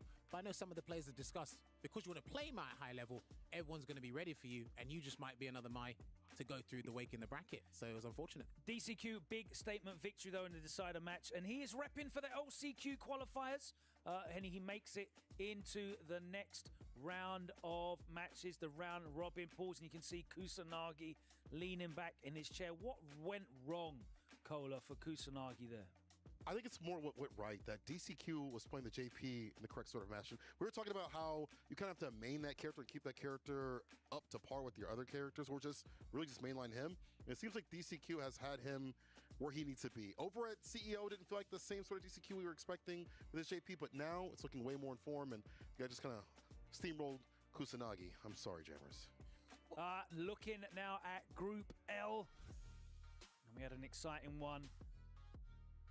Pugera sticking with the Sagat. Much to our delight, we are very happy to see that. Almost as delighted as Pugera is in the process of crushing medals. And we were delighted to see him stick with the Sagat.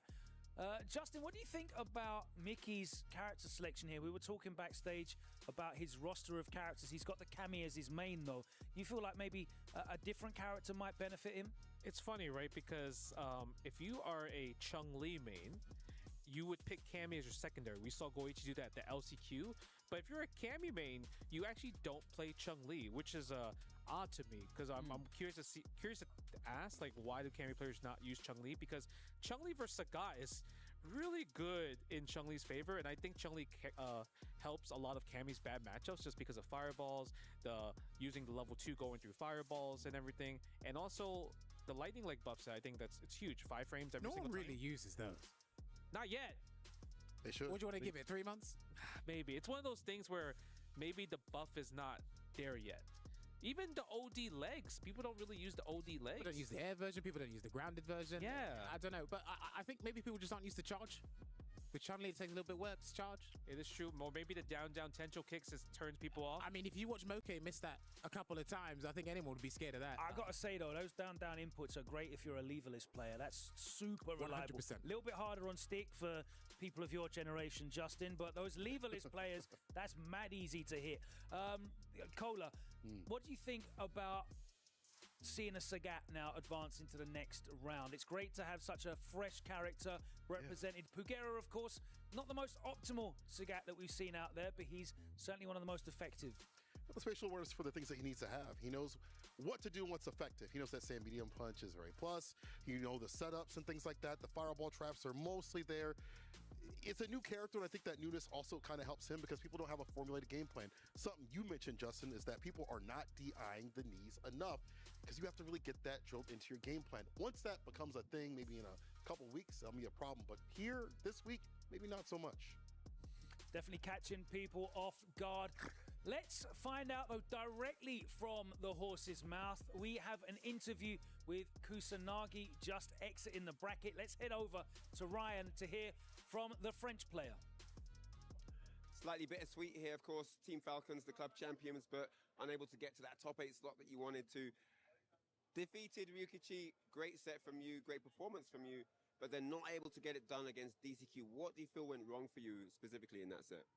Yeah, I'm pretty happy with the performance I play against Ryukichi because I study him a lot. And I think it's a really hard matchup for Ryu, but the way I worked that was perfect. Nice. And then for DCQ, we play a lot together because he's one of my training partner and he know my play style. I know him also, but the matchup is for JP, so it's pretty hard for me to handle that. You see? That's why. So you play pretty good, and at least it's a Falcon who's gonna advance in the tournament. So I'm happy with it. Nice, man. Always great to watch you play, man. What's next for you? What's next for Kusanagi? Next tournament will be UFA, Evonis, all tournament, Capcom Cup qualification, War Warrior, and yes. Going to be great to have you back at UFA. I mean, you're the champion, right? You last time defeating Xiaohai in the grand finals with, I don't know, 5, 6 throws in a row. Great memory. I'm looking forward to that. Thank you so much. Always a pleasure to have you on. That's it for me here. Bye-bye.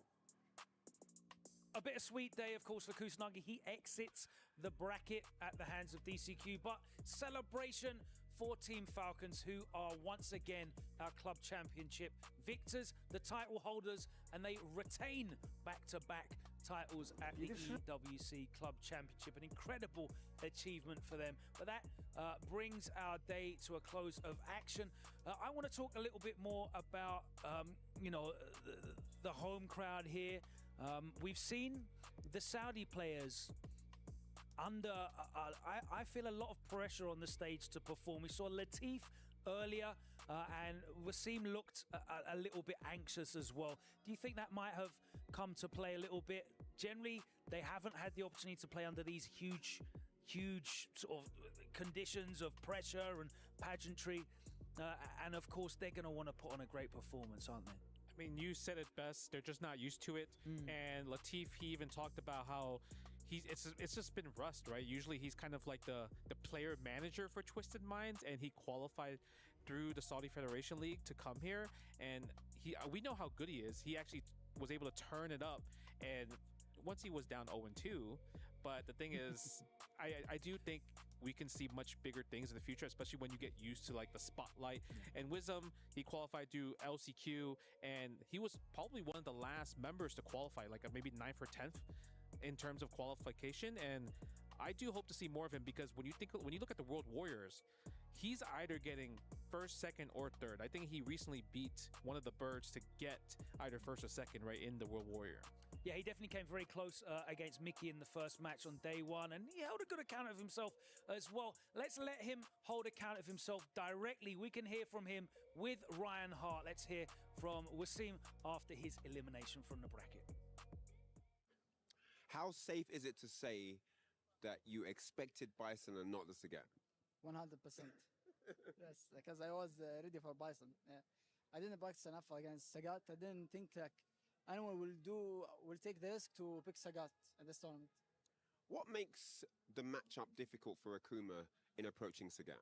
Actually, I can't really say because I didn't play the matchup enough. So I don't think I can really say what is the matchup.